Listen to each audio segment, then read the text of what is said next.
Good morning. Want to call to order the July 11th, 2017 meeting of the Sacramento County Board of Supervisors. And want to welcome all who've joined us in the chambers here this morning. I know we have some presentations and certainly a number of items that will be discussed, and we'll hear from a number of you on some of those items, I trust, as we go through the morning's session as well as this afternoon's session. So again, we welcome all of you, and with that I'll turn to our clerk, Flo Evans, to call the roll, establish a quorum, make some brief announcements. We'll do the Pledge of Allegiance, and we'll dive right into the agenda. So with that, Flo. Good morning, Supervisors. Supervisor Cerna? Here. Kennedy? Here. Peters? Here. Frost? Here. Natoli? Here. And you have a quorum. Thanks. This meeting of the Sacramento County Board of Supervisors is cablecast live on Metro Cable 14, the local government affairs channel on the Comcast, Consolidated Communications, and AT&T Uverse cable systems. The meeting is closed captioned and is webcast at www.sacmetrocable.tv. Today's meeting will be repeated Friday, July 14th at 6 p.m. on Channel 14. A DVD copy is available for checkout from any local library branch. Members of the audience wishing to address the board may fill out a speaker slip and hand it to staff. When the chair calls your name, please come to the podium. Also, please silence your electronic devices at this time. Great. Well, thank you, Flo. I'm going to ask Steve Hammond to lead us in the Pledge of Allegiance. Steve, would you lead us this morning in the Pledge of Allegiance, please?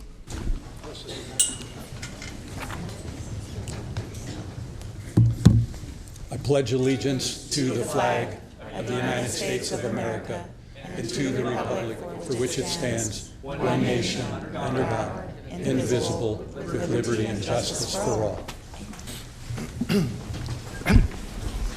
Thank you, Steve. Thank you. We'll get a chance to recognize you here in a few minutes as well. So, okay, with that, Flo, we have a very full agenda, and we have some items to be continued or notations. If you'll run us through those, please. Okay, so you do have 2 off-agenda items, and then you have 57 consent matters. For your off-agenda items, I do need a motion to determine the necessity to hear that, and we can just do that for both items. Okay. Second. Moving second to hear those items. Please vote. Ms. Peters? Yeah, I don't have any off-agenda items. Or There are 2 resolutions, and I apologize if it didn't make it into your record. One for Bob Garvey, one for Mr. Zender for the school dedications. They should have been circulated. We distributed those yesterday. no, Okay. I didn't get them. Unanimous vote? Okay, so for the first resolution, it's celebrating the opening of the Robert J. McGarvey Elementary School. For the second resolution, it's celebrating the opening of the Zender Ranch Elementary School. So we'll need a motion to adopt those resolutions. All right, I would so move. All right, nothing further, please vote. Unanimous vote. And for your consent matters, the only notes that I have, I want to call to your attention that you are introducing an ordinance for item 17, amending Title 6, Chapter 6.105 of the Sacramento County Code relating to emergency, obstetric, and pediatric medical services distribution of penalty, assessment, and tobacco tax funds. You're waiving full reading and continuing to July 25th for adoption. Okay. So moved. And that concludes my notes for Okay. We don't consent need that. matters. That's just be included in the full motion, right? Correct. Okay. Oh, Okay. okay. Yeah. All right. Thank you. All right, so let me turn to my colleagues in and see if there's any questions. I don't have anybody sign up in any consent calendar, so if anyone wishes to speak to a consent calendar item, now is the time to get a speaker form in, but we'll go down the line here. So I'll start with Supervisor Peters. Yeah, I'd like the record to reflect I'm recusing from item 3 due to a potential conflict of interest, and I have a question on number 30. Okay, all right, so we'll note the recusal on item 3, and we'll come to back to item 30 in a moment. Supervisor Frost?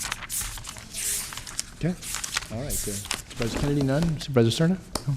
Okay. I do want to just make a comment on item 36. We'll do that in a moment. So with that, then, if you'll call item 30, please.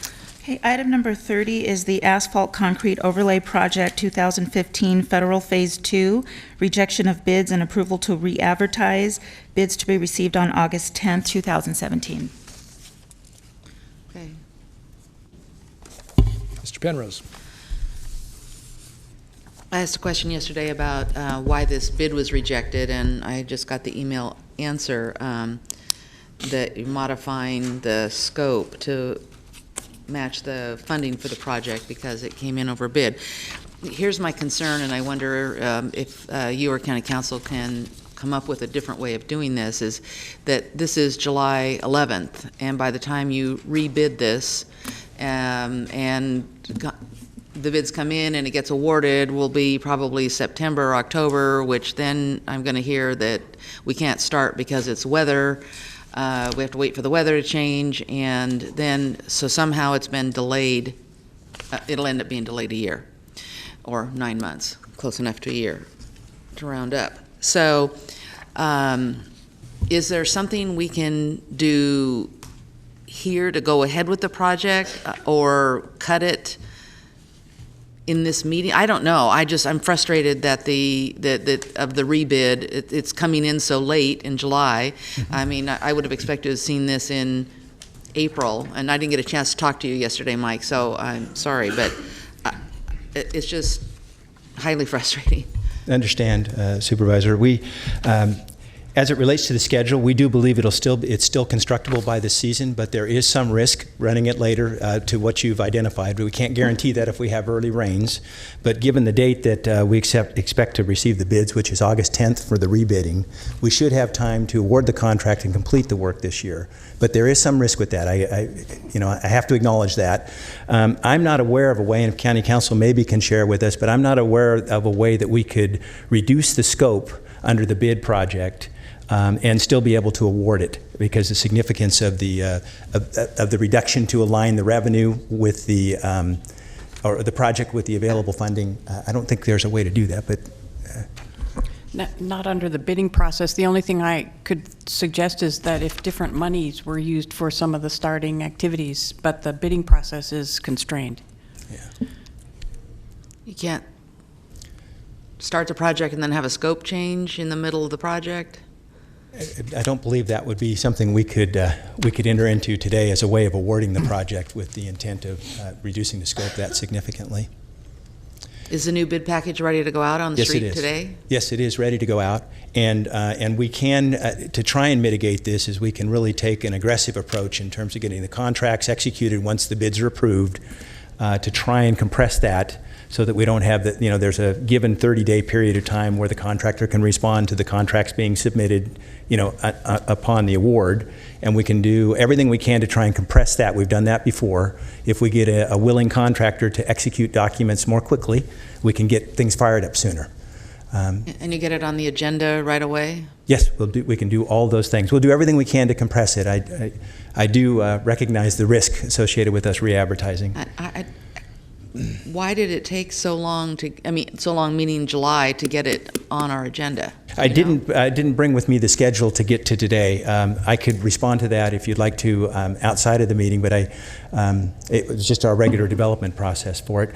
The schedule that we have delivered this on is one where we would have no question about whether we could complete it this season, but the bids didn't align, as you saw in the board report, with our available usually, funding. we see this is part of my frustration. I'm just getting it out. I mean, usually we see these kinds of things in the spring, so that if there's a rebid, there's time to get the project done this year. So, yes, I would like to hear back as to why that didn't happen. I'll compile that for you. It isn't like, this project, we've been working on it for 6 years or something like that, trying to get enough money to finish that end. Yeah. And now we've got to reduce it again. So. I know. Could I ask a question? Because there's another agenda item under previously directed authority. We give the authority for administrative approval through the Deputy County Executive if a bid comes in that is either equal to and or less than what the projected amount was, and there are no bid protests. Why could we not give authority so we could streamline this a bit, so we don't have to wait for, this happens to fall during the summer break, the authority to rebid if it's over a certain percentage and there are no bid protests. So if something comes in 20% higher, in this case it's 30% higher, then to rebid that so that we don't lose the time that is referenced, certainly in the frustration that Supervisor Peters is calling for. We give the authority to award it. Why wouldn't we give the ability to rebid under certain circumstances? I think that ought to be take a look at that and have that back to our board and use this as a learning example, hopefully one that doesn't cause a seasonal delay, but I think we ought to look at that. Yeah. Okay. It's a very good point, one that we have not considered before. So. And just to point to the staff report, it didn't explain what you explained in your email, that you were going to reduce the project. So my first reaction is, by delaying this a couple of months, what makes you think it's going to come in for less money? But it had just one sentence that the scope had been reduced, which was not very clear. Yes. I agree with you. Yeah. Okay. So. Thank you. Could I ask one other? It's a related question. It relates to where we left off in budget in our discussions when we were last in session, and it also relates to the seasonal question here. With the projected revenue increase that will come in the latter part of the fiscal year under at least under the current set of circumstances relates to the increase in the gas tax and other revenues will flow from the state to the county and cities. We'd ask, or at least I know I'd ask, and I think there was some concurrence here about what we could do potentially on the order of magnitude of what was projected to be $1.5 million to $2 million in additional funds by year's end, do this construction season. I guess you've taken some look at that. It would be done through force account, I guess, which is through our own forces. But where do we get a chance to weigh in on that? Because again, as the clock ticks, it's not necessarily the contract, but you still got to schedule that work. You've got to have crews available, and the weather window, as it did last year, could close pretty early. So where are we with that? That would still require board authorization because our budget did not take that into account. And here we are again, July 11th, as Ms. Peters said. So where are we with that, Mike? Yeah, so the department right now, we're working through what we think would be the potential of about an additional $1 million worth of work to be done by force account by this season. And I don't think we're going to try and represent that we would do $1.5 million to $2 million. We think that would be actually extending too far, but we are looking to see if we could do about $1 million worth. And we're actually identifying the sites now, as well as trying to confirm if we do that work in advance, what risks may be inherent with that, with early expenditures for SB1 monies, because we don't actually get the money till later in the year, and what we can do in the context of a swapping out essentially of the existing. So I think you understand those pieces. So I can just tell you the department's right in the middle of doing that work now. We would be tagging that work on anyways in the September, October, November timeframe because we're fully booked over the next couple of months with force account that was already a part of budgeted work. So hopefully that makes sense. So it would be an add-on to our season in the latter part of it. Well, if you put it in November, last year we got cut short in October. We had work that was scheduled, certainly I know in district I represent, that basically got put on the shelf until this summer because we couldn't get it done in October when we anticipated it. I guess I would say to that, though, it's certainly an analysis of whatever those risks are. We need to go in with our eyes open. But like this year, we were facing, a several $1 million gap. We've now budgeted for that in a way that has an adopted budget or approved budget behind it.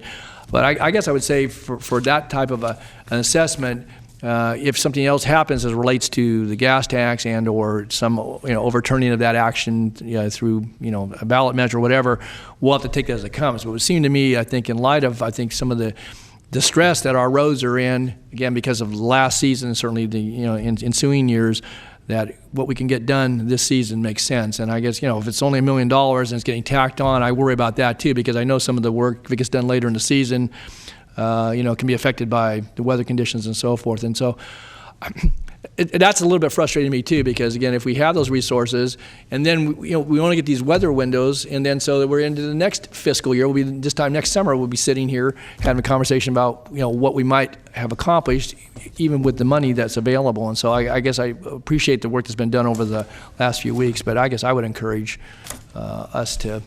Let's get that added to the schedule, and if you need to bring a board item, I guess that's fine in order to accomplish that. But and let the supervisors in respective districts know what sort of work is being contemplated with our own forces. So, be happy to do that. Okay. Yeah, so, all right. Ms. Peters, anything else on that item? No, thank you. Okay. Thanks. Okay, thanks, Mike. Yep. Okay, I just had a couple of quick items. Then I did want to get a clarification on item 18 and the attachment, if we could. I trust that the number is what is on the attachment 2. This is on the dental care. I want to read that item into the record. So. Item number 18, authority to execute 3.5-year expenditure agreements funded by the California Department of Healthcare Services Dental Transformation Initiative for the implementation of the local dental pilot program in the amount of $5,354,972. Okay, I just wanted to be clear. I think the math is evident, but the total number on attachment 2 that shows under the pilot number 2, the medical dental partnership, it shows 17,500. Although the commas and I would take that to speed the addition there is 1,750 because we have 54,000 units, 54,000 people, 56,000 people to serve. I want to be sure that for clarification that we are calling for 1,750 and not 17,500. That is correct. Okay, thanks. So noted. And then the only other item I wanted to comment on, if we could, would be, excuse me, 36? yes, item 36, please. Okay, that's the Excelsior Road Bike Path and Bridge Improvement Project, Okay. award of bid to Abide Builders Incorporated. Okay, I just want to express thanks again to Mike Penrose. You don't have to come up here and field any tough questions. I want to just say thank you to our transportation division and department, as well as others who've assisted in this regard. And certainly I see Rob Leonard there. He had some early iterations of this under previous authorities. And I know our both our Economic Development Department and folks that have been working with Mather reuse and conversion have been working this in the neighborhood. Will greatly appreciate this. Certainly some of the school kids and others who would use this pathway to get to the school and to the park. And so it's been a long time in coming, but by the end of the season we should have it in place. And so again, thanks to all who've been involved in getting the project to the point that it is today. So that's it. Thanks. Okay. Then I have no one signed up on any consent matter. Anyone here wish to speak to any consent item? If not, then a motion would be in order noting recusal by Supervisor Peters on item 3. Okay. The chair would second it. Okay. All right, so it's been moved and seconded then to approve the consent calendar, and if nothing further, please vote. Unanimous vote with the record showing that Supervisor Peters did recuse from item number 3. Okay. And we have a number of presentations this morning, I believe. Okay, so for your presentations, item 58, it's the presentation of resolution proclaiming the week of July 17th through the 21st, 2017 as pretrial probation and parole supervision week. Okay, I'll call Chief Seal to the podium along with anyone else he wants to invite, and I'll take the rest of the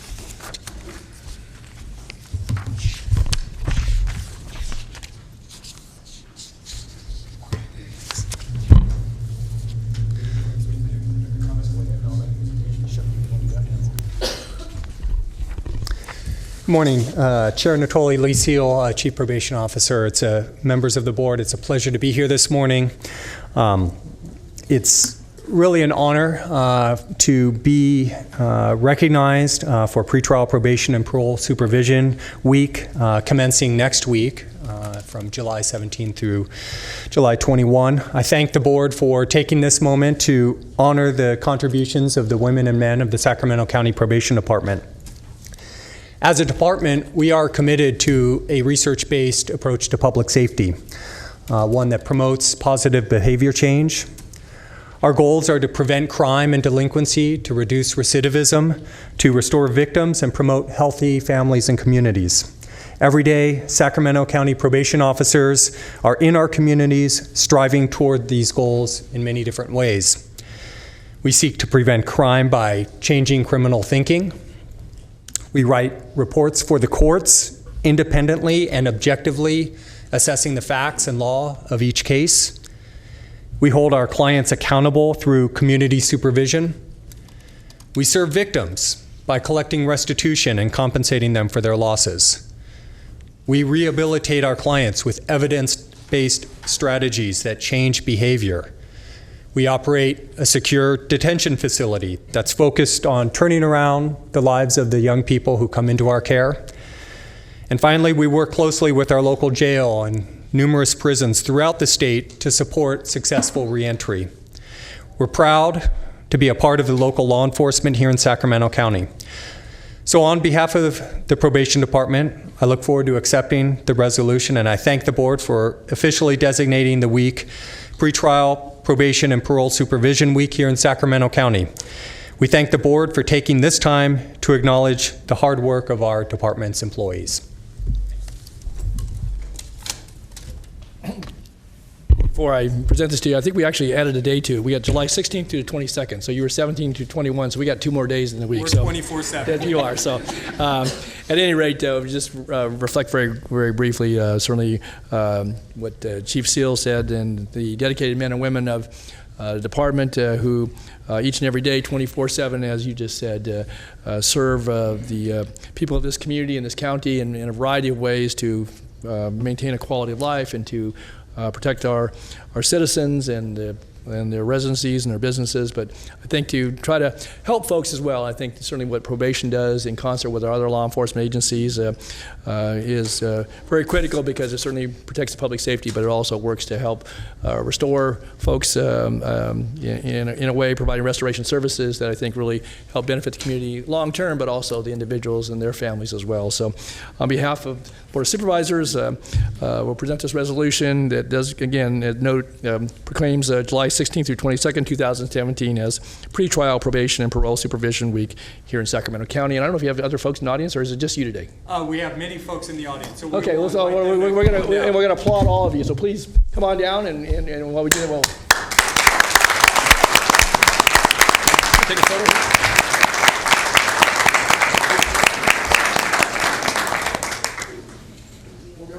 Just a few. No, Don.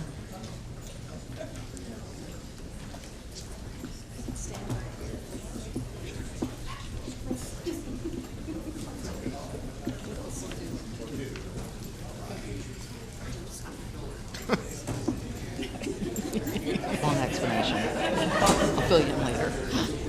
Yeah, right.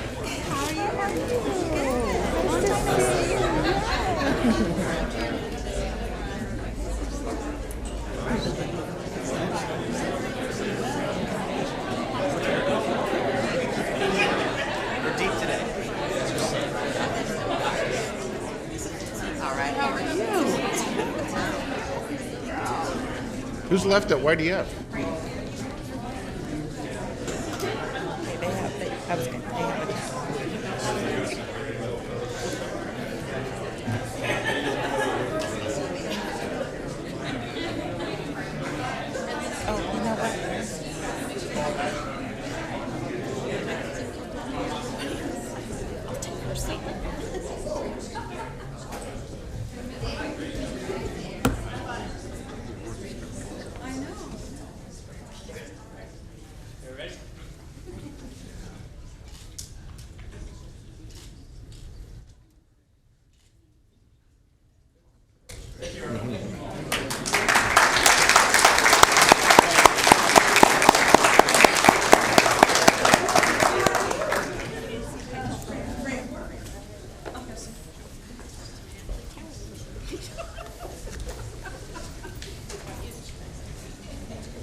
Item 59, presentation of resolution congratulating California District 5 Little League upon the occasion of its 60th anniversary. Good to see you. Fine.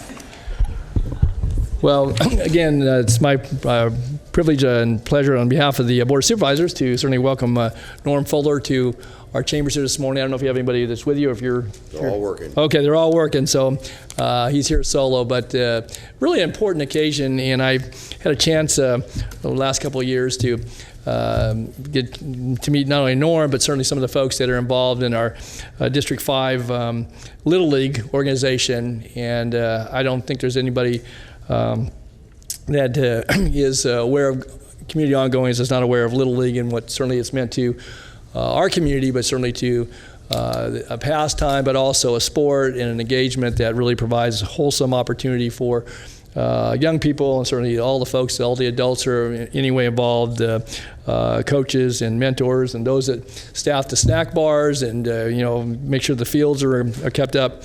And for 60 years now in this community, the California District 5 Little League organization has provided leadership and guidance to 12 member organizations that are scattered throughout certainly the Sacramento region, Sacramento community.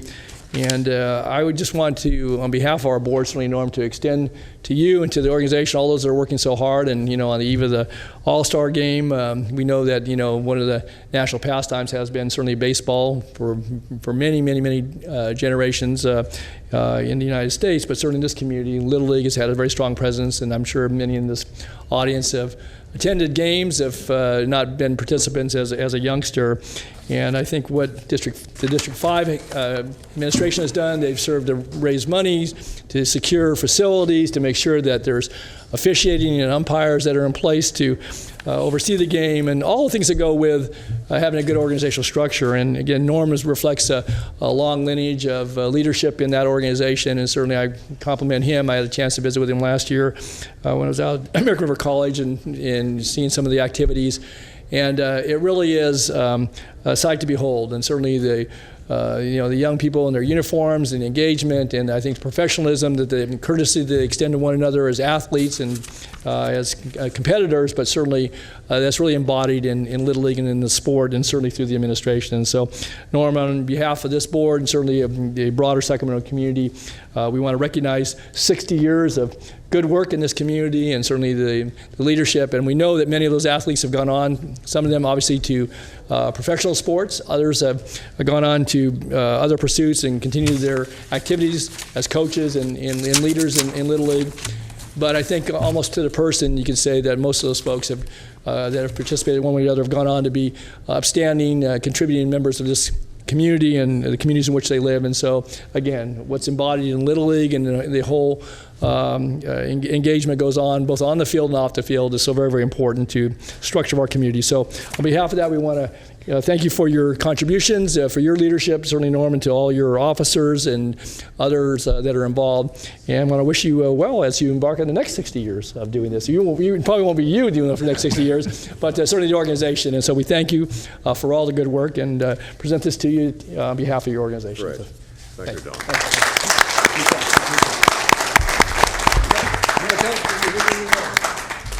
You'll get a picture here. Oh, okay. And then we'll let you say a few words. Good. You're going to tell us a little about what's going on? Yes. Well, thank you very much. For last year and for the next 2 years, our district has been honored with hosting the Western Regional Tournament for the Senior Division, which involves the 11 western states of the United States. And last year, Don was there, and he threw out the first pitch. And it was a strike. It was a strike, Don. Oh, I don't know about that. And we're doing that again this year and also next year. So we invite any and all to come out to American River College on July 20th through 26th and watch these kids play ball. Great. Thank you. Thank you.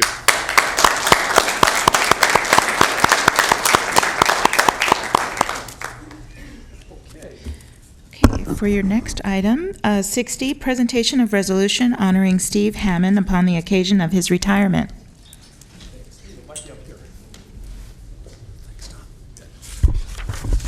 Well, again, indeed an honor, and I know some of my colleagues will want to weigh in, I'm sure, as well, to recognize someone who has been a real fixture in this community for nearly 2 decades, certainly with his work, but been almost ever present when it comes to activities that have been of a positive nature and promoting certainly the Sacramento community and not only visitors and tourism, but certainly the aspects of things that this region can be very, very proud of. And so, again, I'm pleased to be able to, on behalf of our board this morning, Steve, to recognize you. And I'm not going to read all the whereases, and I think this is a compilation of maybe Steve's resume over the last 18 years, but really some very, very important aspects, I think, milestones along the way.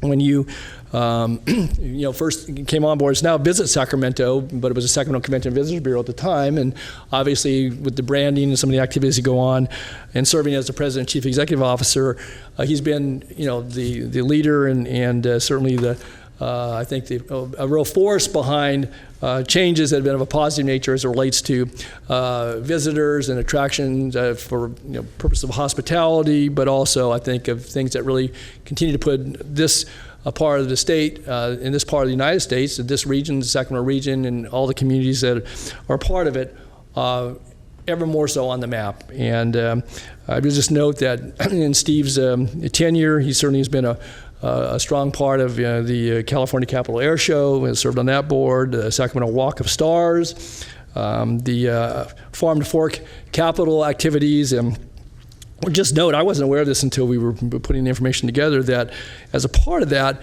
certainly all the activities that highlight our region and the abundant produce and things that are grown here and consumed here. But that as a part of that, did you actually get a world record acknowledgement in the Guinness Book of World Records for donating fruits and vegetables to underserved communities as a result of that? And that in 2016, it was 494,000 pounds of fresh fruits and vegetables that were served to this community. So Delivered to needy communities within 48 hours. that's amazing. Great. I would applaud that. I think that's great.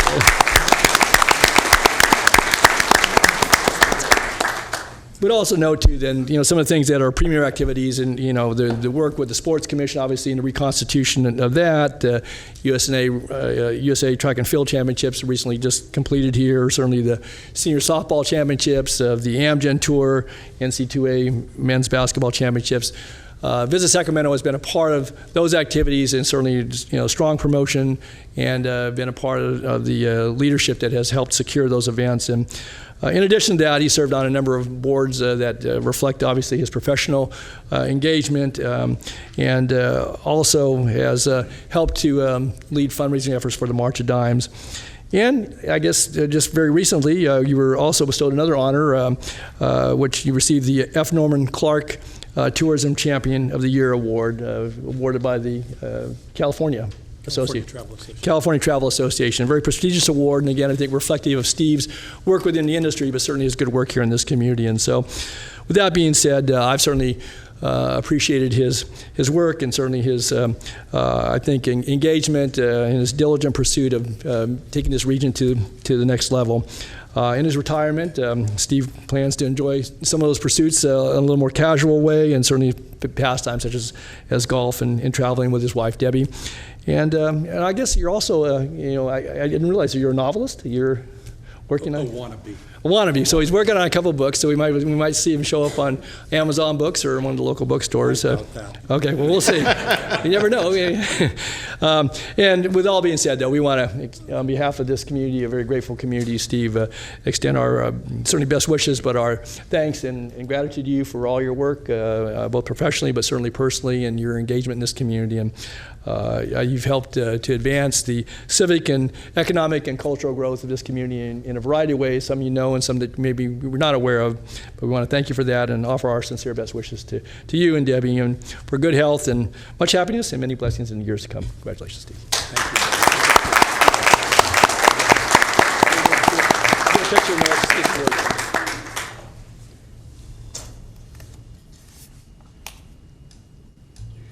You can introduce you.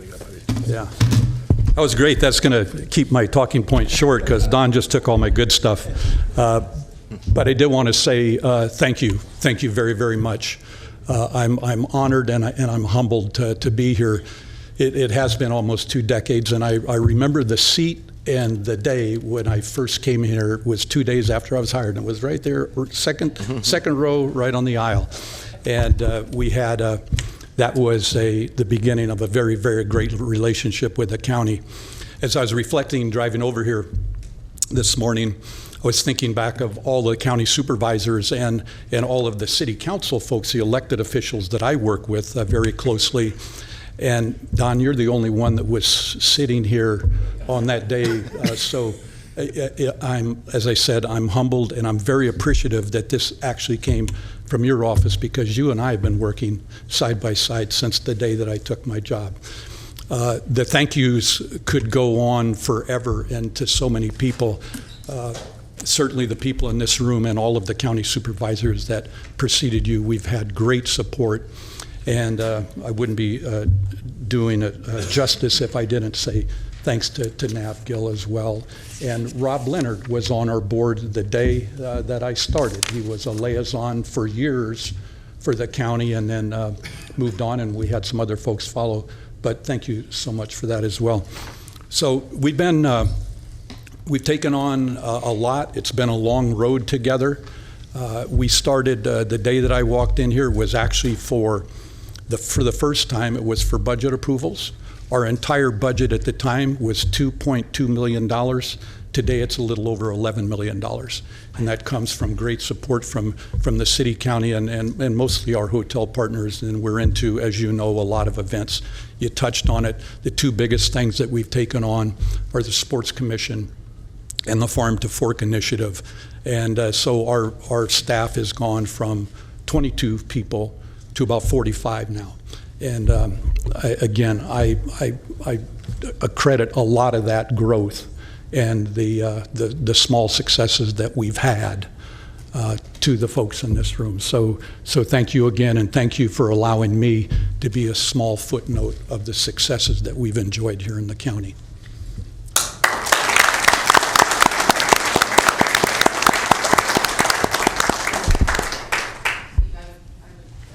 Turn my microphone on first. Wanted to congratulate you. You were here when I came on the board, and I remember the size of the organization then, and not only has the budget increased, but the activities that you've brought to Sacramento have just been phenomenal. I mean, you've really moved it into a first-rate organization, and your successor will have big shoes to fill. I know that's a trite expression, but really and truly it is. You had a vision for the organization and for the region, and I think you've accomplished it. And taking over the troubled Sports Commission and turning that around and bringing the bicycle racing and many other activities back to Sacramento. I just really can't say enough about your leadership over there, and I know your staff was really going to miss you. I mean, I can remember all the rumbles earlier on and the horrible budget cuts we had to give you in 2009, and you were able to work through that, and we all did, and get back on track. And I just really thank you very much for all you've done for the region. I really appreciate it. Thank you very much. What she said. Now, I'd like to certainly also extend my sincerest thanks to you, Steve. We've had a chance to work together now almost 7 years, and in that time I've come to know you as a not just a fierce promoter of the county and the city and the region, but someone that I think has done that from the place of a real genuineness. This is your home, and it's clear that it's your home in the work that you do, and we can't ask for anything more than that. And for that, I'm just very, very grateful. Thanks, Phil. Congratulations, Steve. I'm sorry I'm so new. I didn't get to work with you, but I wish you well going forward, and thank you for your contribution to the region. Well, my wife and I aren't going anywhere, so hopefully you and I will have a chance to work together. Oh, good. Call me. Yeah. Anyone you want to introduce with you today? We'll just have the whole, this isn't our whole staff, this is just part of our staff. By the way, I should say that I think everyone knows that Mike Testa was the person that was selected by a search committee to replace me. There was 34 applicants for the job from all over the country, and it was an exhaustive search. But Mike I think all of you know him, you know his tenacity. He's a young person, so I'm thrilled about having that. It's a young person, he's in his mid-40s. I mean, that's pretty young to me. But there's going to be, I think, a new energy that Mike is going to bring in and take this organization to a new level. So anyway, he and Sonia Bradley are out of town at our annual conference that we do every year, so they weren't able to make it today. But I'm sure that Mike will be calling on all of you to come in and say hi very, very soon. And one last thing, and this is, the thank yous, there's a million, and I'm sure there's a million people that I will forget, but I do want to talk about the food that we did, that we raised, that set the Guinness Book of World Records actually twice. That could have not happened, and the distribution never would have happened without our good friends and our partnership with the Sacramento Food Bank. As you know, they're fabulous people and do fabulous work, so they had a big hand in that. So anyway, I'd like to just invite my staff up to say, part of my staff, to come up and say hello. And then we'll get pictures. And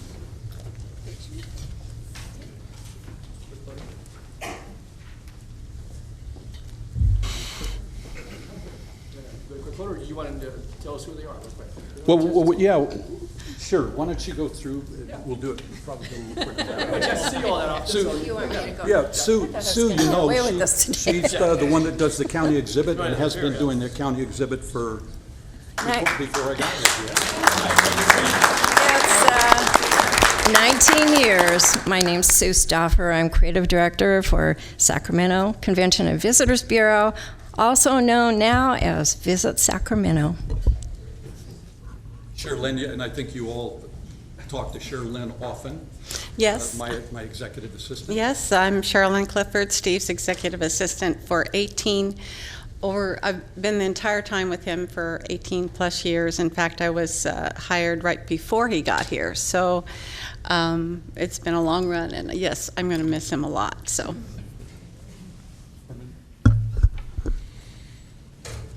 Hi, I'm Harminder. Actually only got to work with Steve for a year and a half, but I'm happy I did, and I'm in the accounting department. Lucy? Hi, my name is Lucy Steffens, and I've been with Visit Sacramento, formerly the CVB. Today's my anniversary, and I've been with the Bureau for 34 years.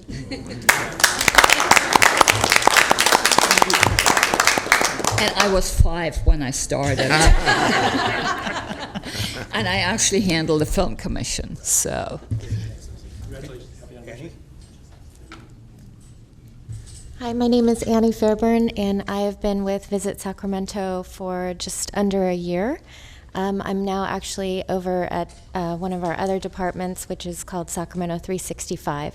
So I'm promoting a lot of the events and activities, restaurants, venues in Sacramento, bringing more to the community. So. I'm Melissa Green. I am the Business Intelligence and Convention Marketing Coordinator for Visit Sacramento. I've been here for 6.5 years, and I have loved every minute of it. It's been a pleasure working with Steve and everyone at the team, so I'm grateful for the opportunity. Good morning. My name is Danielle Ferroni, and I've been with Visit Sacramento for about 5 years now. And I've been in the role of a volunteer coordinator for about 3 years. We're branded Sac Event Crew, and we support all the wonderful events that Visit Sacramento promotes, Sacramento Sports Commission, all the Farm to Fork events, and best place to volunteer in Sacramento. And we will truly miss Steve. He has been a wonderful leader. Hello, my name is Dawn Brown. I'm the Convention Marketing Manager for the Convention Sales Team, and I've been with Visit Sacramento for over 16 years. And I've told Steve this many times. There's not too many people that I can look up to and say that I'm very, very proud. And I'm very, very proud of Steve. And I'm really going to miss him.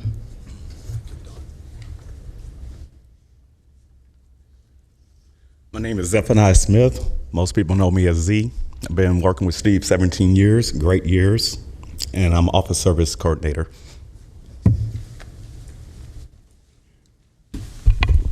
Good morning. My name's Brad Hillard. I've been working with Steve for over 16 years also, and I started as a convention sales manager 16 years ago on Steve's team, and have spent the last 4 years as part of the Sports Commission. So very proud to be working with Steve. Love the sporting events that we bring to town, and we're going to miss him, but we look forward to a bright future too. Thank you. All right. Well, congratulations, Steve and team.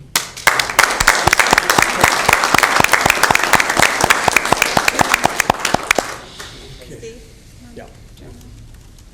Do it in front of this.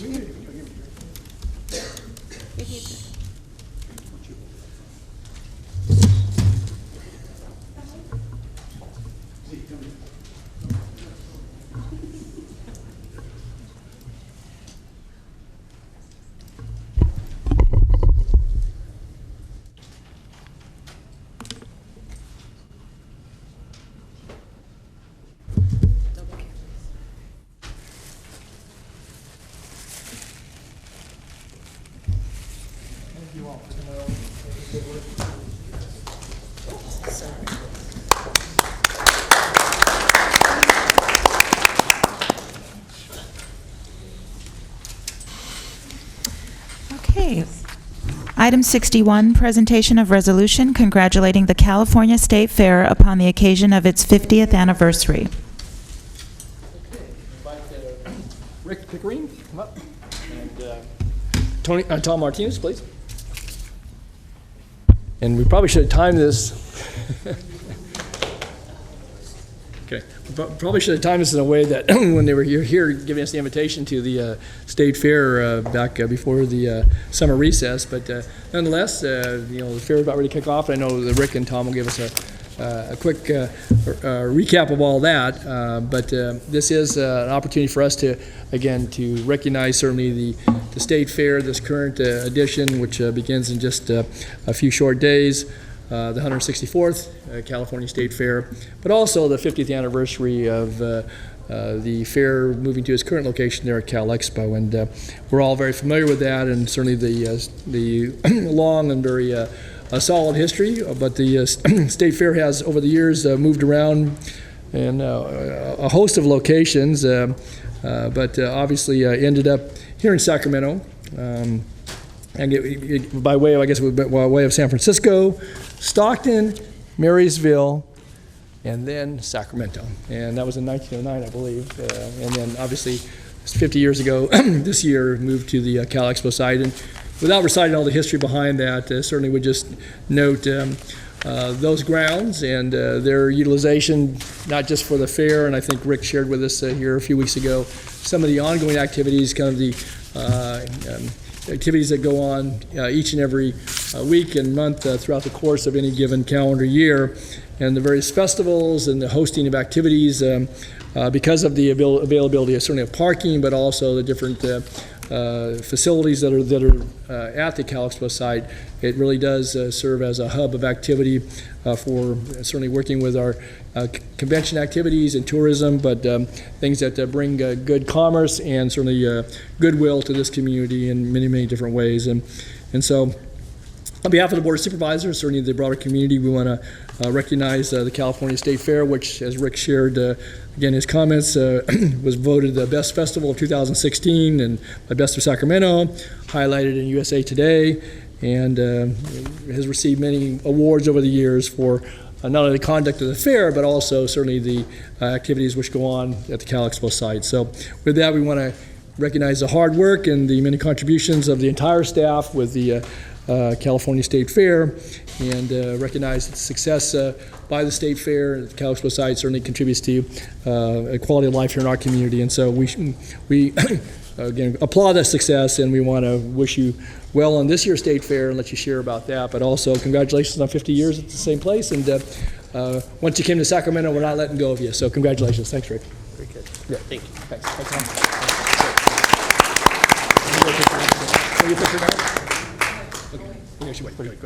Well, again, your California State Fair, it's an honor to be part of the important part of the value part of the Sacramento community, but I couldn't help but remind myself that we exist to showcase the talents, interest, and achievement of the people of California, the past, today, and the future. And when I look at the state's flag alongside of the flag of the county of Sacramento, the striking connections between the county of Sacramento and the state of California, and the fact that on your county flag you have a picture of the state capitol, that tie, you have the state flower, the California poppy, but you also showcase technology of its time and horses. You have the Pony Express rider, because this was a terminus of the Western Route. We still race horses in a variety of ways at the State Fair, old and new, but with new technology. You also show the 49er gold miner and how that became the largest mass migration of people across the United States. But it was the people that came here that brought us our diversity of food, our diversity of culture, and a lot of the things that we enjoy today. It was the Chinese that came here as part of the California gold rush that brought rice with them. And now the rice that's produced in California is within a 100-mile radius of Sacramento. So those folks that brought their diversity to California has helped make us who we are. I know several of you have already responded. You're going to be out at State Fair, and some of you have even said you'd like to be there this coming Sunday when we officially open our celebration of the contributions of farm labor. farm workers, more than 400,000 farm workers on 70-some-odd thousand farms in California. It's the people that grow the food that you and I enjoy in our farm to fork and in our farm to glass. So thank you for what you do and your 31 white stars. 31st state in America. We broke the tie back in the day because there was 15 of this and 15 of that. And California, in its own way, yet again was a tiebreaker back in the day at statehood. So thank you for your tie to your state fair, to your tie to your state capitol. But most of all, thank you for what you do for the people of this community. So come on out and celebrate. Good. Thanks, Ray. Thank you. All right. Oh, no. Yeah.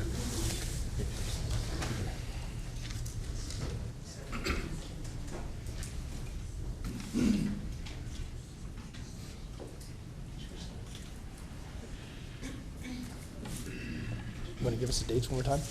Give us the dates. Very I know it's always dangerous to give me a microphone, but your California State Fair runs July 14th through July 30th. People ask me, is the air going to be air conditioned out at State Fair? Absolutely. All of our air is air conditioned. We just can't guarantee what temperature that will be. But come on out. We've added more shade. We've added more food. We've added more fun. And we hope you're enjoying our commercials out there, having a little fun as well. So we'll see you at your State Fair. Good. Thanks, Ray. Thank you.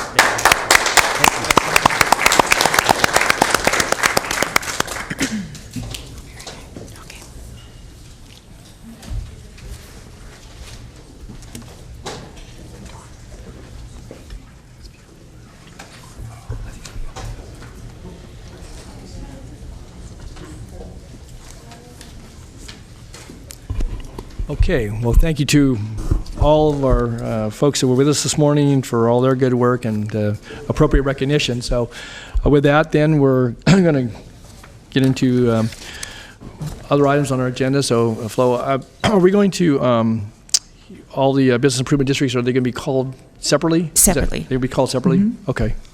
Okay, All right. for item 62, it's the Carmichael Property and Business Improvement District.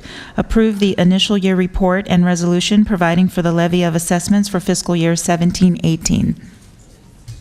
Okay, good morning, Bob. Good morning, Bob Davison, the Division Chief of the County Engineering Division. And this is the first of 4 PBID annual, when I say PBID, it's Property and Business Improvement District. I'll just use PBID for the rest of the presentations. And we have 4 items presenting their annual reports as well as the levy of assessments. Also later on today, we have the Florin Road renewal, which is a separate public hearing item. The Carmichael, as you know, the Carmichael Improvement District was formed in 2016 and is just getting up and running after a successful hand billing effort. So those initial year assessments from that hand billing effort have just come in, and the district is certainly ready to go. Today's action is typically to receive the annual report for the district, but in a district in its initial year, the initial year report is basically the proposed budget for the next year. So today's item is it's recommended that the board approve the Carmichael Property and Business Improvement District initial year report, which is the proposed budget for fiscal year 17-18, and also to adopt the resolution authorizing the levy of assessments. And also I wanted to let you know, I believe Brooks Erickson, representing the Carmichael Improvement District, has some public testimony that he'd be like to make in regard to this item. So if you have any questions, I can certainly answer them. Any questions for Bob? If not, I do have Mr. Erickson signed up and want to give a very brief update. So, Mr. Erickson. Hi, I'm Brooks Erickson with Carmichael Village LLC, 7423 Fair Oaks Boulevard. Thank you for the opportunity to have this tool of the Carmichael Improvement District. Since your resolution of formation last December, we've got our organization's entity established. We've applied to IRS for our determinations, seated our board, and are very close to awarding the 2 agreements for the major safety and maintenance scope of work that our owners are requiring. So thank you for getting us off, and be happy to take any questions you might have. Okay, good. Thank you, Brooks. Ms. Peters. I don't have any questions, Brooks, but I just wanted to thank you for all your hard work and all the hard work of your board for helping us, form this organization. I think it's going to be transformational for Carmichael, and you guys were the driving force. So thank you to you and all your board members. And good luck this next year. Yeah, good. Thanks, Brooks. Okay, Brooks was the only one that signed up on that item, so... Move approval. Okay, we have a motion. Second. Moved and seconded to approve the resolution and initial report and resolution. If nothing further, please vote. Unanimous vote. Okay, thank you. Next item, please. Okay, for the next item, 63, is the Watt Avenue Property and Business Improvement District. Approve the fiscal year 16-17 annual report and resolution, providing for the levy of assessments for fiscal year 17-18. Okay, this being the second PBID annual report item before your board today. Again, the Watt Avenue District was approved by your board in 2015, so this is the second time that district is here with the annual report. And so with that, I recommend that your board approve the 2016 Watt Avenue PBID annual report and adopt the resolution authorizing the levy of assessments for fiscal year 17-18. And also, I want to let you know that Greg Logoteta, the executive director for the Watt Avenue the Watt Avenue Partnership, is here to make some comments as well. Okay, thanks, Bob. Okay, unless there's any questions for Bob, Greg, want to come forward? Good morning. Good morning. Thank you very much for giving us a quick opportunity here. I'm new to the PBID world, but I'm not new to the formation. I've been in Watt Avenue since 2001 and was instrumental, as were many individuals in the community, to make this come to fruition. Back then, I never thought that I'd be the executive director of the PBID, but it's an honor and a privilege to be able to do that. What I wanted to do today is just give you a quick update with the support that the county and the governmental agency provided. Some of the things that we've been able to accomplish in 2017. We've got 7 major businesses along Watt Avenue that are in the process of refurbishing or rebuilding their businesses to improve our district and bring more businesses in. In addition to that, we're in the process of waiting for approval on 2 grants. One was the TOT grant for the county. With that, if that's approved, we're going to be installing additional license plate reader cameras to help law enforcement in identifying negative activities and catch individuals as they come through the district. And we also applied for a SMUD Shine grant, and with that, we've been working very closely with the Sacramento County Sheriff's North Division. We've identified 5 areas that we would like to install lighting to deter criminal activities in the evenings. And then the biggest thing that we've done is really focused on the partnership with the governmental agencies, the Sacramento County Sheriff, California Highway Patrol, Caltrans, trying to address the transient issues and the cleanliness of the district. And so we're making good progress on that. We've just been granted the approval to adopt a corner that's a real eyesore for us coming into the district, and I'll be working with law enforcement and the county to make sure that we keep that area clean as best we can. So with that, I just want to thank you on behalf of the businesses and the board of directors for the opportunity to continue serving Watt Avenue and the partnership. Great. Thanks, Greg. I would just say thank you for your efforts and send my thanks to your board. Again, this is similar to Carmichael. This is your second year, but already it is transformational for that area with the new businesses locating and the remodeling going on, and that's activity we hadn't experienced in the past, and I think it's really due to your efforts. So thank you so much, and keep up the good work. Great. Thank you. Thanks, Greg. Okay, any other comments? If not, motions in order. So move the item. Okay. Second. Moving second then to approve the resolution and the annual report, and thanks to Greg and to the Watt Avenue PBID. Nothing further, please vote. Unanimous vote. Very good. Okay, Mr. Davidson, round 3.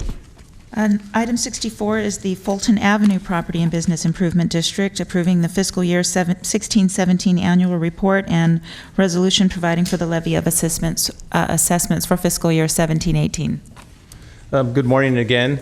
This is the third PBID annual report item before your board today, and this is for the Fulton Avenue PBID, which, as you're well aware, has been around and providing improvements and services successfully since 1998.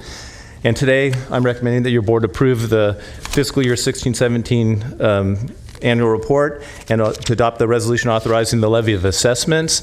I also understand that Melinda Epler from the Fulton Avenue Association will be making some comments associated with this item. Okay, thanks, Bob. Questions for Bob? If not, Melinda, good morning. Good Good morning, Chairman Holy and Board of Supervisors. I'm very happy to be here today.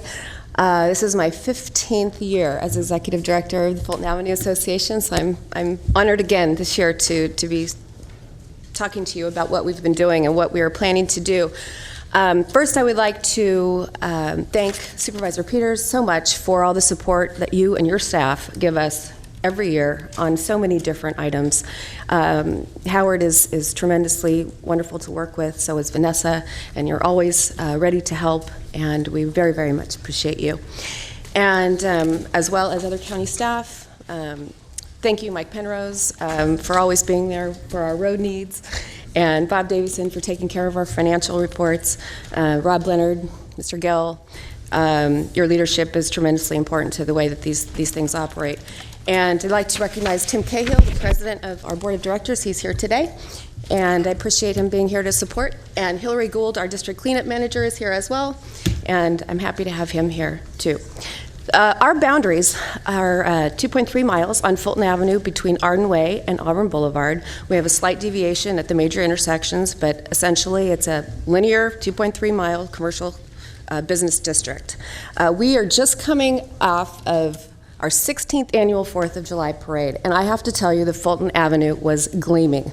It was gleaming with red, white, and blue neon streamers, everything you can imagine. This is a true grassroots community pride event. We had swim teams, Girl Scouts, Boy Scouts, beautiful, beautiful cars coming in from the California Auto Museum, private collections of cars, lots of very festive neighborhood floats. There was a lot of community pride there, and we were very proud. Our street looked great. Our street looked great, and we owe that to our cleanup team. Our district cleanup team, Hillary Gould and Jose and Alma and their team, they work diligently every day to make sure that any trash or debris from commuters, et cetera, is removed. And after we have events, they make sure that everything is cleaned up. Our members greatly appreciate that. Shirley Miller was our Grand Marshal this year. She ran the adventure camp at the Fulton El Camino Recreation and Park District for 36 years.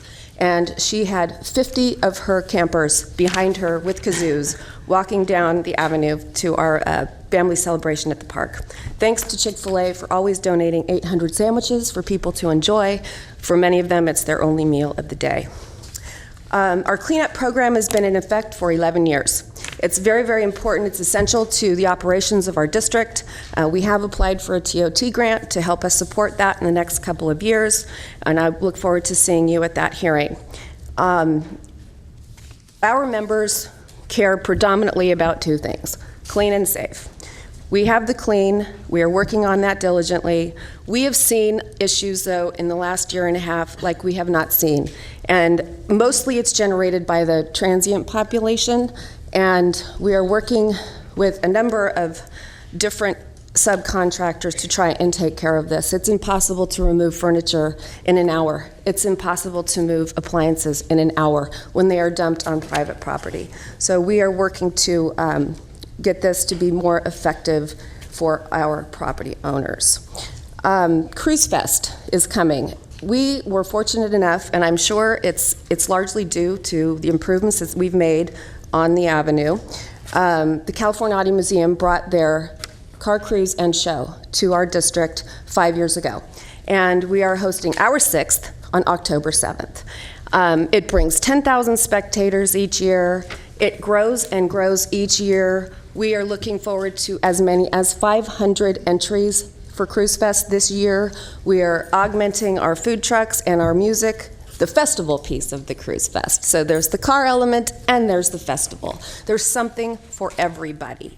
It is the largest car cruise in Northern California. We're very, very proud to have it in our district.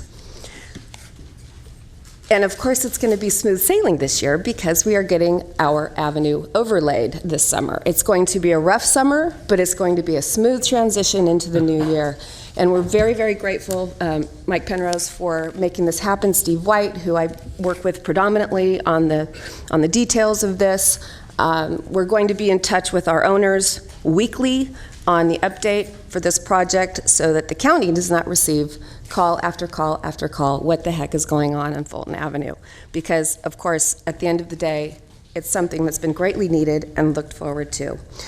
We have a number of new restaurants in our district, and one of the things that we've done the last few years is we have organized a Taste of Fulton event. It's in the fall, and it's a wonderful way to showcase the depth and breadth of the eateries that we have, and our neighborhood folks come out and enjoy that very much. It's something that we strive to include the neighbors in because they are the ones that are ultimately going to keep many of these restaurants alive. And we're very, very proud of the diversity that we have. We use the fall to kickstart a couple of things, one of which is the holiday season. Our Taste of Fulton event is the beginning of November. We start our gift drive in November. This last year, we partnered with the the Children's Receiving Home, and we were able to collect 6 very large bins of toys and gifts for those children. We were able to deliver it after our tree lighting, which is the first Saturday in December, and I have to say, I was extremely humbled by the amount of gifts that were brought forward that we were able to share with the receiving home. The receiving home, although is on Auburn Boulevard, is very much part of our community and something that the partnership we are enjoying very much. This past year, we had our first ever anniversary event. This event was meant to thank, appreciate, and recognize many of the businesses that have been on the avenue for a long period of time. It's impossible to celebrate everybody at once, so we're going to do this year after year. Bliss Power and Lawn, 62 years. The Nilo Company, 44 years. McGlone Insurance, 33 years. Kebab House, 34 years. Capital Confections, 20 years. Artistic Edge, 10 years. That shows you the many different kinds of businesses that we've had and how long they've been able to be successful. And they love where they work, they love where they live, and they love their customer base. All of that is very important to us in our Fulton Avenue community. Maintenance and security. As mentioned earlier, clean and safe, predominantly very, very important to our members. Our patrol program is 6 days a week.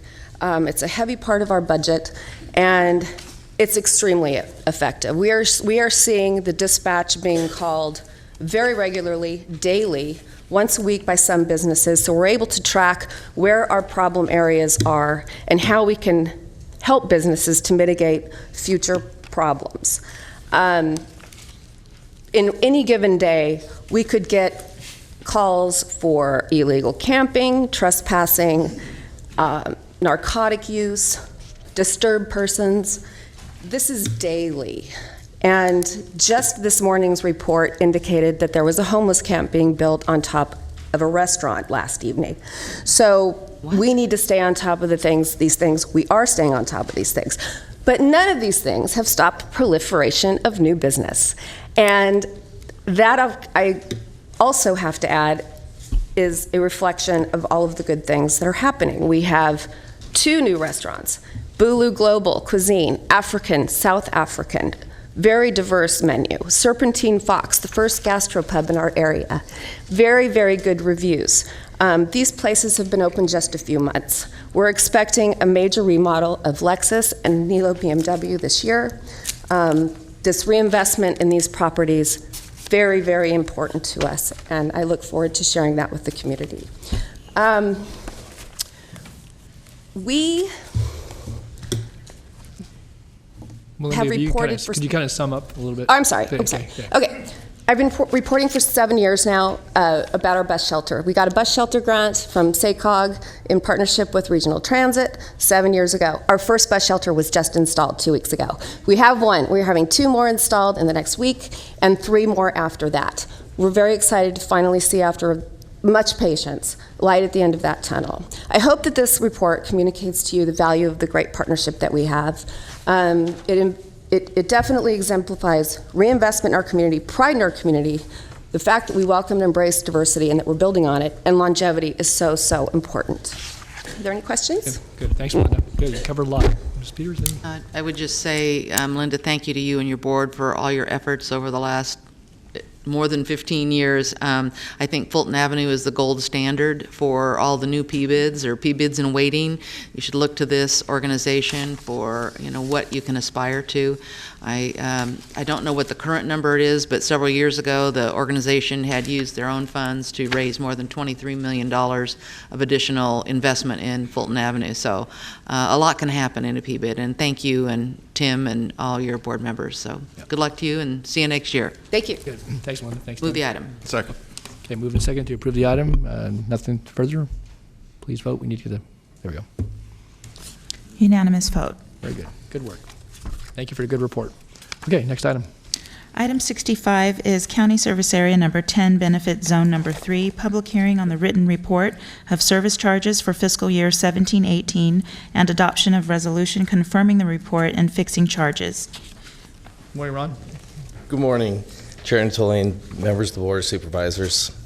On May 23rd, 2017, consent item number 43, the staff provided the written report and set this public hearing to confirm the report as well as fix the service charges for CSA 10 Benefit Zone 3. And I do have a presentation. Brief one though, Ron. Okay. Yeah, please. Absolutely. The area outlined in red is the CSA 10 Benefit Zone 3. The color shown, it looks like an orange color, is the area where we have service charges established, and the green is the area in which there is no service charge currently established. The service charges are tied to the Consumer Price Index. They are increasing by 3.01% this year. The proposed budget includes $22,000 in program administration, $10,000 for contract administration, $59,000 for contracting expenses, which includes $20,000 for the 50 corridor TMA, as well as $39,000 for a van pool, the initiation of a van pool that I'll discuss in just one moment. $10,000 as a contingency in case additional trip reduction services are needed, and it'll allow $126,000 to go into the reserves. The first accomplishment from last year that I'd really like to highlight is the van pool. We have initiated the van pool, which allows for another trip reduction choice for commuting in the Vineyard community. The first van pool was established going to the Franchise Tax Board. Since then, we've also started a second van pool, which goes here into downtown and then continues to West Sacramento. A third one is anticipated for the beginning of August, which will go to DST in El Dorado Hills. 50 Corridor TMA will continue to provide the services that we've been providing for the last several years.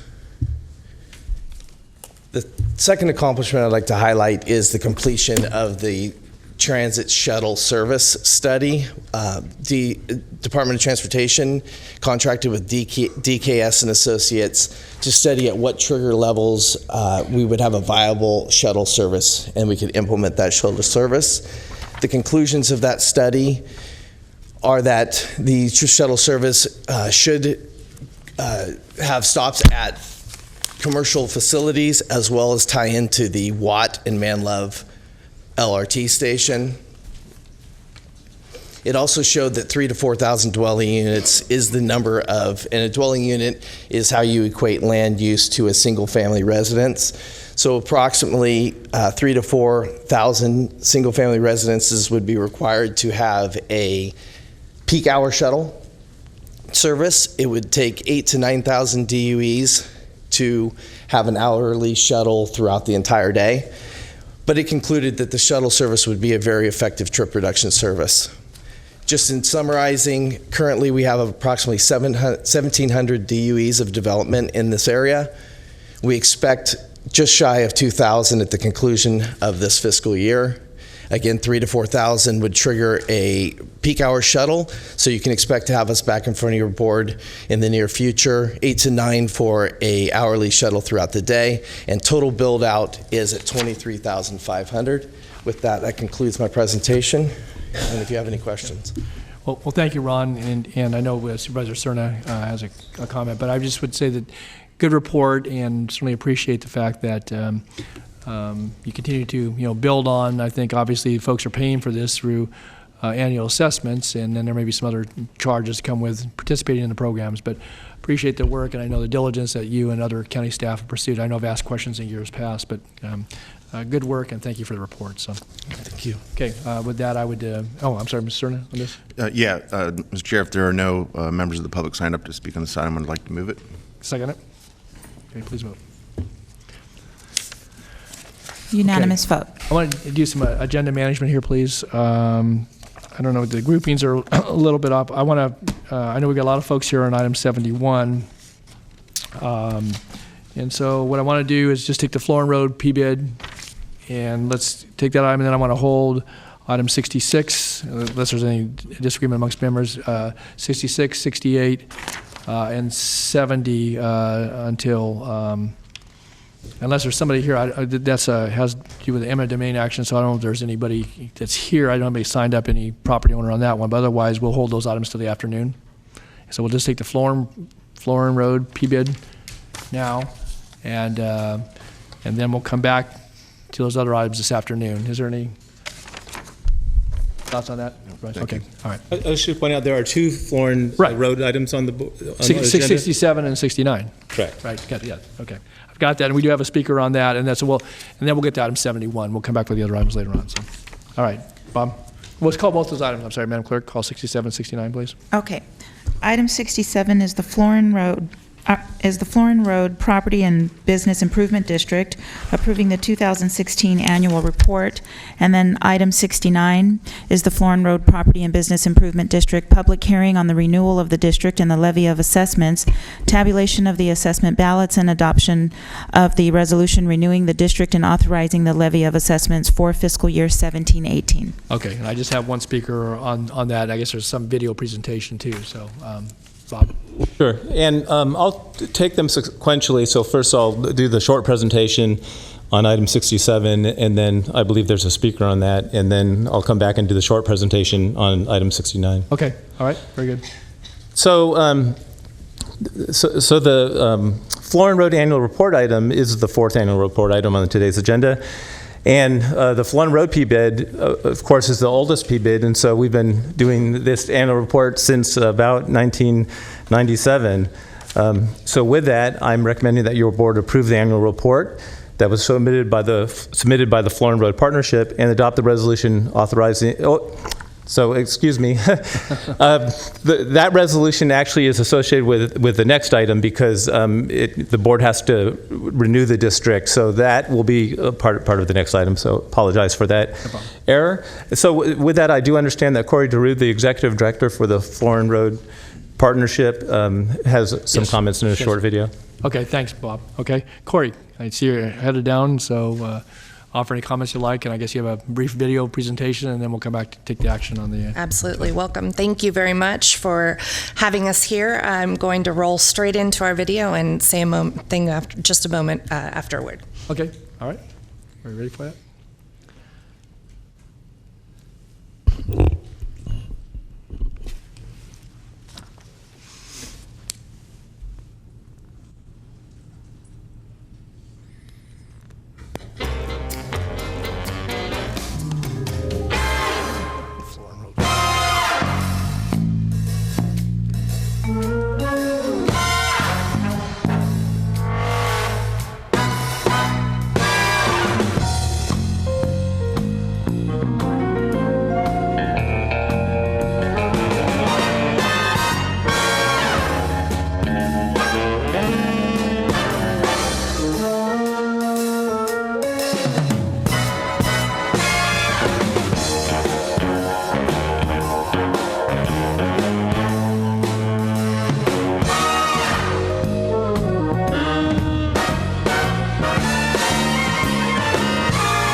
Panther, a little Pink Panther influence there, yes.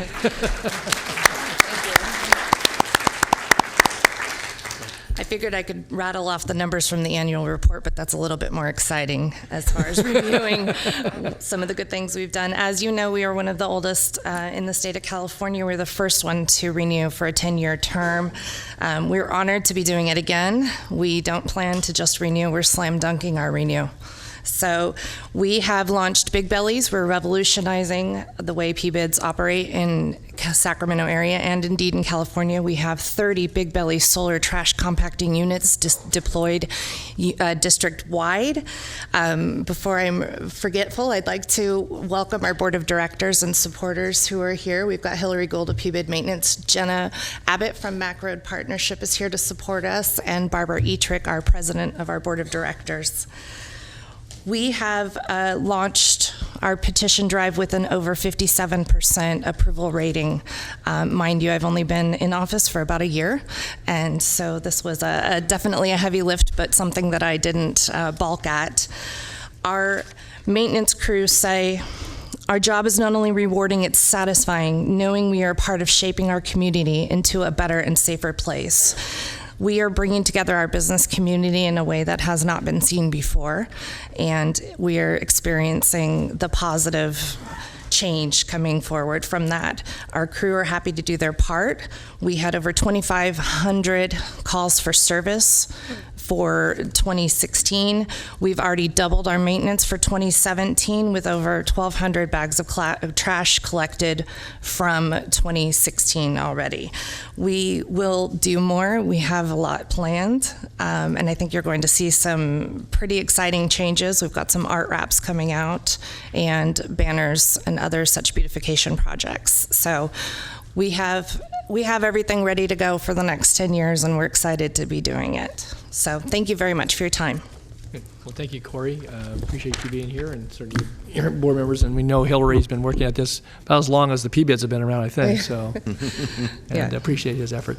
Thank you. Any comments by members? Okay, good. And so I invite Bob back up. We have that was a report, and now we have the resolution. So we'll couple of 67 and 69. Thanks, Corey. Stand by for the announcement here, Bob. Okay, for item 69, this is the public hearing on the renewal of the Flooring Road P-bid, and also the levy assessments for fiscal year 17 and 18, should the P-bid be renewed. Since this is a public hearing, your board should consider any oral written testimony that has been provided or is to be provided today. And then after the closing of the public hearing, it is recommended that your board designate Susan Getz, who's over there, the manager of special districts, to tabulate the ballots received, and then to return at 2 p.m. with the results of that tabulation. At 2 p.m., then we will inform your board of those results, and if there is no majority protest, which means that the majority of the ballots received were in favor of the renewal, then we'll be asking for your board to take the subsequent items that are on today's report. So with that, I do want to mention that 203 ballots were sent to 320 properties, and so far we have 97 return ballots. 93 return ballots, assuming that some people they might have put multiple ballots in envelopes and such. So we don't really know that because they haven't been opened yet. So with that, Susan Getz will be conducting the tabulation. The tabulation is open to the public and will take place immediately following the closing of this hearing. And we will be doing the tabulation at 827 7th Street, which is the building adjacent to this building. And it will be on the first floor of that building in what's called the Building Assistance Center. It's really easy to find if you just go to the lobby of that building. It's the main counter area where building permits are taken in. With that, I recommend that you take the action number 1, which is the action on the environmental document, and then designate the manager of special districts to conduct the tabulation, and then ask us to return at 2 p.m. for the final actions. Okay, before we do that, I want to open a public hearing and see if there's anyone here who wishes to address it. So with that, I'm going to open the public hearing relative to the Flooring Business Improvement District balloting and the process, and anyone wish to any comments on that? All right, seeing none, then I'm going to close the public hearing on that portion, and then we've asked for action as outlined. Mr. Davis recommendation, and we'll return here at 2 o'clock to do the tabulation. So, to report the findings, you're going to do tabulation. Right. So I would suggest that your board take action on items 1 and 2 on the staff report. Take formal action, and then we will return at 2 All p.m. right, and we can couple that with the action on approving the annual report from item 67, so we can take 3 actions? Correct. Okay, all right, so would entertain a motion to that effect? So moved. Second. Moved and seconded then to approve the annual report on item 67, give the direction as outlined for item 69 to return here at 2 p.m. or thereafter for the report out of the tabulation. So with that then, please vote. Unanimous vote. Good. Thanks, Bob. Thank you. Appreciate it. Okay. And thanks, Susan. And we'll see you back on that item this afternoon. So we're going to hold the rest of the items that are still remaining and go to item 71. So we'll return on items, 68? 68 and 70. Is that correct? 66. Yep. 68 and 70. Yeah. And let me ask before you, anybody here on item 70, was there any property owner here on item 70? Okay, if not, then we'll go ahead and we'll hold that item as well. Okay, with that then, we'll get to main event for this morning. It's item 71. So Flo, if you want to call that item, please. Okay, item 71, report back on parkways and unincorporated communities cleanup and safety initiative. Okay, very good. And just, again, a little housekeeping. We'll have the staff report, questions by board members. We have a number of folks from the public who wish to address this. I know that Supervisor Cernas requested an opportunity to speak after the staff report and after we have any questions of staff, and so I'll certainly, the chair will grant that. And we'll probably be working, I imagine, through the lunch hour here today, so anticipate that with the number of speakers that have signed up. So, okay, with that, Mr. Lender, we'll turn to you. Thanks. Yes, good morning, Chair Natoli, members of the board, Rob Leonard, Deputy County Executive. Great, PowerPoint's up. As a means of background, during the June recommended budget hearings for fiscal year 2017-2018, the board directed the county executive to report back on options to address illegal camping and its impacts, specifically primarily debris or trash removal in the areas of the parkways, American River Parkway and Dry Creek Parkway, and also the communities of the unincorporated area, which we consider to include both the residential areas and our commercial corridors, retail areas. The board went on to ask that the county executive come back with options considering alternative funding levels of $3 million, $4 million, and $5 million to be dedicated to both of those geographic areas, the parkways and the unincorporated area communities. And there were also some specific subjects that you asked us to address, including the possibility of adding a community prosecutor to assist in these efforts, exploration of determination of chronic nuisance for repeat offenders associated with illegal camping or debris, and then also explore the addition of an animal control officer, a dedicated animal control officer, or perhaps two, to also augment existing services, or perhaps include that in our development of options as we look at those alternative funding scenarios that you dictated. The issues that we address in this report are complex and dynamic. And as we look at actions, potential actions taken, for each of those actions, there's a reaction.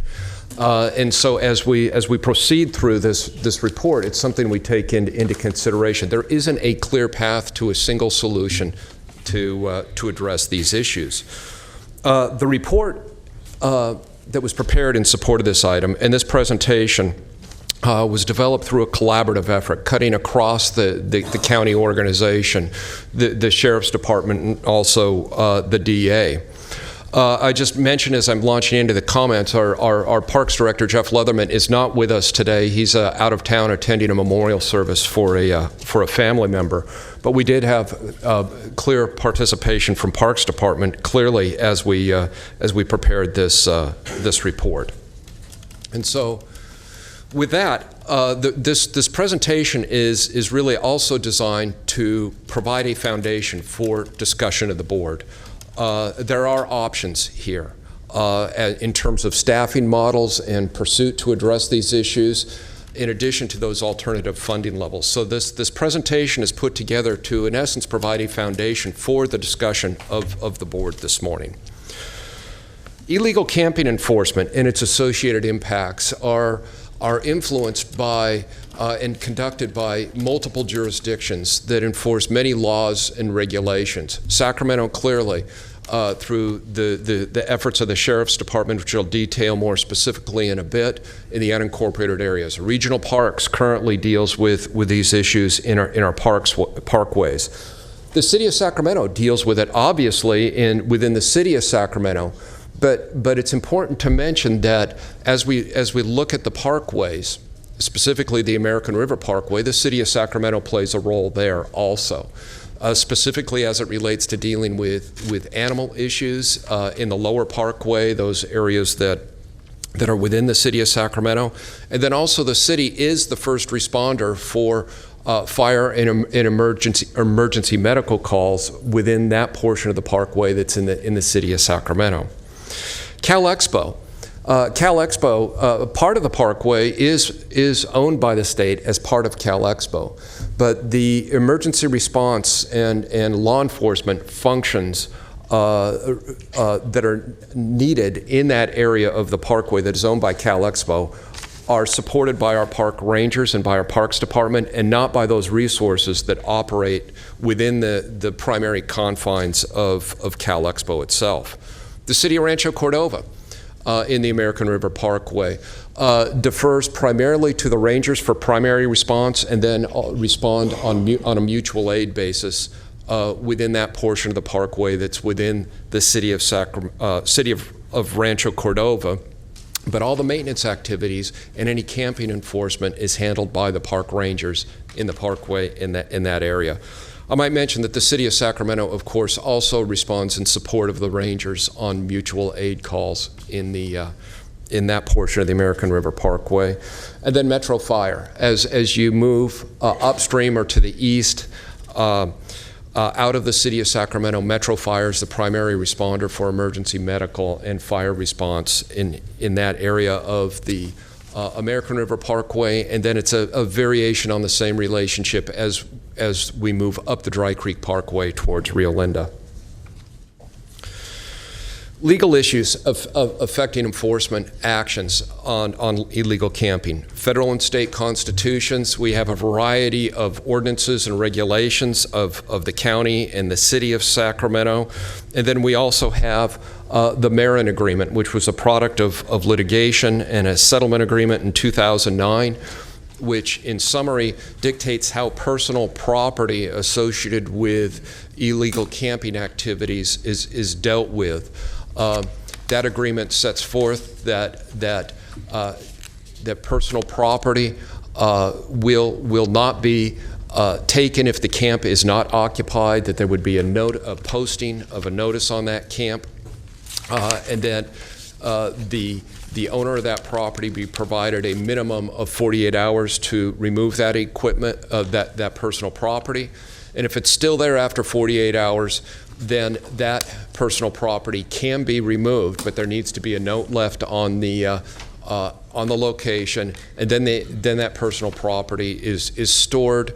There's information provided on how the individual can recover that personal property, be it from a camp that was removed or dealt with by the rangers in the parkways, or by the sheriff in the unincorporated communities of the county. Yeah, Mr. Leonard, just a second. Ms. Peters has a question.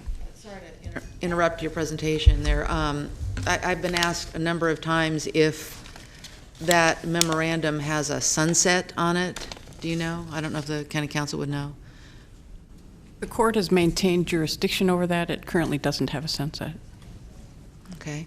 And then another question that has come up is always a discussion of how far away from the original site does a tent city have to be moved to allow, how would you say this, so that restart the clock. Right? To restart the clock. And when I read what I read, it didn't say 100 feet, 250 feet. So I guess it's sort of a judgment call from the Sheriff's Department.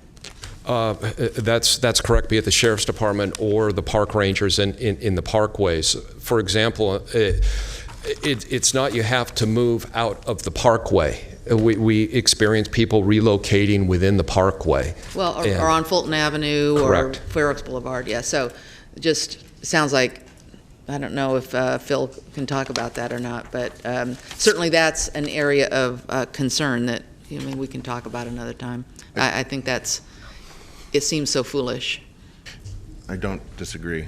I want to make clear, though, because I don't see it, and maybe you're getting to it, Rob, here, that if our ranger staff come across an occupied campsite versus an unoccupied one, they can insist that the camp be broken down, and they can escort them to a place where their belongings they can gather their belongings that's off the parkway, correct? That's correct. I just hadn't gotten there. You're correct, Supervisor Cerna, that it is not a violation of the Marin Agreement, for example, if a camp is occupied, to engage with that individual, have them break down their camp, and move at that point. What I was referring to was an unoccupied camp. Thanks. Transitioning then to current efforts. In the parkways, illegal camping enforcement is the responsibility of our ranger. And specifically, we have a Parks Resource Team, which is a team of rangers that is dedicated towards illegal camping enforcement on an ongoing basis. They work a 10-hour shift, so that activity is now conducted by that team 4 days a week. It's not a 7-day-a-week activity. Excuse me, guys, ask a question. That's the same 4 days every week? Yes, it is at this point in time. So it's Monday through Thursday? I'll look to Chief Ranger Doan. The specific days of the week, I believe it is Monday through Thursday? Tuesday through Friday. Tuesday through Friday. So Saturday, Sunday, and Monday of every week, because of current funding and staffing, there's no enforcement along those lines. That is correct. There is debris removal that occurs on outside of those 4 days. So a debris removal team follows the Parks Resources team to deal with debris removal. Those teams work 5 days a week, and then there is continuing debris removal activity that goes on by our regular park maintenance crews, but not to the level of effort of our dedicated illegal camping debris removal. And that's a single team? At this point in time, it's a single team. That's one team for 5,700 acres. That is correct. The team goes to where it needs to go. And I think it's important to mention also that the Parks Resources team, the illegal camping team in the Parkway, also essentially it's as mentioned, it is a complaint-driven enforcement. So calls that come in or email messages that come in to 311, email, phone calls are largely served to direct the efforts of both the Parks Resources team and the debris removal effort. The predominant number of camps, the highest density is in the lower Parkway. So although these resources aren't assigned to that geographic area because of the amount of activity that occurs in that area, that's where they spend the majority of their time. But they will respond to sites to the east, as far out as Sunrise and beyond, the full 23 miles of the Parkway up to Hazel, they will respond to. Supervisor Frost has a question, but I just wanted to follow on to my question, though. So if someone sets up a camp on Saturday and we don't get to visit that camp until Tuesday, and they have 48 hours, so basically they get 48 hours to remove. If it's unoccupied, right. It would be 48 hours. And so that cycle, and again, I certainly, without getting into a lot of detail, but I mean, basically, again, people can understand what the process is, what our presence is there, and so timing it right, I mean, you may have to pick up and move camp 4 times a month. The scenario you present could So I'm not saying that certainly happens occur. every case, Rob. I'm Right. just trying to get some sense about it. Again, people, are smart. I mean, again, and whether you're homeless or you're illegally camping doesn't mean, that you couldn't figure out what the situation and what our, approach has been. And it would seem to me that that in of itself, by not having a seven-day a week presence doesn't, the timeliness of our ability, not because of people's lack of interest or pursuit of it, doesn't, that shows us always have to working to play catch up, particularly because of just the way the current approach is. Yeah, I would agree. Your observation is correct. We have historically, and we do from time to time, changed the days and the hours of the enforcement, but we stick with a schedule for a period of time. Also, it's appropriate to mention that we also have patrol rangers that don't function as the Parks Resources Team, which is a dedicated group of rangers that focus on this activity. We have patrol rangers also, and they will cite or identify and engage with campers also. But again, it's not with the focused effort with the amount of resource. So on a Saturday or Sunday, for example, if a ranger runs across a camp, there may well be a conversation with the camp if it's occupied, or it could potentially be noticed also. It sort of varies on the other demands on that ranger's time on those days. Just one additional follow-on. And so the debris removal, that's an additional day. Is it a 10-hour commitment as well? No, those are 8-hour shifts. Okay, and so so just run through very quickly how that works. And so debris removal, if the last day that the Rangers team is out there for the enforcement as relates to illegal camping, then they would get notice to our team, so they'd be in on Monday morning to get the stuff? Yeah, meaning the debris removal activity? Yeah. The debris removal team and the Rangers and the Parks Resource Team don't work as a combined unit. One will trail the other. And so, is it a matter the of location hours? of camp Is it a matter of hours or a matter of days? Or it's typically hours. It could be That's a what I'm trying day, to understand, Rob, yeah. but it's not more than a day. But of normal it would be, unless they work on Saturdays, that you would have this gap consistently. You might do a change up of days, but if we're working Tuesday through Friday, the enforcement end of it, and they trail, and they're working a fifth day, I guess I'm just trying to get some sense about what happens. Again, what I'm identifying, or I'm trying to identify by presentation, is where those gaps are, even with our best efforts thus far. That's what I'm trying, in addition to what we're going to get to later in the presentation. But clearly there can be a gap that could bridge a weekend, for example. Right. But typically the way the teams are coordinated is that by the end of that fifth day of a debris removal team, any pile or congregation of debris that's been created as a result of the camp enforcement activity, it will be removed. That won't be left. Okay. Now, that's not to say that there aren't other debris piles around within the parkway, but as it relates to the coordination of the illegal camping activity and the debris removal, there is a coordination, and the goal is not to have it. Yeah, because again, some of the pictures we've seen, again, and maybe reflective, again, point in times, but in any case, they're pretty despicable when you see the accumulation. That all that didn't occur over a weekend or a day. I mean, it may occur in a fairly short amount of time, but again, what we see in some of those pictures is just a tremendous amount of debris and litter and refuse and whatever else is included in that garbage. So, okay, Supervisor Frost. My question relates to your comment about complaint-driven. I guess it was a little bit over 4 months ago that we voted to add 8 rangers.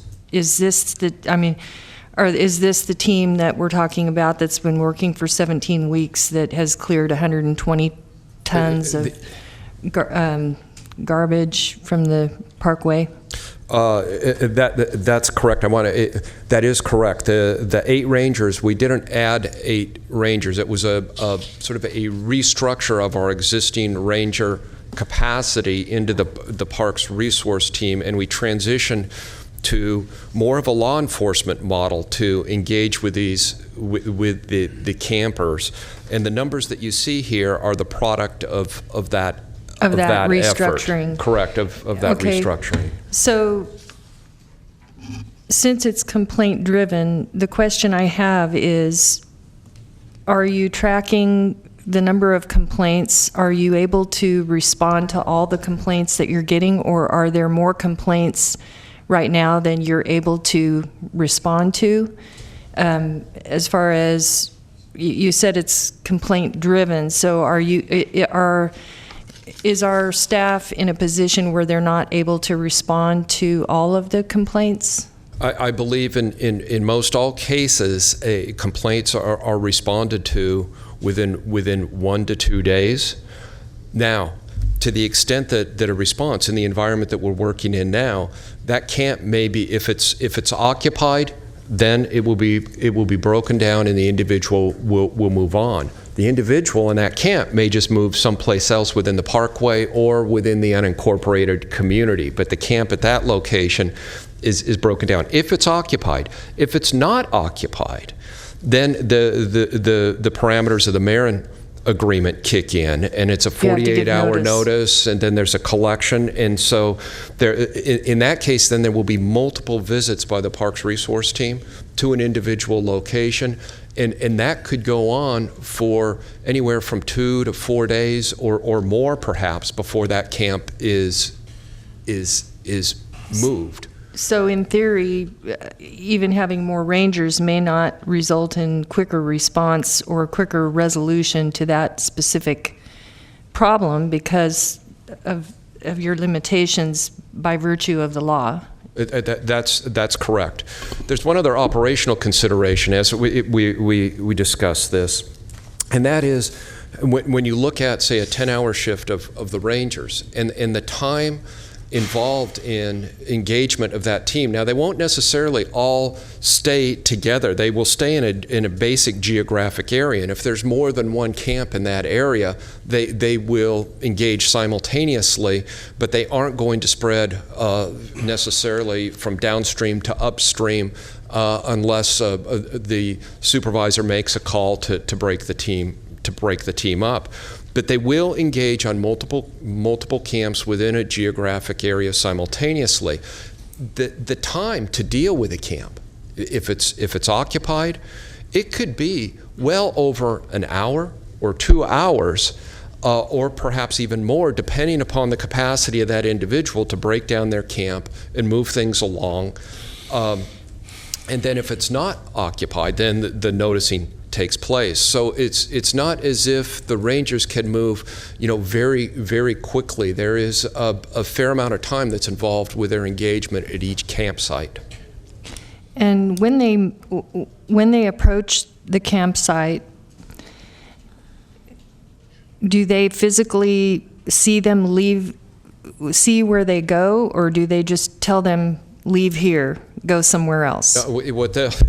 They have to break down their camp and leave, and then leave. Do they watch them leave the parkway? No, they will not watch them leave the parkway. Often, as it's been described to me, is they will leave and say, go, for example, up onto the levee, or they will start down the path. The rangers won't follow them to make sure that they're leaving the parkway. Can they legally remove them from a public place, or do they have a right to be in the parkway? They have a right to be there. So no matter how many people we hire, we could have the whole federal government bring out armies, and we still couldn't kick them off the parkway. Right, correct.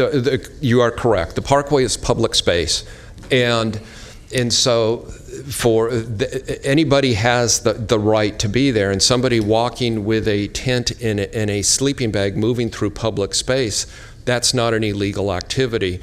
To set up their It's only illegal if they're there for more than a certain number of hours. Well, the overnight camping is not allowed in the parkway, be it in the city portion of the parkway or the county portion, nor up the Dry Creek Parkway. Okay, and then my next question is, in your report, you talked about our park resource team making 156 arrests. So those people went to our jail. That's correct. And in our jail, it costs us around 175 to 200 a day to house people in our jail, which I guess if they're criminals and they need to be there, we want them there, but correct? Correct. And it talked about the number of citations issued and 120 tons of refuse removed, which I thought was pretty incredible, given that that was just in 17 weeks. I thought that was a big Correct. deal. The question I have was, is there an improvement on the Parkway, or did they just come back with more garbage or with more somewhere else? Did it just move them, or do you feel in 17 weeks there was an improvement in the, because this is a lot what they did in 17 weeks. I'm curious to know if the situation is better because of that, or if it's just moving. Because I remember in Citrus Heights, when I was on the city council, we have the no camping ordinance. It's a matter of moving them, but they just keep moving, and they always come back. And you can count on it. Like you can count on doing dishes every day and having to fix food. I mean, it keeps coming back. So I'm curious to know if there was an improvement on the Parkway, or did they just move it to a different area of the Parkway? I would say that there was a change. Wouldn't necessarily say that there was an improvement, to the extent that we have focused with the Parks Resources team more at a law enforcement model, where if there's somebody with an outstanding warrant, or if there is something that deserves a trip to jail, they're going to get a trip to jail. And so, and that is a change. We were doing that before, but not with the focus and the energy that we have been since we implemented the Parks Resource team in January. With that environment, with that being the case, I would venture to say that some of those individuals, they're not going to come back to the Parkway because they know that they're going to get a trip to jail. Unless there is something, though, fairly egregious, a trip to jail is not going to see them stay in jail for too long. But I would venture to say that some of those individuals, with our implementation of this model, are not coming back to the Parkway. But others that aren't making that trip, if we are just moving people around, they are just moving around. And my understanding is that we do have homeless people who do things to earn a trip to jail so they can get their tooth taken care of, or catch up on their medical, or get a roof over their head. So a trip to jail isn't, in their world, in our world it might be a disaster. In their world, I'm not sure it's so much a disaster. Yeah. That's a comment. I guess that's all I have right now. Thank you very much. Okay, thanks. Supervisor Stern? Thank you. First of all, I got to take issue with the supposition that more rangers aren't going to have an impact on the camping activity, because to me, okay, just hear me out. In theory, if you have more rangers out there that are able to spend the time necessary with occupied campsites, that is going to make a fundamental difference. That is why I have proposed what I have in concept, which is shrink the geography of these teams so that they can maintain that constant presence in a smaller geography. Okay. Secondly, on the arrests, of the 156 arrests, how many of those arrests are for illegal camping? Let me address your first issue. That I did not mean to imply in any way that the assignment of more rangers would not beneficially impact the issue, with our goal being to reduce illegal camping in the Parkway. I did not mean to imply that at all. For the clarification. Right. In regards to the composition of the 156 arrests, I'd call upon Chief Ranger Mike Doan to respond to that.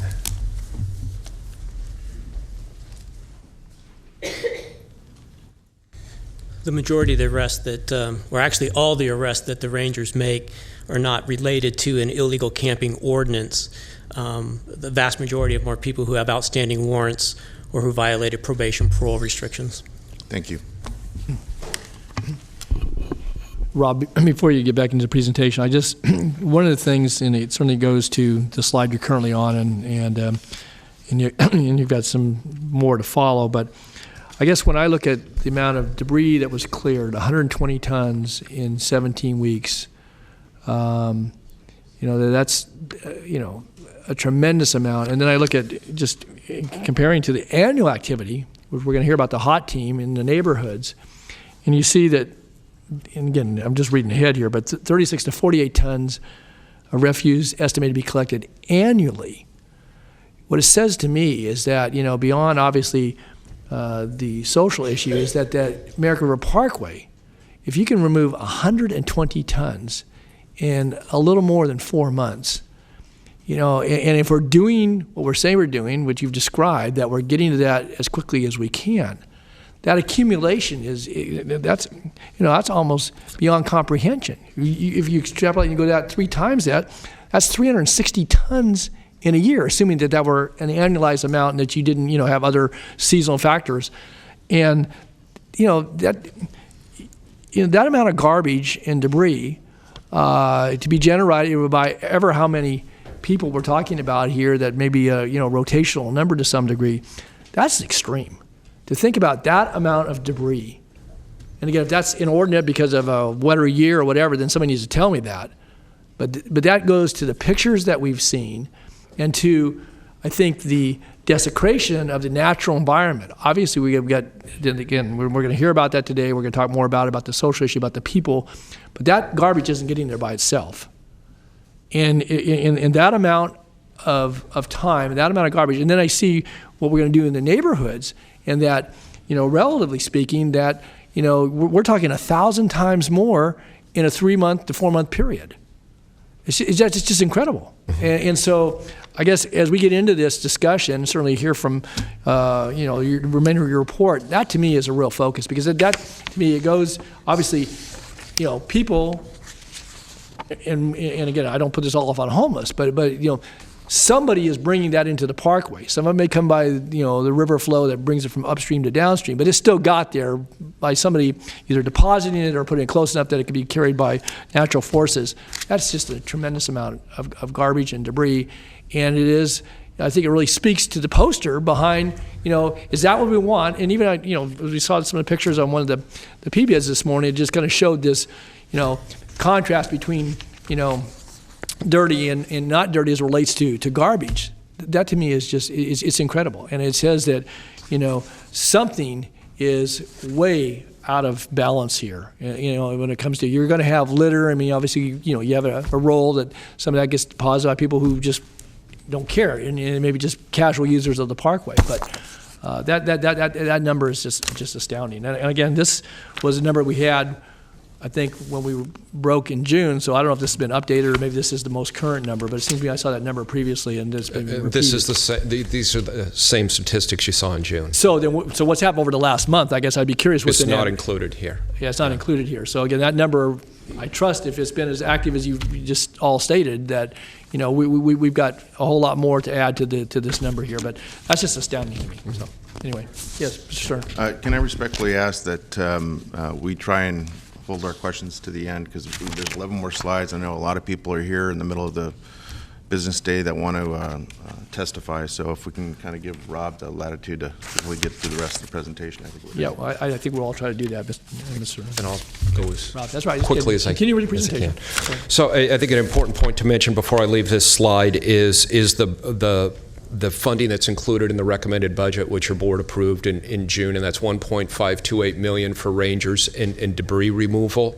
That's essentially the capacity that I mentioned that we've been discussing. There wasn't an increase in the Parks Resource Team or the debris removal. There was an increase in debris removal, however, that was the addition of another team along with our visitor service team pilot project.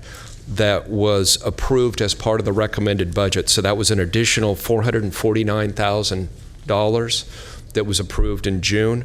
Again, that would essentially increase our debris removal capacity and then also put a presence via park ranger assistance out on the parkway in the afternoon into the evening hours, so we would have additional eyes and ears and presence out on the parkway. And so that captures our existing resources dedicated to this activity at this point in time. In the unincorporated communities, and we do have Chief Deputy Phil Borelgi is here, along with Todd Henry from the Sheriff's Department, to respond to questions when we get into the details of what the Sheriff's Department is doing in the unincorporated area communities. So the Sheriff deploys one homeless outreach team, or HOT team as I'll refer to it, moving ahead, that moves somewhat similar to the Rangers in terms of a complaint-driven direction of that resource. It's augmented with resources from Department of Waste Management, including both staff and a vehicle to help with debris removal. There is also a Smart Policing Initiatives grant team. This is a number of retired annuitants that are working with Sacramento Steps Forward and other organizations to look at how to align the HOT team resource along with services to assist the individuals that are camping or homeless. The budget for the HOT team for fiscal 17-18 is $628,000. That does not include the waste management resources that are dedicated to it. And then the statistics you see are projected to be 12-month numbers associated with the existing single HOT team, not exclusive of anything that may come in the future. Rob, at the conclusion of your presentation, if Chief Brelgi and Chief Doan maybe could be prepared to answer the question as to what their sense of what the effectiveness of citations are, if any. When I see 2,220 by the Sheriff's Department and 590 by the Rangers in that short amount of time, I can annualize amounts. I guess I'd like, is it worth the time to write the citations? I guess I want to have some sense about, the frustration that maybe they're having in the field or the effectiveness of that, and there's no really assessment of what that is. And so I'd like to have somebody respond to that at the end of the presentation. Certainly. Moving ahead, though, just in terms of balance in the presentation, we've talked a lot about enforcement and resources dedicated to enforcement. On the flip side of this, the organizational capacity and resources of the county that are dedicated to providing assistance to homeless individuals in that community. Your board has had numerous presentations this calendar year to date addressing the various services that are highlighted on this slide, ranging from outreach and engagement to rapid rehousing, targeted transitional housing, permanent supportive housing, and then assistance to have people have stability and maintain their housing. These services are provided by the county through a whole range of relationships with different nonprofits and other organizations. The financial resources dedicated to this is in the neighborhood of $40 million a year. A large portion of that is related to mental health services that are delivered through various contractual relationships. With the recommended budget in June, the board approved $6.5 million for a number of new initiatives targeting homeless support. Those include a full-service rehousing shelter that would provide 24-hour shelter for up to 75 people. This would be accommodating them. It's been referred to in the past as a triage center, but I know the term has transitioned to our full-service rehousing shelter. This will essentially accept people with their partners, with their possessions, and pets. Mental health and substance abuse services are provided there, along with assistance to find rehousing. Supportive services targeting individuals and families that frequently utilize high-cost services that are provided to homeless community, those individuals that are frequent users. How can we get them into housing? So resources dedicated to that. Family shelter, increasing our capacity to accommodate up to 33 families a night, and then providing them with assistance to find permanent housing. Transitional housing for unsheltered families that in essence can't be supported by emergency shelter, and then 2 additional social workers. So this just highlights some of the activities that are supported by that $6.5 million that was added to these programs with the recommended budget. Rob, real quick, through the chair, the 6.5 is, correct me if I'm wrong, but that's the collective appropriation for these programs in the first of numerous years, right? Paul? That is correct, Supervisor. Thank you. Okay. So then that brings us to the discussion of options. And as we were developing options to support this discussion of the board, we set some goals. So what we're looking for is 7 days a week to provide illegal camping enforcement, both in the parkways and in the unincorporated communities. 7 days a week of trash and debris removal. Connection of homeless individuals with assistance and resources, and of course making wise use of the resources that your board may decide to commit over and above what has already been dedicated to these activities. Option 1 is essentially expansion of our existing model, which is the Parks Resource Team and debris removal teams in the Parkway, and adding more capacity, adding more rangers, creating enough capacity to have Parks Resource Teams provide support 7 days a week in the parkways, and then with the associated debris removal capacity.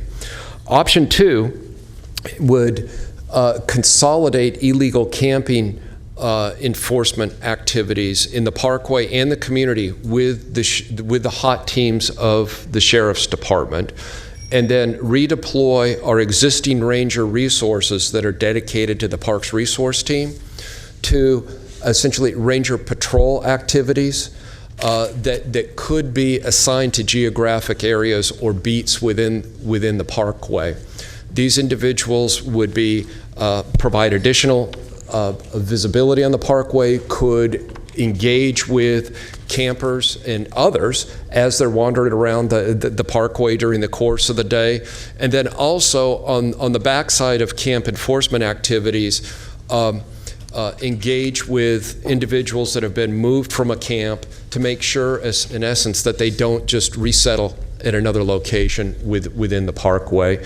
But they would also, these redeployed rangers, would also perform functions completely unrelated to illegal camping and get sort of back to the broader set of responsibilities associated with public protection and law enforcement in the parkways.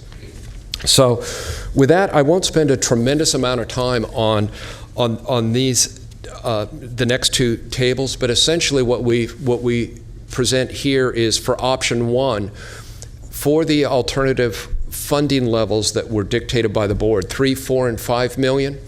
With our existing structure, how much resource could we deploy if we're looking to add a regional, illegal camping team and debris removal team for the different funding scenarios? How much of that resource could we deploy? What we also carry, again, is it's both about parkways, and as your board said, it's not just about the parkways, it's also about the unincorporated communities. You could see how the hot team scales up for the different funding levels. So highlighted in yellow, you could see the number of additional illegal camping teams and debris removal teams that we could introduce. And this is provided as an example for how this could work. If the board has interest, we could certainly would pursue this in a more focused and detailed manner. And then with the hot team, how that capacity would also build in the various funding scenarios. At the bottom, you could see the ongoing costs There are, with each of these scenarios, there are certain one-time costs, primarily associated with acquisition of equipment or other things to get these teams up and going. What I highlighted here was this is what the ongoing cost would be. Real quick, Rob. Yes. I just want to make clear take for instance the second yellow bar across. When you show 3 in the $5 million column, it's 3 teams comprised of multiple FTEs, right? Correct. Okay. Correct. This isn't number of individuals. You could see down at the bottom total FTEs, okay. And you could see just above the third yellow bar, you could see Parks FTEs. So you could see, for example, with at the $5 million scenario, we have 2 illegal camping teams and 3 debris removal teams. That's a total of 19 FTEs. Thank you. And then at the bottom, and you could see a similar presentation for the sheriff in terms of additional FTEs. And then the last number at the bottom of the page shows total park and sheriff FTEs associated with each scenario. I just wanted to point that out because your bottom line is measured in FTEs and your subtotals are measured in teams. Yes. Okay. And I'd like to get clear on this. These are in addition to the people who are already deployed in those specific areas? That's correct. All of this is additive. Possible proposed new? Correct. Okay. And then the option 2 provides the same detail information for that model, where we're bringing the hot teams in to deal with illegal camping enforcement in the parkways, redeployment of the rangers, and then beefing up the hot teams also for the community. So you could see what that looks like. I have a question then on thank you, Don. On the option 2, the sheriff hot team unincorporated has 0.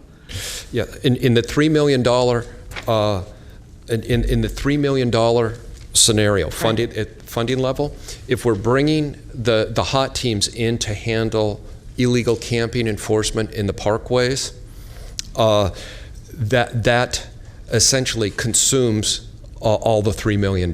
So we have to go to $4 million to get additional capacity to bring hot team into the unincorporated area. The hot team model is more expensive than the ranger model for providing illegal camping enforcement, and so that's in part why we see at the $3 million level, if we're looking to provide camping enforcement in the parkways 7 days a week, we need 2 hot teams to do that, and there's no available financial capacity beyond that. Other issues. The board asked us to investigate and report back on the addition of a community prosecutor to support our illegal camping enforcement activities, be it in the parkway or in the communities.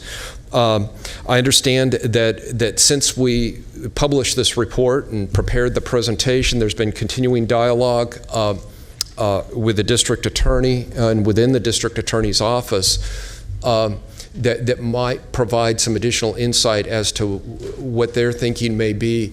When we put the report together, the feedback we had received was that the DA's office felt that it would be more of a supportive resource than a prosecutorial resource associated with this. But I believe the district attorney is here and could speak to this when your board would like.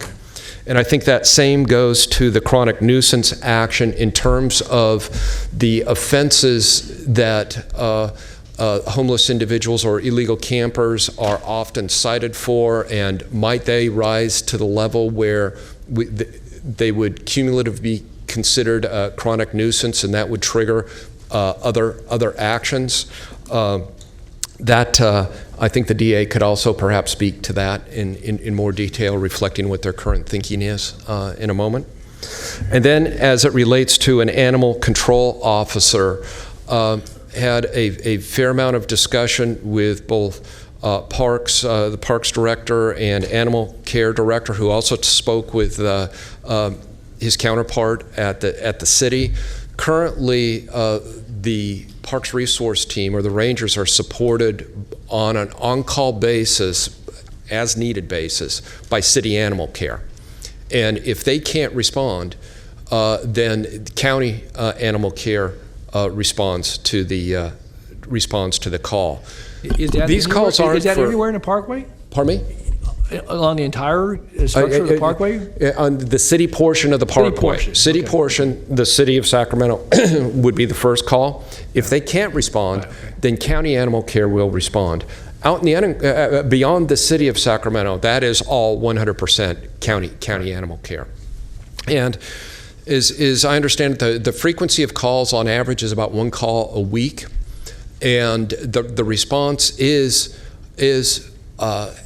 been adequate in terms of supporting the ranger activity. So the notion of providing a dedicated, focused animal control officer for the Parks Resource Team, our conclusion was that there, quite frankly, wouldn't be enough work for them to do.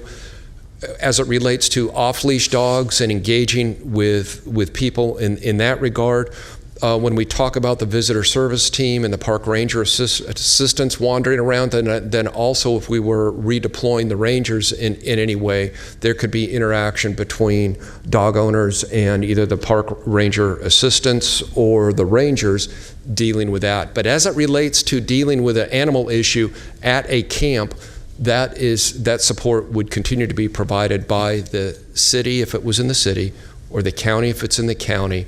Yeah, Supervisor Peters. Question, Rob. On the animal control in general, in this proposal, do the hot teams or the rangers, whoever it might be in the way of enforcement, when they come upon a camp or a camper with a dog, do they check and see if it's licensed and spayed and that kind of thing? Yeah. Was that yes? Mike, I believe it's the case, but I want to confirm with the chief ranger. We do at Oh. times, but we get a lot of services. Yeah. Okay, so repeat the answers. Is that one? So yes, so the question was when the Parks Resources team or the hot team engages with a camper, do they ask if the animal is, or do they check to see if it's licensed, spayed and neutered? And the response was yes, they do. Okay. Okay, Supervisor Cerna. Yeah, how long, Rob, on average, does it take to have animal care control officer respond in that one incident each week? Do we have data on that? I would look to Mike or Dave to respond to that. You have to come to the mic. Chief Doan, you need to stay close by if you could, please, so everybody can hear you.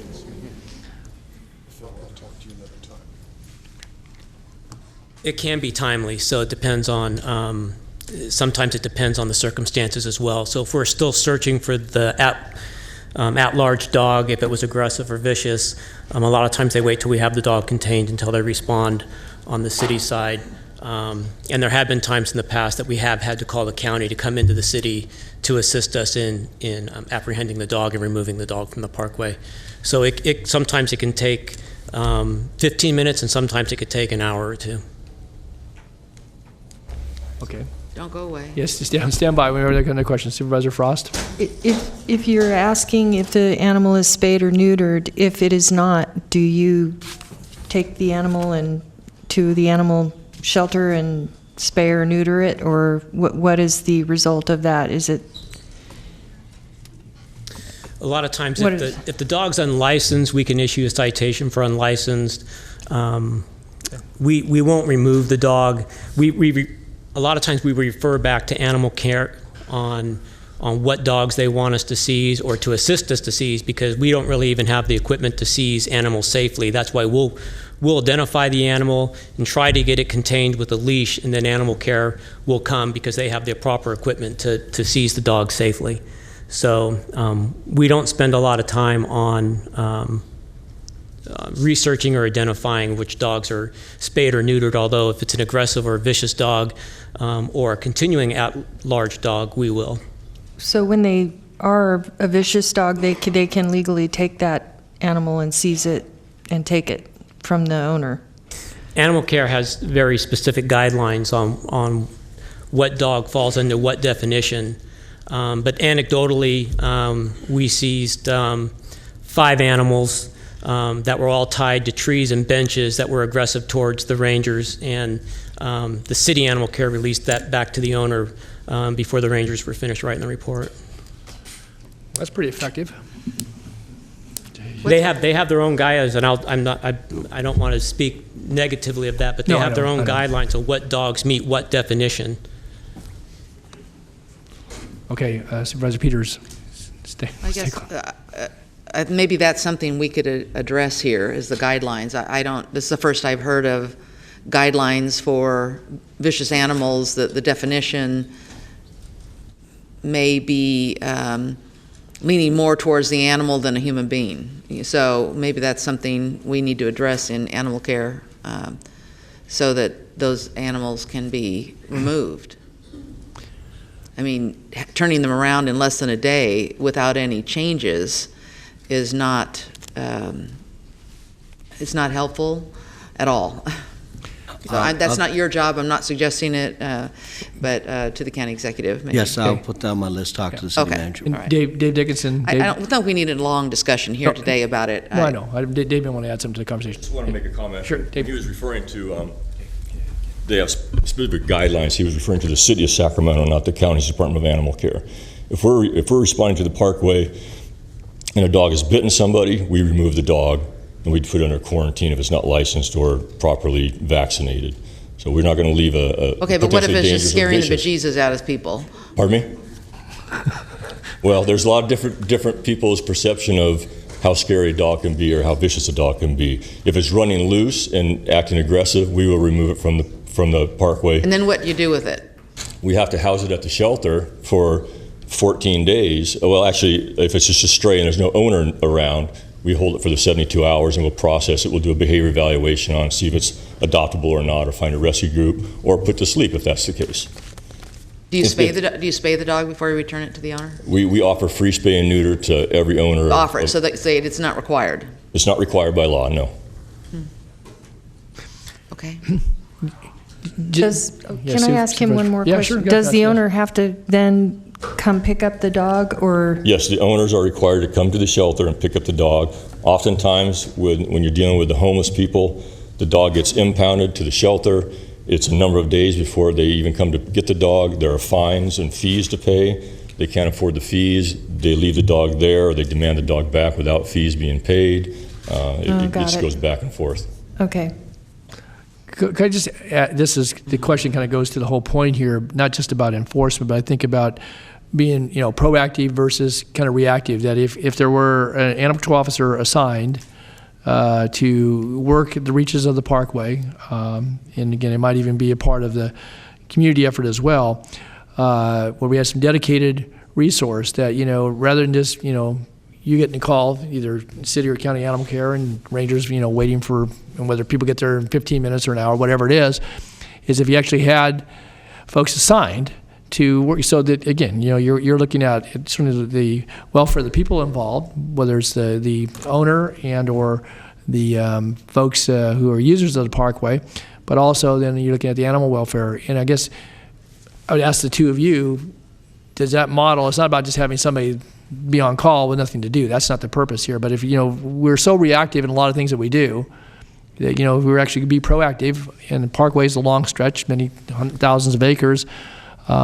would that be, is there a model, because that really wasn't talked about here, that would actually provide that, I say immediate in a sense, if you're up on the upper part of the parkway and got to call the lower part of the parkway, then it's going to take a little while to respond. But, or are you both suggesting that what we do now is it says adequate, but adequate can mean a lot of things to a lot of people. So, Dave, Chief Doan? I would say if we had a dedicated officer or two to the parkway, we could respond in a more timely manner.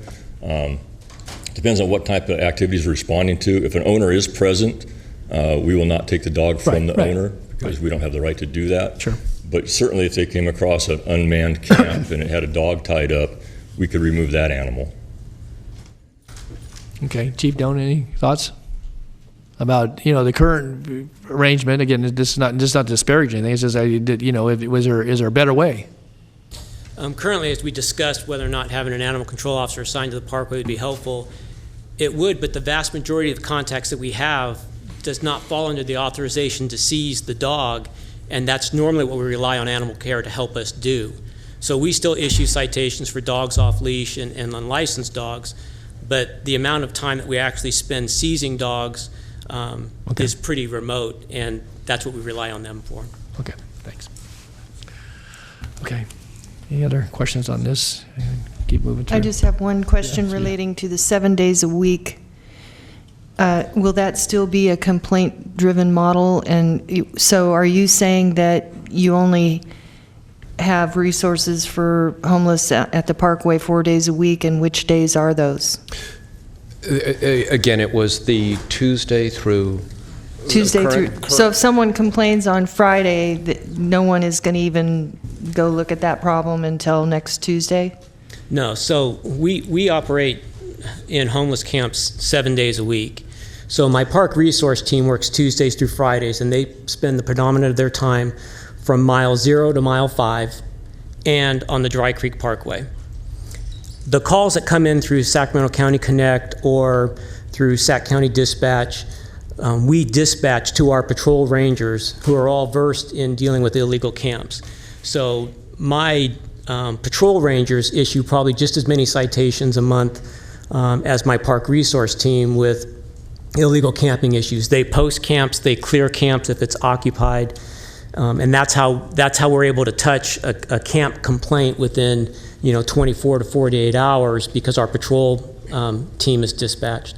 The other issue is we have park ranger stewards who are assigned to the various portions of the American River Parkway and the Dry Creek Parkway, who is part of their responsibility as well as also to monitor and deal with camps within their steward area. So that team does it 4 days a week, but we have homeless response 7 days a week currently. Yes. Okay, thanks, Chief. Thank you. Okay, Rob, I know again we've been kind of intermittent with your presentation here, and I think the district attorney and maybe the sheriff want to weigh in. No, when we're done, so we need to keep moving. So yeah, I think it's starting down the home stretch, and as far as the presentation goes.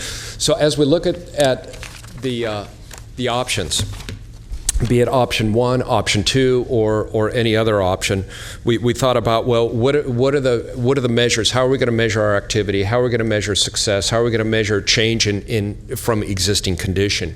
And so these were subjects that we identified to sort of to spark that thought. So of course it's number of camps engaged, camps cleared, illegal camping citations, campers connected with services, arrests, and then tons of debris.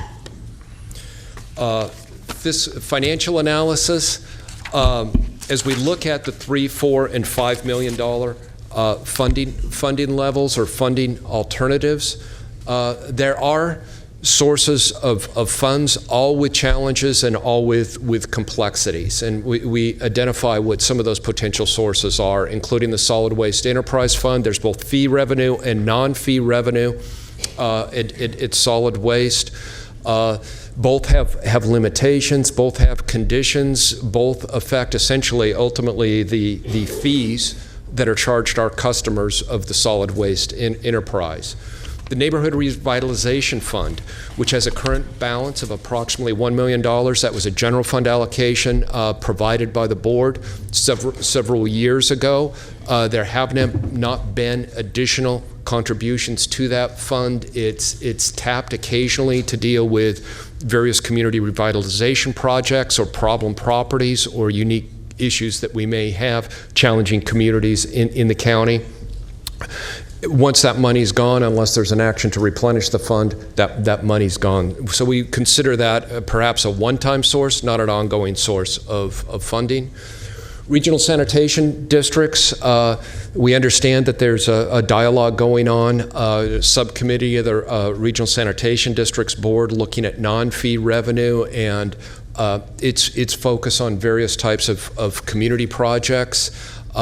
Any funding from that source would ultimately have to be approved by the Regional Sanitation District, by the full board.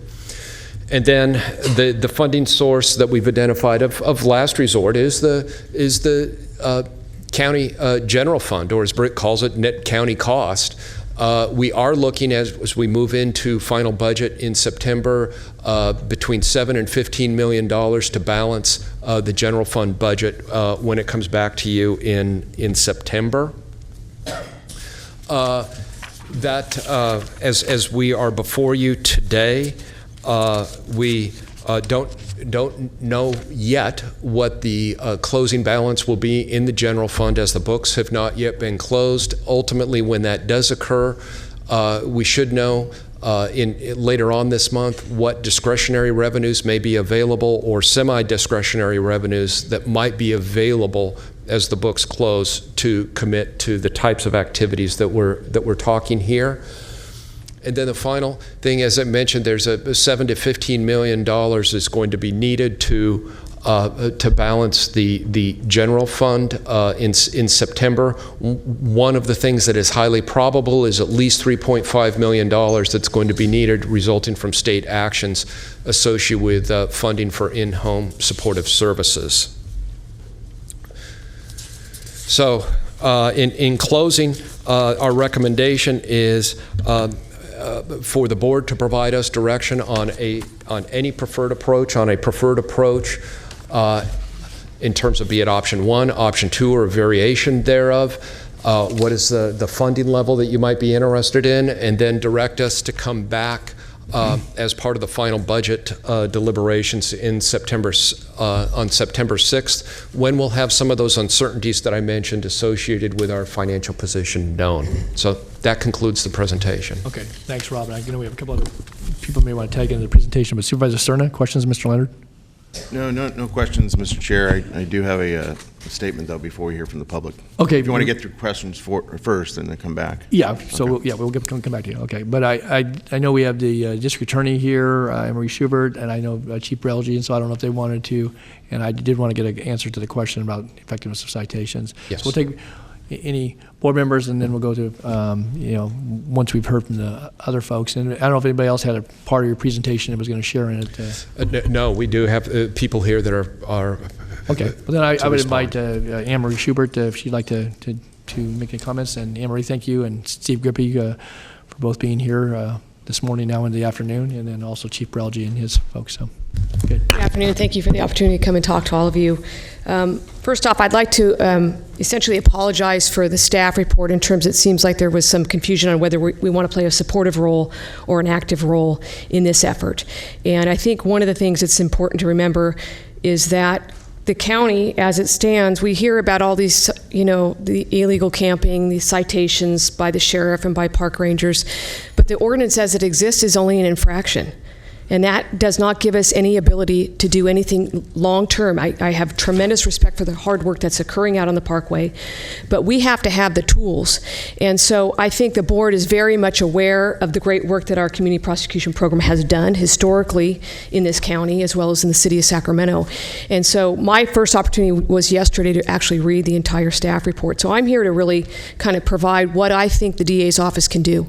I commend Supervisor Cerna for bringing this forward and having a full hearing on this, because we all know this issue is very complex. It's not easily solved. Enforcement alone will not solve the problem. And it really does, I think that the need of the community prosecution program is vital to this. Our history of that program has been very successful. And I want to just address a couple things that have been brought up. One of the things that our office, our community prosecution program does is it brings that expertise. You all know them individually. You know the great work that they do. They provide collaboration between law enforcement, park rangers, local, city, state officials, community-based organizations, so that we can provide long-term quality of life solutions to our community. Not simply, as Supervisor Frost is concerned, is that we're not here just to move the problem. We need to fix the problem. We may not fix it perfectly, but we've got to have a long-term sustainable problem, so that if in fact we do clean up the Parkway as we all want, we're not simply moving the problem to other neighborhoods or to our business community. So some of the things that I think are important that our community prosecution team has come up with after reading the staff report and going over this yesterday is, Rob Leonard mentioned the whole concept of a chronic nuisance offender program. We have a tremendous relationship with our Sheriff's Department and many collaborative partners with what we call a chronic nuisance offender program. We just started it last May, where we identify individuals that have 10 or more arrests. They are essentially the types of crimes that we're talking about here. We're not here to criminalize homelessness. We're here to address the crimes that are associated in our parkways, in our communities. So we have a list of qualifying crimes. And those individuals, with an agreement of the Sheriff's Department, after so many arrests or citations or bookings in the field or whatever it is, they're going to spend that time in jail because they've earned that trip to jail. But we're also going to follow up with that, and within 48 hours, we're going to provide that holistic approach that they need. They need the adult drug services brought to them within 48 hours. They need to be stabilized. These are individuals we all know that are, for the most part, resistant to that help. And so whether we like it or not, putting them in custody for repeat offenses is going to help them in the long term. I just asked my team this morning, how many people have gone through the CNO, the Chronic Nuisance Offender Program? We've had 74 people with 222 cases. That's a lot of cases. And of those 74 people, in that estimate, almost half of them have availed themselves of services. And what I know, the little that I know about the Parkway, is that a very, very small percentage are going to avail themselves of the services if we give them a citation. In fact, I would be willing to bet probably a Starbucks that less than 5% of those folks that are offered services in the field are going to avail themselves of that. What we've learned over time in a DA's office is we have to bring the services to them. And sometimes that means, unfortunately, when they commit crime and they do it repeatedly, it must be brought to them in custody. And we have a great relationship with our public defender's office because at the end of the day, we all want the same thing. We want a healthy, happy, safe environment. We want our kids to be able to ride their bikes in the parkway or people to take their bikes out there or whatever they're going to do. And right now, that's not happening. And so this should not be simply just, I have great respect for what's happened in the last 17 weeks. But we need a long-term sustainable program that's not just going to be about cleaning up the parkway. It's going to be about changing people's lives. And so that's where I believe our community prosecution program can bring to you. Do we need help in funding that? Absolutely. Because we have a lot of issues in this county that our CPU unit is doing. But we can also help with other things. We have a number of laws that will help. State code violations, penal code violations. There are some county ordinances or misdemeanors, but we cannot continue to issue county citations and expect that these people will show up for court. They will not. We need to have misdemeanors because then at the end of the day, we can find that appropriate balance and we can provide them the services and hope that eventually they'll become stabilized, they'll get that supportive housing, they will get the treatment that they so desperately need, and they'll be able to move into long-term housing. And that's really the ultimate goal. But for a DA's office to be engaged, we are more than willing to do that. Again, we would fill it with somebody that's a very experienced prosecutor. We would take him out of one of those specialized units. But we also think it's critical that everybody understand that we want to provide those services to those individuals. But it has to be the right balance. And so I'm here to tell you that the DA's office is more than willing to take an active role in this. We have the knowledge, we have the expertise, and we have the ability to help solve this in a long-term fashion. So with that, I'd be willing to answer any questions for the board. Okay, Supervisor Cernan, I think Supervisor Peters next. Thank you, Mr. Chair. Yeah. Thank you, Madam DA, for being here, and I appreciate your comments about the need for a holistic, long-term approach here. I don't think you're going to get any argument from any of us that that's what our intent is. I guess I want to know whether or not you see some new additive opportunity with some of the initiatives that this board has recently adopted through our annual budget process, most notably the first of its kind full-service shelter. No other jurisdiction has pursued something like that in the Sacramento Valley. Do you see an opportunity with that in particular where perhaps some of the chronic nuisance offenders might be able to stabilize, as you mentioned, and take advantage of that program. I absolutely think that's a viable alternative. I think the goal is we don't want to put people in jail. Right. That's not the goal. The goal is to get them stabilized so that they don't commit crime and don't commit continuous nuisance-related issues. So, one-stop shops are good. It's just like our Family Justice Center. We want people to get them all centralized, but there are going to be some folks that are going to be resistant or not going to do it. And at the end of the day, if that's their choosing, then they also have an alternative that they're going to go to jail. I completely understand that, but as you, I think, are well aware, the kind of the beauty of a low barrier environment is that you go, out of your way to make it as inviting, as welcoming as possible. You limit the barriers for people to say no to the help.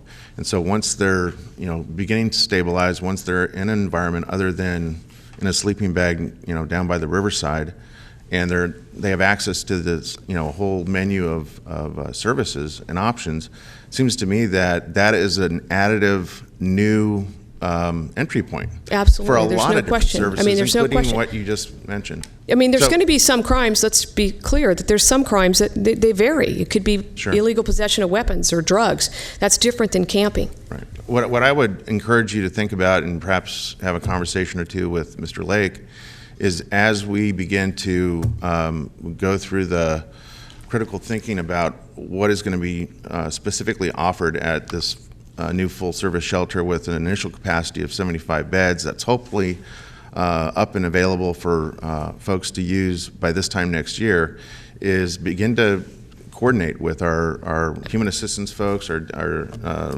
public health folks, to see how the complement of programming and services that you just mentioned fits into that, because I think it could be absolutely critical. It could be something actually better than some of the models that we actually visited before we moved ahead with a full-service shelter. I agree. Thank you. Okay. Thanks, Ed. Okay. Supervisor Peters? Hi. Thank you for being here today. I had your CNO program popped into my mind when I saw that there were 2,200 citations issued last year. I don't know, we didn't get it into a level of detail how many of those were to repeat offenders, but I think the thing that's confusing, the question, and maybe Phil Browgie can answer, but when you have 2,200 citations, that could be infractions or misdemeanors. Because you can cite somebody in the field for misdemeanors, and that's what happens on most drug crimes now. So I don't know the breakdown. Okay, so the CNO program is for misdemeanors? It could include, it has to, for us to be able to put somebody in custody, it's got to be a misdemeanor. Infractions are going to go out to Carol Miller. So, sorry to say, I don't know who has the ability to make them all misdemeanors or all infractions? Well, the county ordinance is, and then we'd be willing to help with that, is the county ordinance could be changed for the illegal camping. We can't change the law, the state law. No, I'm not suggesting that, but is there a change to the county ordinance that could be made that would make it easier? Yes. Okay. The illegal camping is the most notable one. Okay. And she is correct. The 2,200 citations that we do, that the Sheriff's Department issued, are primarily geared towards the chronic nuisance offender program, to start that process to offer services or get these people services rather than take them to jail. So the terminology gets, for a layperson, so the citation is the ticket. Correct. Right. Okay. So if I understood District Attorney correctly, is it 10 citations in 12 months of a misdemeanor level in a 12-month period? You become a CNO? No, it's 12. It's 10 violations in a 12-month period of time, and those 10 violations are what the District Attorney, Sheriff's Department have mutually agreed upon. Violations meaning infraction or misdemeanor. Okay. Some of those are drunk in public, urination in public, panhandling type things, various ones that we have identified jointly to. Okay, so your deputies have the ability to look on their computer and see how many times that person has been cited previously? That is correct. Okay. So if you find somebody who qualifies for that CNO program, do you then take them to jail? We work with the community prosecutors and our various things to eventually take them into jail, and just like the District Attorney said, offer them services. Okay. Can I make one other comment I think is beneficial about the program that I think addresses part of Supervisor Frost's question is when the benefit also of the program is that they're placed on probation, and then they can have conditions of probation such as stay-away orders, which is a very critical component when they're just moving their tent from one place to another. So we can do stay-away orders from the Parkway or whatever the other conditions. So just to be clear, my concerns and questions had to deal with not just the Parkway, but the unincorporated area. And so one of the eventual questions is are the regulations the same in the Parkway as the unincorporated area? Are there any, because the Parkway has an overlay of the general plan, and does that discourage or prevent anything different than in the unincorporated area? No, it really doesn't. Okay. They overlap. So they're all the same? Very similar, from your yes. standpoint? Correct. In law enforcement? Correct. Okay, because I knew about the CNO in the unincorporated area, but I didn't know whether the Parkway... Sure, Mike's people will use our type of ordinances geared towards urban, and we will use theirs in the parkways interchangeably. And you have the ability to swap sides, sir? Yes, absolutely. Okay. Just wanted to get clear on that. Thank you. Yeah, if I just follow on while you're on that point really quickly, does that hold for other law enforcement agencies? So if city police or animal care or city of Rancho Cordova obviously is under sheriff's command, but Citrus Heights, any of those agencies, does that all come into the system so that if you're working a situation where folks, because I mean that's part of what we're going to hear about here today is folks are concerned it's going to push this out of the Parkway into neighborhoods, and what's going to be the catch, whether it's in the unincorporated neighborhoods or business districts or in the incorporated areas as well. So is the system set up so that, you know, when it comes to your folks, Anne Marie, you can catch that? I mean, it's one thing if the sheriff's working with, you know, Chief Doan and his folks, Parkway unincorporated, but there's another piece of this that affects a lot of people, and those, you know, again, would fall under the category if you knew there were... The CNO program is still a new concept. It's only Okay. been around for a year. It's a partnership with the Sheriff's Department and some of the other collaborative partners that I think are specifically designed with the community prosecution program. So, you know, we don't necessarily have an agreement with Citrus Heights or the city of Sacramento. Rancho Cordova. Or Rancho Cordova. I mean, I think they're all great programs for future building, but it takes time and resources. Even though the Sheriff's Department is the Rancho Cordova Police Department? Correct. Okay, well, that's something we can work on. I might be able to work on that piece of it. Okay. Okay. All right. Very good. Any other questions for Anne Marie? Good. Thanks, Anne Marie. I appreciate. Okay, thank you. Oh, I just Supervisor, wanted, I'm sorry, Supervisor Frost. I'm sorry. I just see a question. You ask if you can bring back what those changes would be, how we would change the ordinance and how that CNA program would work and what would the cost be and all that. I think we'd be very willing to sit down and be part of any team effort to help develop a plan that we think is going to be a long-term sustainable plan. We'll work with the DA's office on that. Thank you. Okay, thanks, Anne Marie. Okay, Chief, anything else? Again, you've heard the conversation. This was useful. Anything you want to talk about as relates to the staff report before we get into the... No, I think what District Attorney Anne Marie said was 100% correct. We are on the same thing. The community prosecution piece is such a huge piece for us for dealing with the homeless issues. And like she said, the last thing we want to do is take them to jail. Offering them services, whether they're in jail or during that 48 hours, is crucial in our opinion, and it's where the problem really needs to be solved. And then, if I could ask, so under your program, at the end, after you have someone in jail, does county social service connect with them in jail to try and get them into either a program or some transitional housing or something like that? How does that work seamlessly, I hope to hear? We have navigators inside the facilities that do work with health and human services type people to offer them services. Okay. Thank you. Okay. Good. Thanks, Chief. Anything else? I didn't know who's your...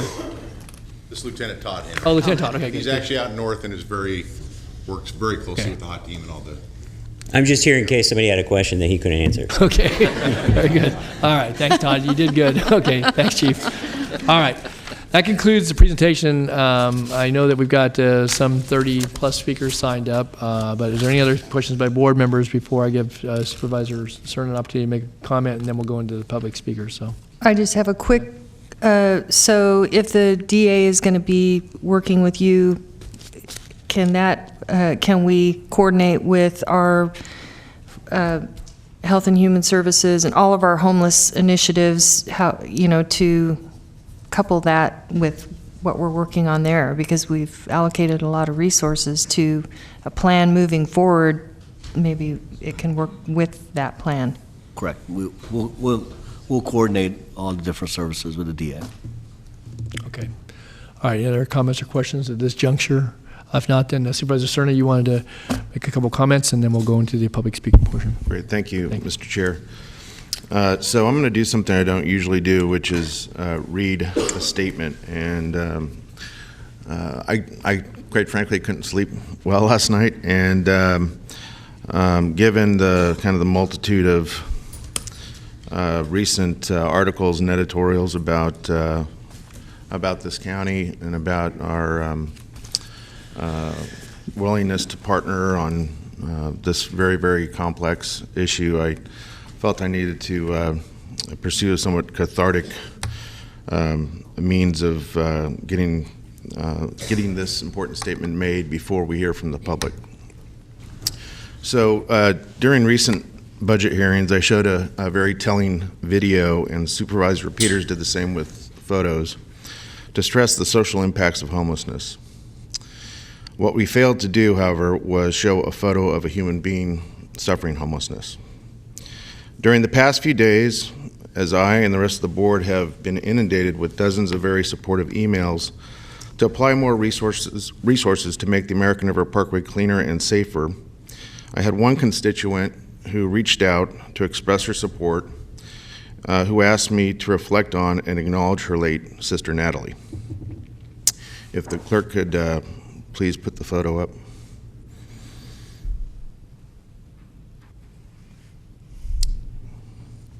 This is a photo of Natalie. Natalie died homeless and suffered from both poor mental health and addiction, and I was informed that she frequently lived on the Parkway. I want to remind everyone here and those who took time to share your support about what we're considering this morning, now the afternoon, that contrary to some unfortunate media accounts related to today's potential actions, I have proposed what I have precisely because we, the Sacramento County Board of Supervisors, continue to press for more compassion as we offer help for those suffering homelessness. In fact, more than any other local government in the entire Sacramento Valley. Unfortunately, little has been reported or editorialized about the recent initiatives this board took to fortify our continuum of care after nearly 2 years of planning, public input, and counsel and collaboration with partner service agencies. As I recently stated in a guest editorial, it is because we are directly adding even more shelter and service capacity that we must simultaneously explore ways to restore the American River Parkway as a clean and safe environment for everyone. Before we hear from members of the public, Mr. Chair, I would like to make clear that should it be the will of this board to move forward with any of the options presented by staff or otherwise, that we do so with the express intent to ensure additional shelter and service capacity this board recently approved be available as we adjust personnel deployment to enforce the Parkway camping prohibition. We must make sure people have more options for shelter and services as a viable option than to camp in dangerous conditions in and along the Parkway. I feel it is important for all those who are about to speak to hear this nuanced perspective from me before we conclude this hearing. So thank you for the time. Okay.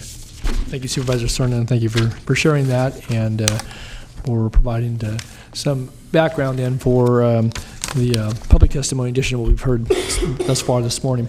Okay, we have about 35 speakers. I know a couple of folks have had to leave thus far. We have a couple of requests to read things into the record, and I'll ask the clerk at the appropriate time to do that. So in light of where we are, and I think in the attempt to hear from all the folks, some who've taken time out of you, obviously out of your busy days, I'm going to put the 2-minute timer on, and that should put us within an hour framework. So please, as you're coming forward, keep that in mind, and you can speak to anything we've heard this morning or not. And with that, I'm going to call the first three. I call these in order that I've received them from the clerk.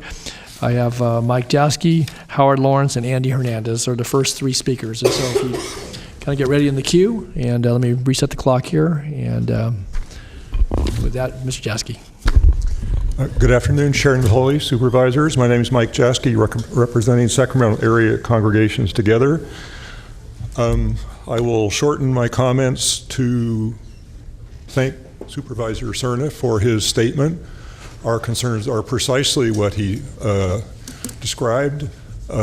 However, we believe that the capacity that you added in this past June's budget decision is grossly insufficient to handle the number of persons who are homeless within this county, even those homeless in American River Parkway, as best we understand the numbers.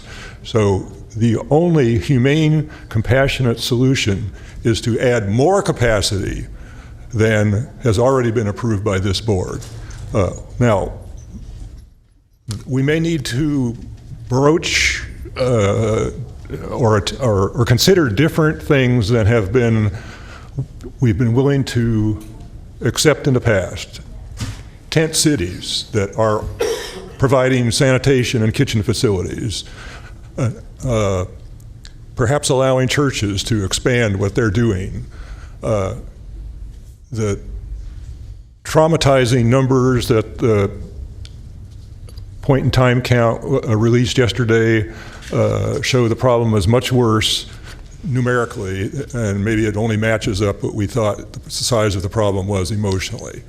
So we ask that you not act on any of these proposals today, that you send the county executive and the various other officials back to rework these plans, to take into account the need to expand housing and support service capacity to actually be able to handle these individuals, and not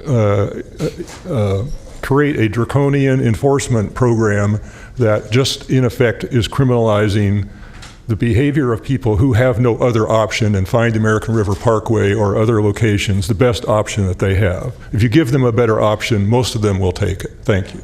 Thank you, Mike. Okay, next, Howard, followed by Andy Hernandez, followed by Stephen Green.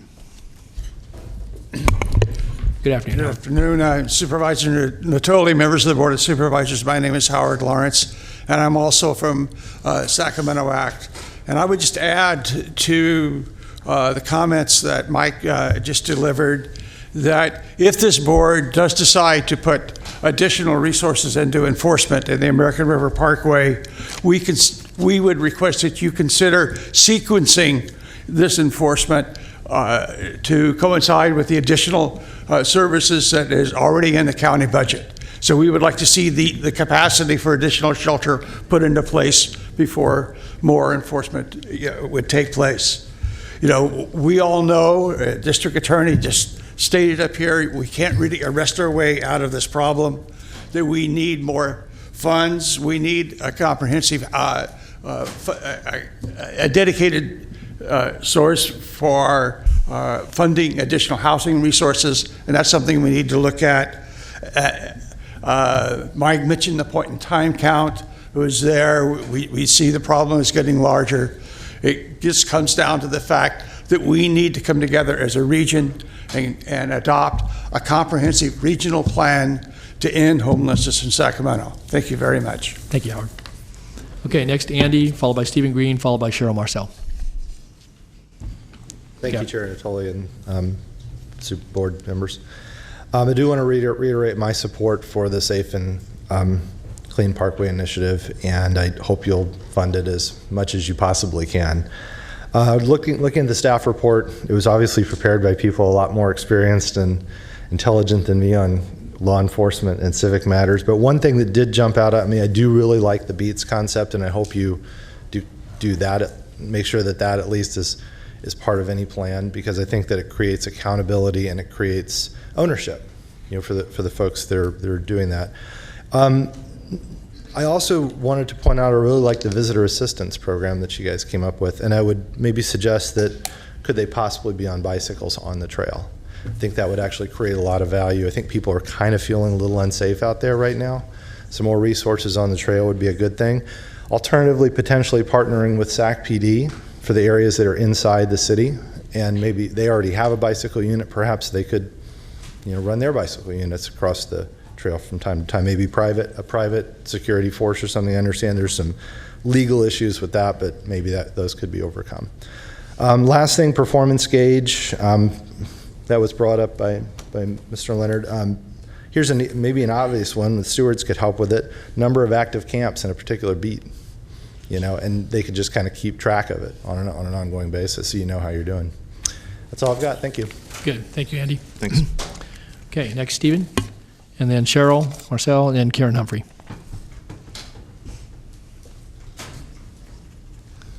Good afternoon, Steve. Good afternoon. I'm Stephen Greens, Save the American River Association. I want to commend Supervisor Cerna for his statement. We certainly endorse what he had to say. In terms of the options you're considering, we favor option one. Option one, however, doesn't address one of the very severe problems we have on the ranger staff, and that's the high turnover. Every time a ranger quits, it often is months to get a replacement in place. And the reasons for this turnover has to do with salary. And we think you need to do, the rangers should be getting the same salary as the deputy sheriffs. And it would stop the turnover rate. Beyond that, the problem we have here with homeless people is a regional problem. We need a regional response.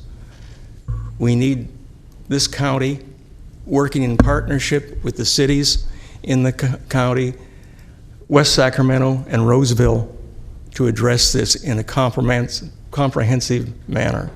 And we hope that the county could take the lead in putting together a coalition to work on these issues. Thank you. Thank you. Thank you, Steve. Okay, Cheryl Marcel, followed by Karen Humphrey, followed by Warren Tritt. Good afternoon, Cheryl. Good afternoon. Thank you, Supervisor Natoli, members of the board. I'm Cheryl Marcel. I'm a member of the community of Woodlake, which is adjacent to the Parkway, and I'm here today to urge your support of the Safe Parkway Plan. I feel very strongly that additional resources are needed in the Parkway. We live about 2 blocks, and on a beautiful summer morning, it would be nice to have our daughter take a nice bike ride. But it's simply just not safe in the broad daylight. I think many of the testimony that you've received in writing and that you're going to be hearing today are about the safety and the criminality that's happening in the Parkway. And it's simply unacceptable, and I think it really reflects our role as stewards of this invaluable resource. Some of you know that I served the county at the airport for 11 years. I understand the many obligations that are in front of the board on a daily basis. Everything from law enforcement to mental health to child protective services, airport, certainly the municipality services, municipal services that you provide. But there has to be a balance between quality of life, making the community safe, making it a place that people want to be, and it's our responsibility to do that. I think that certainly, as Supervisor Frost pointed out, that we all wash dishes on a daily basis, and I think that is our obligation as a region, as a community, to take care of things on a regular basis.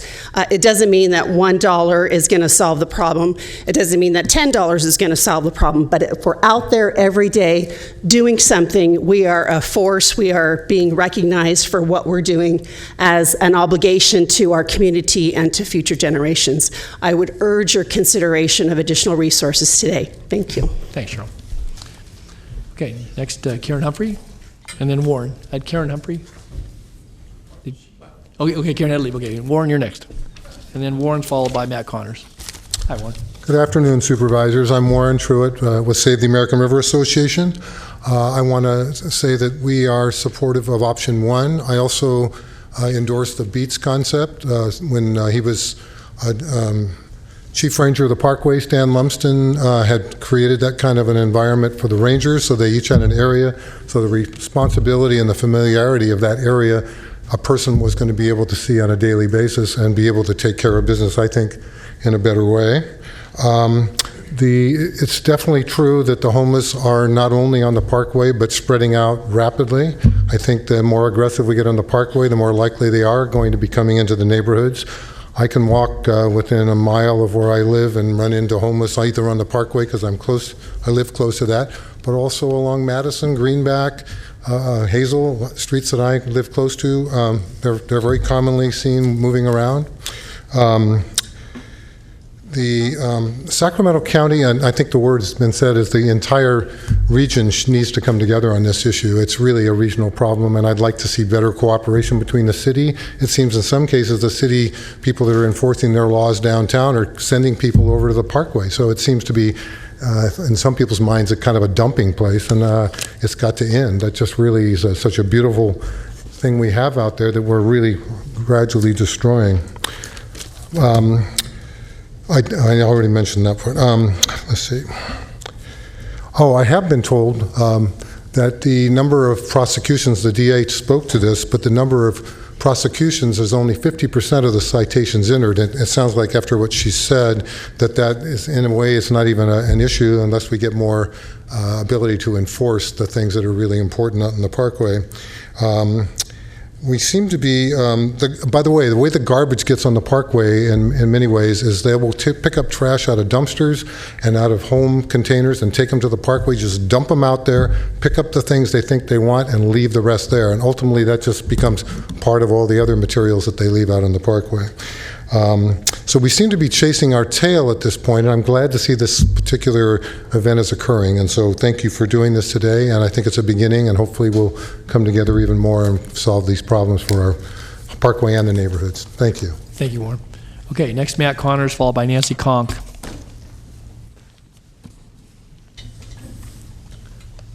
Good afternoon, Matt. Good afternoon, Supervisors. First of all, I apologize. I'm not an accomplished speaker, not associated with any organization, just a citizen. So it's my first time ever having done this, so bear with me. Well, welcome. Thank you, Chairman. Secondly, I apologize for my dress. I rode my bike here. I'm retired. I ride my bike 4 days a week. It's going to be a little warm now when I return, given the, as you noticed, Chairman, the hotness of the item. But anyway, I rode my bike here with my friend Carl Dahl. Carl will be speaking. I'm speaking for the both of us. That's as much of an organization as I represent. We're citizens here. We ride our bikes about 4 times a week. I will not ride my bike on the lower Sacramento American River Parkway during the day without other people. I fear for anything that could happen, and has happened. I firmly support Supervisor Cernan and the effort you're doing. I think it's greatly needed. I appreciate your comments at first. I also serve at Loaves and Fishes for 25 years, every third Saturday. So it has to be a holistic approach. But more needs to be done. I've heard the famous story of the hypodermic that's still in your office in the plastic bag. I've seen that myself way too many times. So I applaud you. Again, I apologize for both my speech, but we're out there. And we support what you're doing very much, and thank you very much. And I want to say, I applaud you as politicians, for if this is what you do all the time for a living, you've got tremendous patience. So thank you very much for all of you and all of the staff. Thank you for your kind comments, Matt, and we appreciate you being here. You did a good job for your first time, let me tell you. Okay, next, Nancy. Great. Good morning, Chairman Natoli, members of the Board of Supervisors. My name is Nancy Conk. I'm a resident of Sacramento, and I'm here this morning because I'm concerned about the level of additional funding that is being proposed for the cleanup and enforcement efforts on the homeless encampments along the parkways. Well, I recognize the health and safety issue that is at base here. I'm just concerned that what we're looking at is a Band-Aid on the symptoms without directing any additional resources to the underlying significant problem of homelessness in our county. And as we all know, after seeing yesterday's point in time count report, that problem has only gotten worse over the last 2 years, and particularly the numbers of unsheltered homeless fellow residents having increased, I believe, to 2,000 at this point. So the action before the board, as the report states, is one of prioritization of the county's limited resources.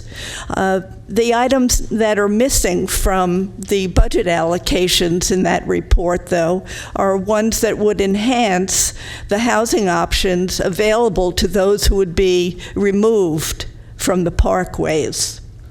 The other missing item from that report is a performance measure of the numbers of individuals who no longer need to seek shelter in the parkways, a reduction in the number of homeless in our county. So I urge the board to prioritize the limited resources it has available to address the underlying problem, not the symptoms, and to help those who are currently forced to seek shelter outdoors to find acceptable alternatives, and by enhancing the programs and resources available through our existing homeless initiative. Okay. Thank you very much. Thank you, Nancy.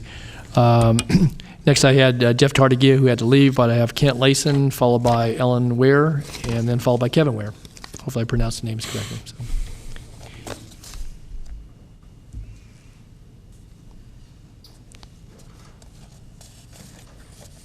Kent was first, and then followed by Ellen and Kevin.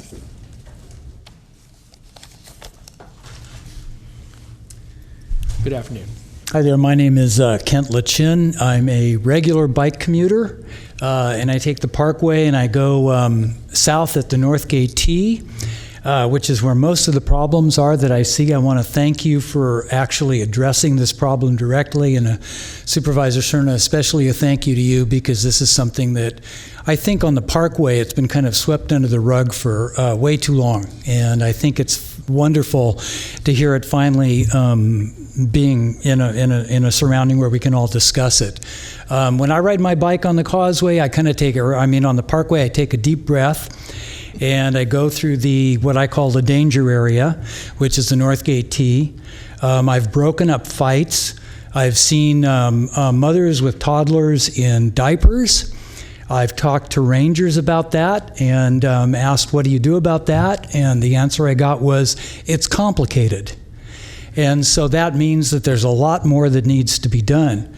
I would encourage you to put as much resource as you possibly can to this problem, and I would also encourage you to work together with the city to come up with a comprehensive program. I mean, this is something that I think we don't have to redouble resources. And I would also say, finally, please use some of the social services that have kind of an end game as far as solving homeless problems, like Volunteers of America, to solve the problem. Thank you very much. Thank you. Thank you, Ken. Okay, and then Ellen and Kevin.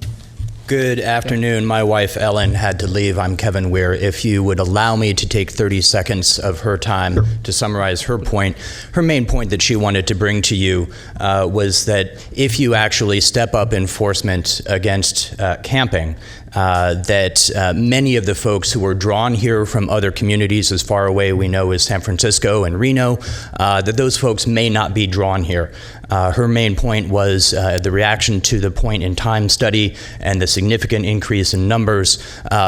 She suspects, well, we always have to be careful about anecdotal evidence, but she suspects that a lot of that is due to being drawn in from other communities outside of the county. So this bill, this item, might actually contribute to that and getting the word out to other communities. That summarized her statement. Thank you. I have lived at C Street at 21st for 15 years. I moved there because of the Parkway, because of access to the river. I'm a professor at Sac State. I commute by bicycle to campus every day. As a matter of fact, I don't even have a parking permit, so I have to either take RT or ride my bike. I run every morning on the pathway. I use the pathway 6 to 7 days per week. I'm a heavy user. And I start at the Blue Diamond facility, I go through 160, and then I go on to the east. So I see it every day. I lived through the tent cities of 2009 through 2011. I saw Oprah's van come out. I saw Al Jazeera's van come out. I've been there the whole time. Since this item was delayed last month, I was assaulted 1 block from my home next to the Blue Diamond facility on the Parkway by a homeless man who was very clearly mentally ill. Mike and Mark, the HOT team, were great. Our enforcement was great. I recognize that this item is not a magic bullet, and if you had passed it last month, I would not have magically not been assaulted 10 days ago. Every day that goes by that we look away from this problem, there will be more assaults, there will be more crime, there will be more suffering, both by members of the community and by the homeless that we all want to serve and support. So if I, a fit, 6-foot-tall, cisgendered male, am not safe, I'm really not sure who is. So, pardon the finger wag, but I would ask you to stop the inter-district squabbling, get it together, and move this forward for everybody's benefit so we can all enjoy this, all aspects of this community. So, in short, I support item 1 at $5 million. Thank you for bringing this before the board.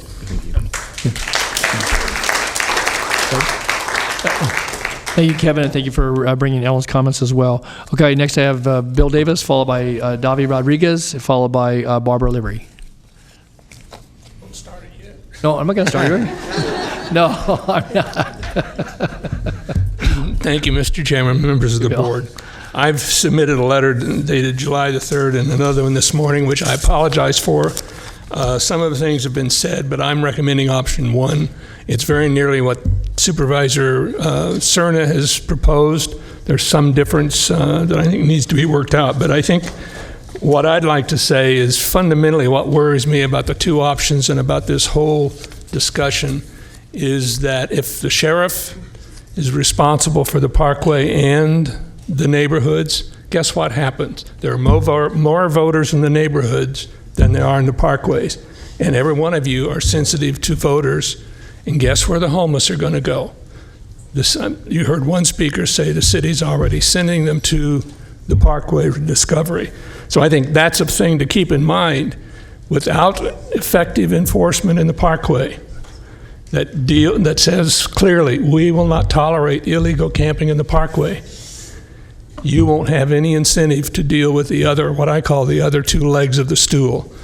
The 3 legs of the stool are enforcement, not only in the parkway, but also in the neighborhoods, supportive housing with services, and independent living, the ability to move from supportive housing to independent living, which requires affordable housing. You've heard comments about regional. I had a reaction to what I heard the district attorney say that, well, why hasn't she been talking to the rangers? All I heard from her was, I've been dealing with the sheriff, and the sheriff and I have got this deal worked out, and all of this wonderful thing. I'm the one that told Warren that 50% of the citations are prosecuted. You need to remember that. It doesn't matter if you write a ticket if they wad it up and throw it away and the DA doesn't prosecute it. So support option 1, which is in essence, I think, what Supervisor Cerna is proposing for the parkway, plus Supervisor Peters' concern for the neighborhoods. Thank you. Thank you, Bill. Thanks for your thoughtful letters as well. Okay, next, Davi Rodriguez. I saw Davi here earlier. I'll hold it. Maybe he'll come back. Okay, Barbara Leary, and then Barbara's followed by Charlie Willard, followed by Bob Horwitz.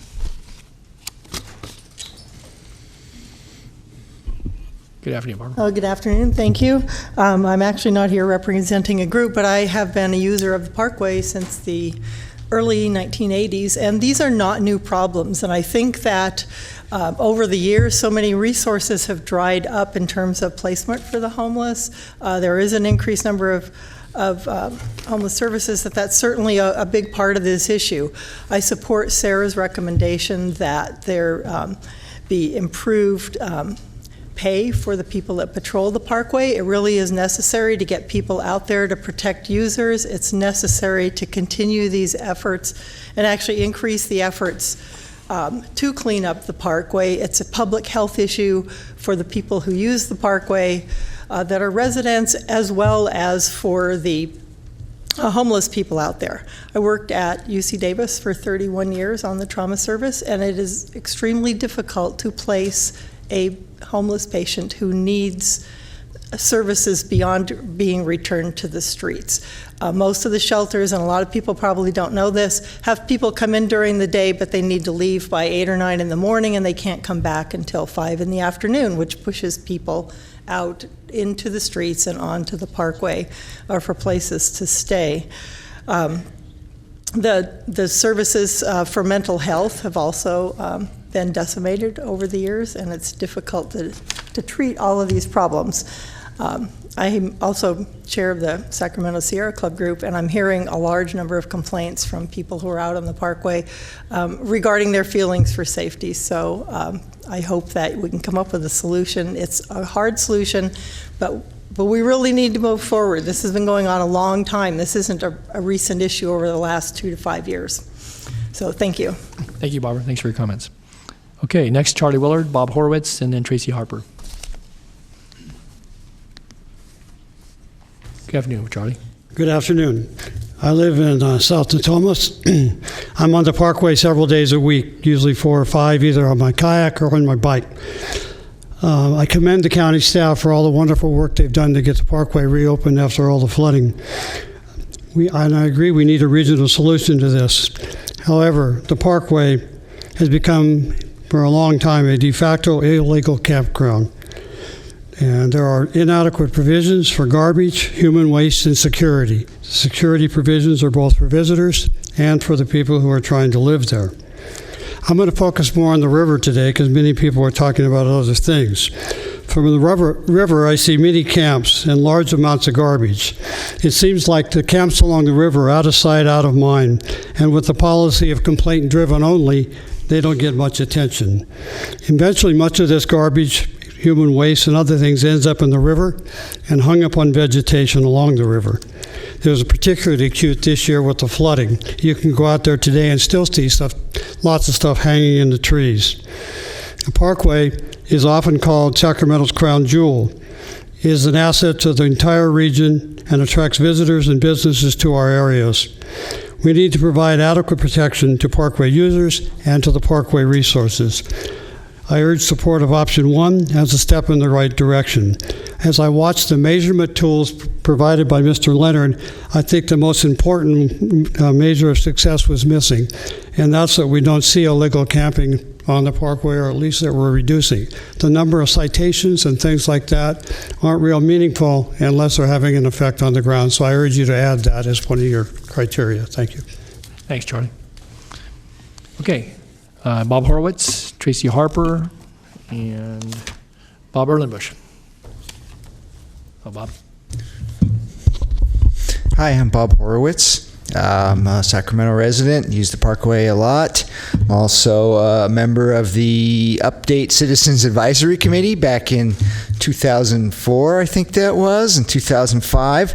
And I'm on the board of Fat Track, which is a local mountain bike club and our local IMBA chapter.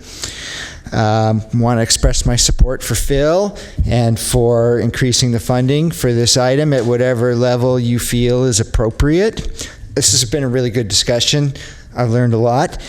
I do recognize the heroic efforts of our rangers and of the cleanup crews. I would say my observation is that the amount of garbage on the parkway in the last year or so is beyond what a volunteer event could do, even if it was more than one event a year. It's really substantial, and we've seen the evidence for that. One thing that is happening is that last month, the Recreation and Parks Commission did approve the mountain bike pilot program. So after 15 years almost of working on that, that's pretty exciting development.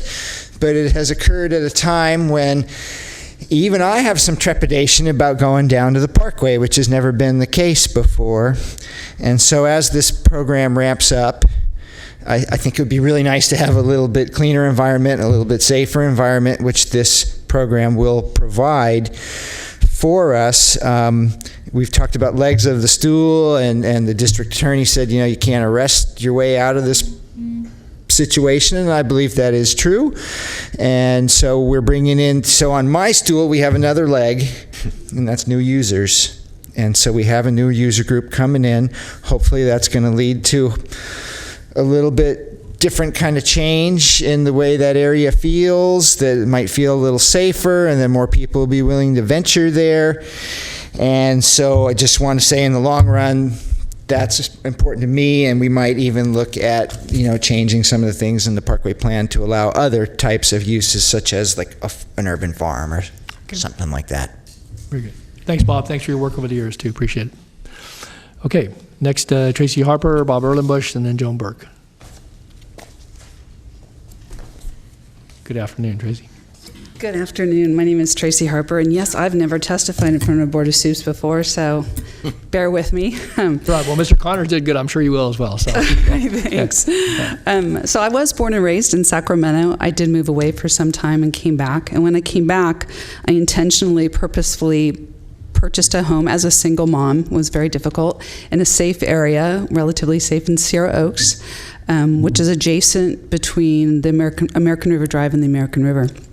And I did that for a number of reasons. One was my health. I'm a 12-year cancer survivor. And I work with my doctors, and one of the things that they suggested is, in lieu of taking medicine, that I should exercise rigorously, more frequently. And so with being under their care and their support, I bike on the pathway almost every day.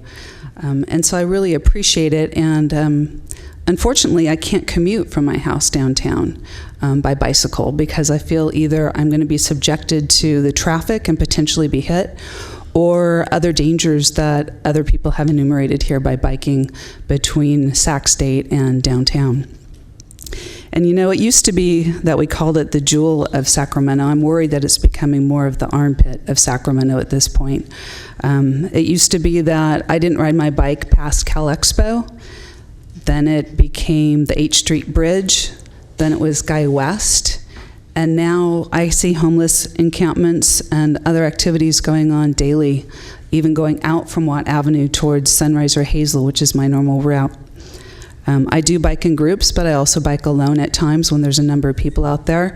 And I have to say, lately, I have not felt safe all the time. So the other thing I noted last night when I was riding, and that other people might have hit on a little bit, but is the fire danger. Last night as I was riding, I tend to wait until I know the Delta breeze is going to kick in at some point. So I leave at 6:30, and I head out in the heat, and I know by the time I turn around, the Delta breeze will have kicked in. But I did notice the tree canopy has been diminished, if not gone, in many places between Watt Avenue and Sunrise, if not further.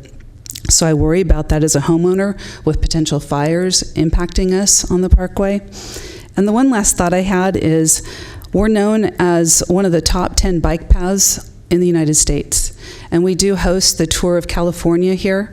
A number of years ago, I hosted a female cyclist. They do have to couch surf as opposed to the men, just saying. Anyway, it was really eye-opening, that. And also, I went with her out onto the bike path, and I showed her the bike path. And she was from Albuquerque and was racing for Team BMW. And there were teams out there from all over the world. So when we start the Tour of California here, those teams are here riding around, and I just can't help but think and think back to what happened when Lance Armstrong's time trial bike was stolen, and the world was on that story.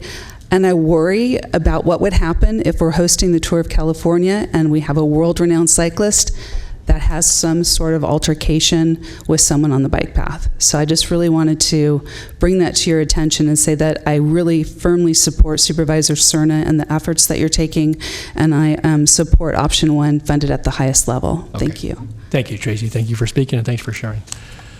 Okay, next in, Bob Erlenbush, Joan Burke, and Tom Biglione. Good afternoon, Bob. Good afternoon. Bob Erlenbush, the Sacramento Regional Coalition to End Homelessness. First, I'd like to thank you, Supervisor Cerna, for injecting really heartfelt humanity into this issue. It's tragic that we have to pit a beautiful resource against the tragedy of homelessness, as you so poignantly pointed out. Actually, we, as probably no surprise, don't support either option, but we do support the option that comes before, on page 15 of the staff transmittal, that there be a broader, paraphrasing, policy discussion today to continue the discussion about the merits of what is currently budgeted rather or versus the addition of either option 1 or 2.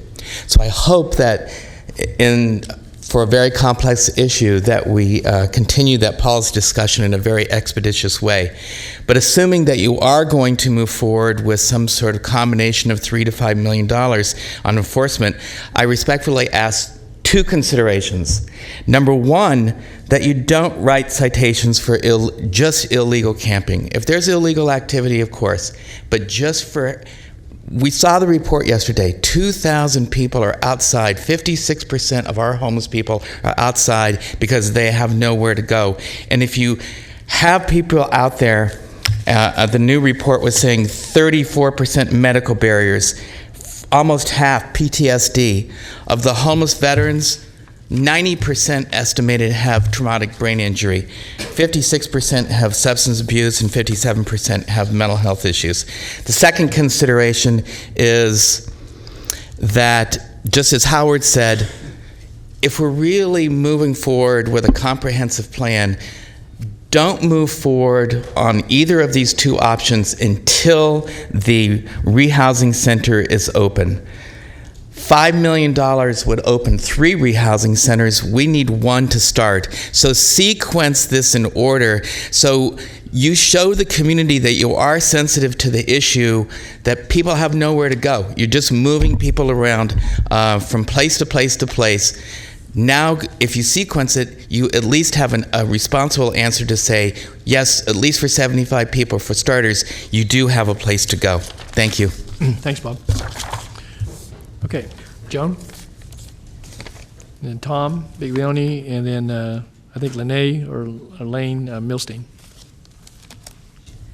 Good afternoon, Supervisors. I'm Joan Burke from Loaves and Fishes. Today I'm also representing the Sacramento Housing Alliance. All of us today care about the Parkway and are looking for ways to make it safe from environmental damage, safe from fire.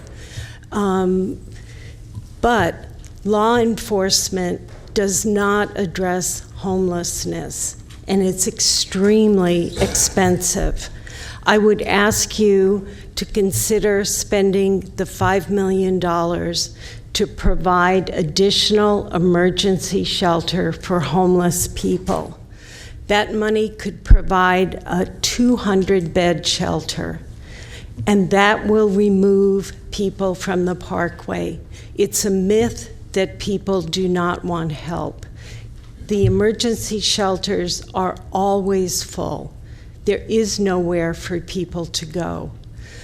The homeless point in time count, in just 2 years, the number of unsheltered homeless people went up 85%.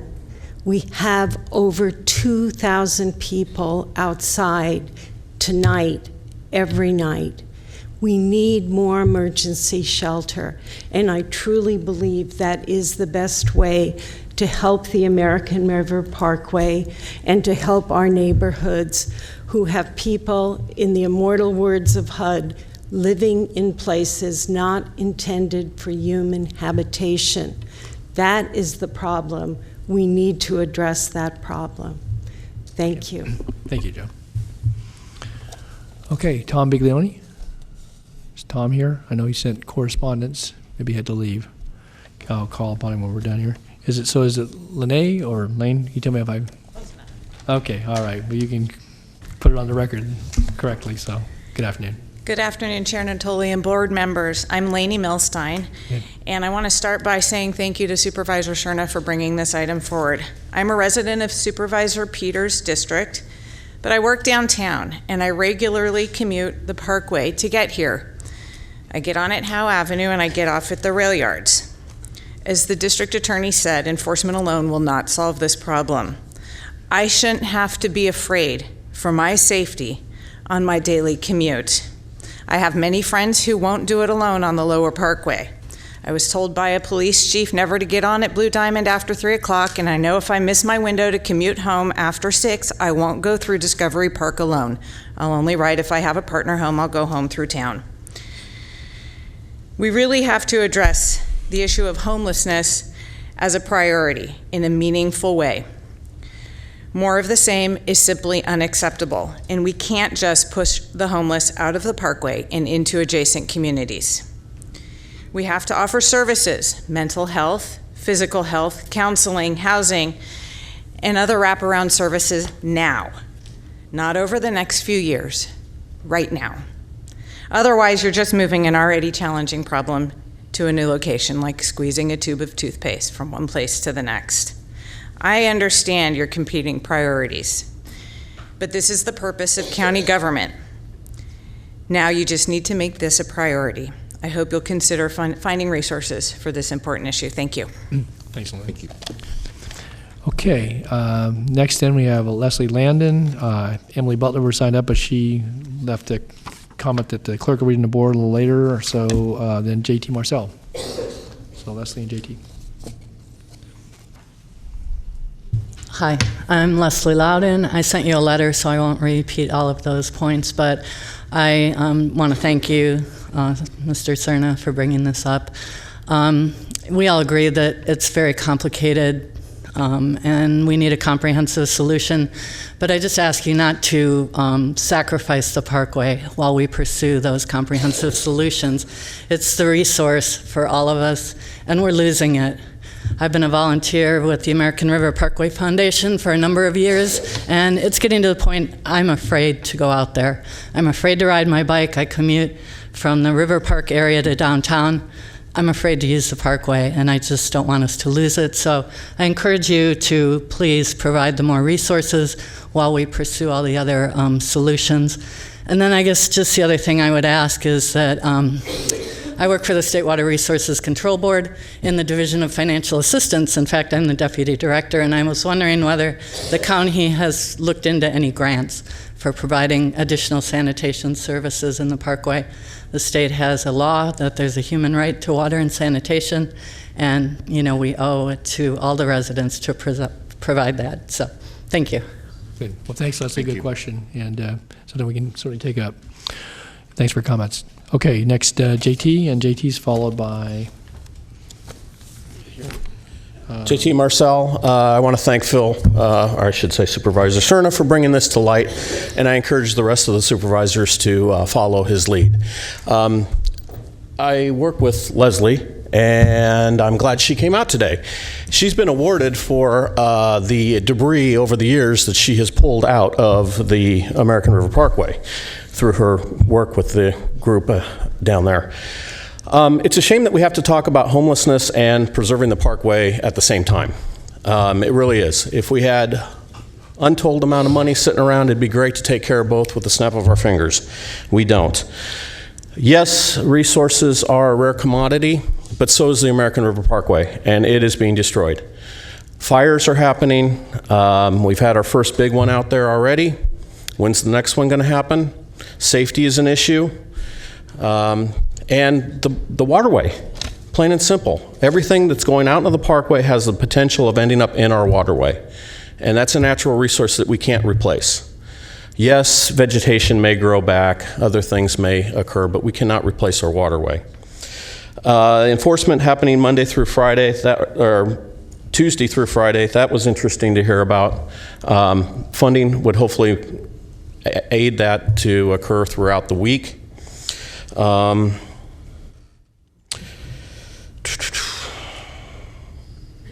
Yeah, we only have so many dollars. You guys have a tough job ahead of you. I encourage you to really take a long, hard look at this. I'm obviously in support of funding this, and I think most of the folks here that you've heard from, at least in some way, shape, form, or manner, respect and want the Parkway to be the jewel of the county. We're all stewards in this room of this. You folks are the purse string holders, and we're looking to you to help find a way to save the Parkway. Thank you. Thanks, JT. Okay, then next is Mario Rupert, followed by Roland Brady, followed by Lori Ward.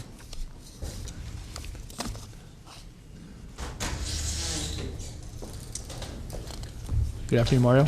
Yeah. Hi, good afternoon, supervisors. Once again, my name is Mario Rupert. I was living in Phil Cerna's district and currently now reside in South Sacramento in Patrick Kennedy's district. First of all, I wanted to just to reiterate in regards to what a lot of my fellow residents here in Sacramento have actually already voiced out in regards to their concern for the Parkway and also the incorporated areas, as well as also communities that reside up and along the 23 miles, also 26 miles of the American River Parkway. If I could have the overhead projector, please. Before I actually do show some of these pictures here, I just would like to reiterate that these pictures are actually from February 2015 to present. Okay. I have a large variety of pictures just to kind of show what had been happening within the Parkway since I had newly moved to Sacramento from the Bay Area. So you're just going to show us a sample then, Mario? Okay.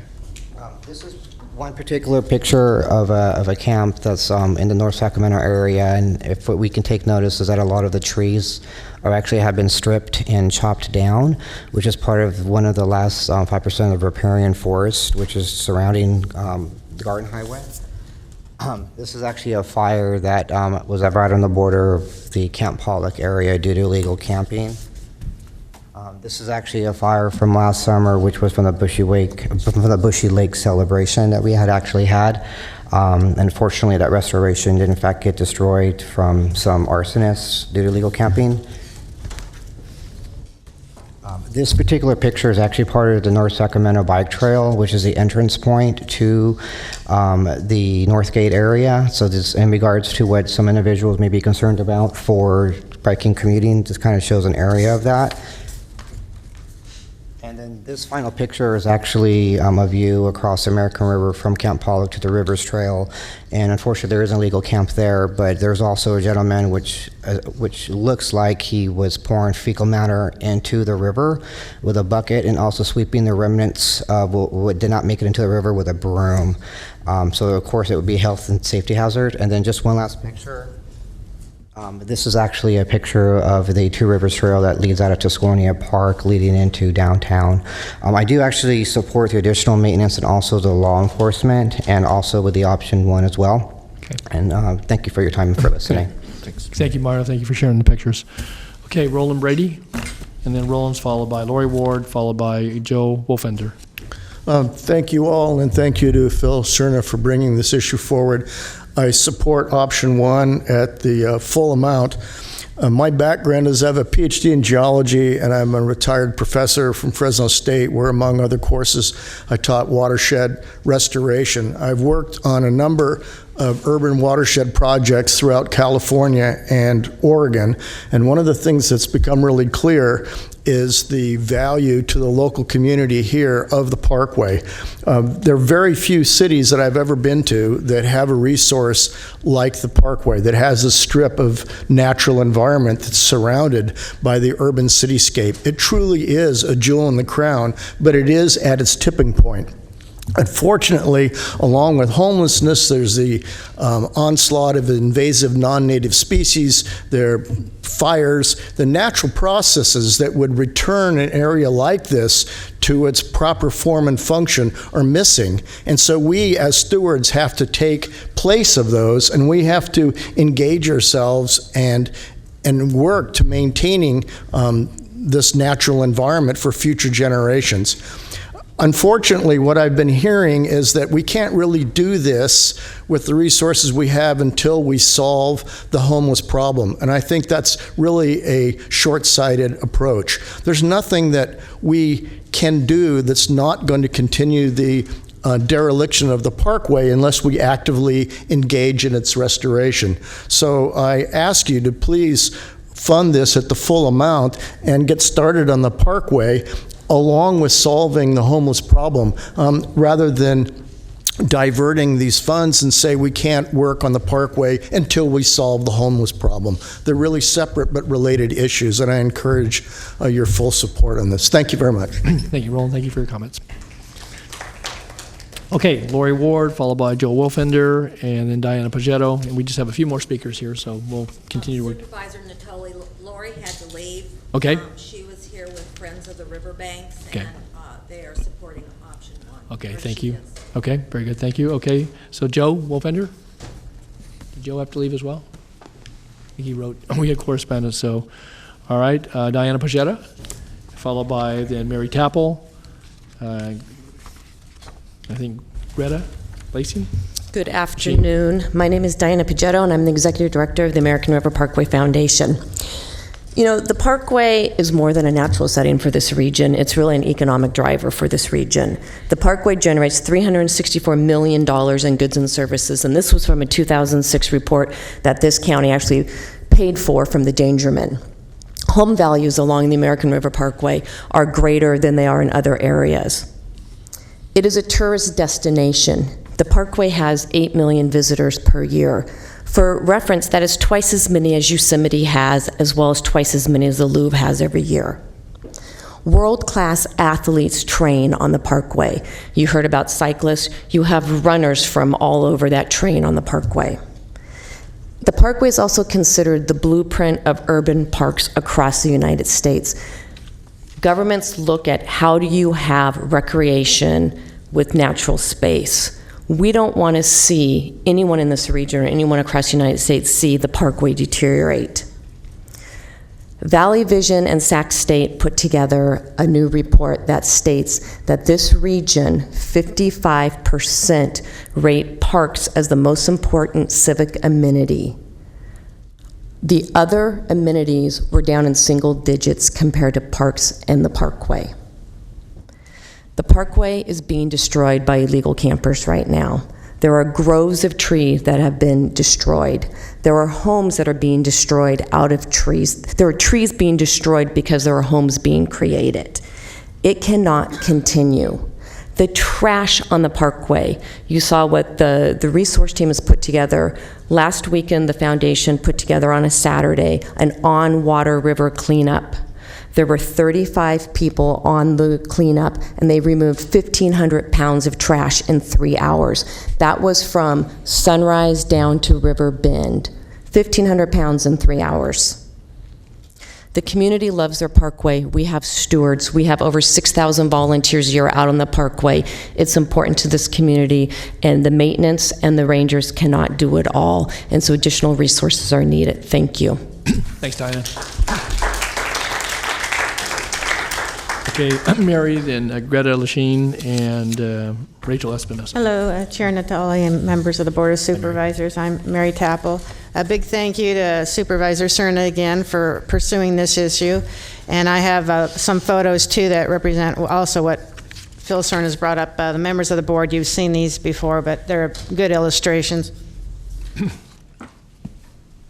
This is how the garbage just is allowed to accumulate in the areas, right by the river, along the Two Rivers Trail. This is not a not infrequent situation around illegal camps. They scatter the garbage and they just leave it there, and they do bring in huge amounts, sometimes entire big garbage cans from the community. Since those are on wheels, they just roll them right in using the bike paths.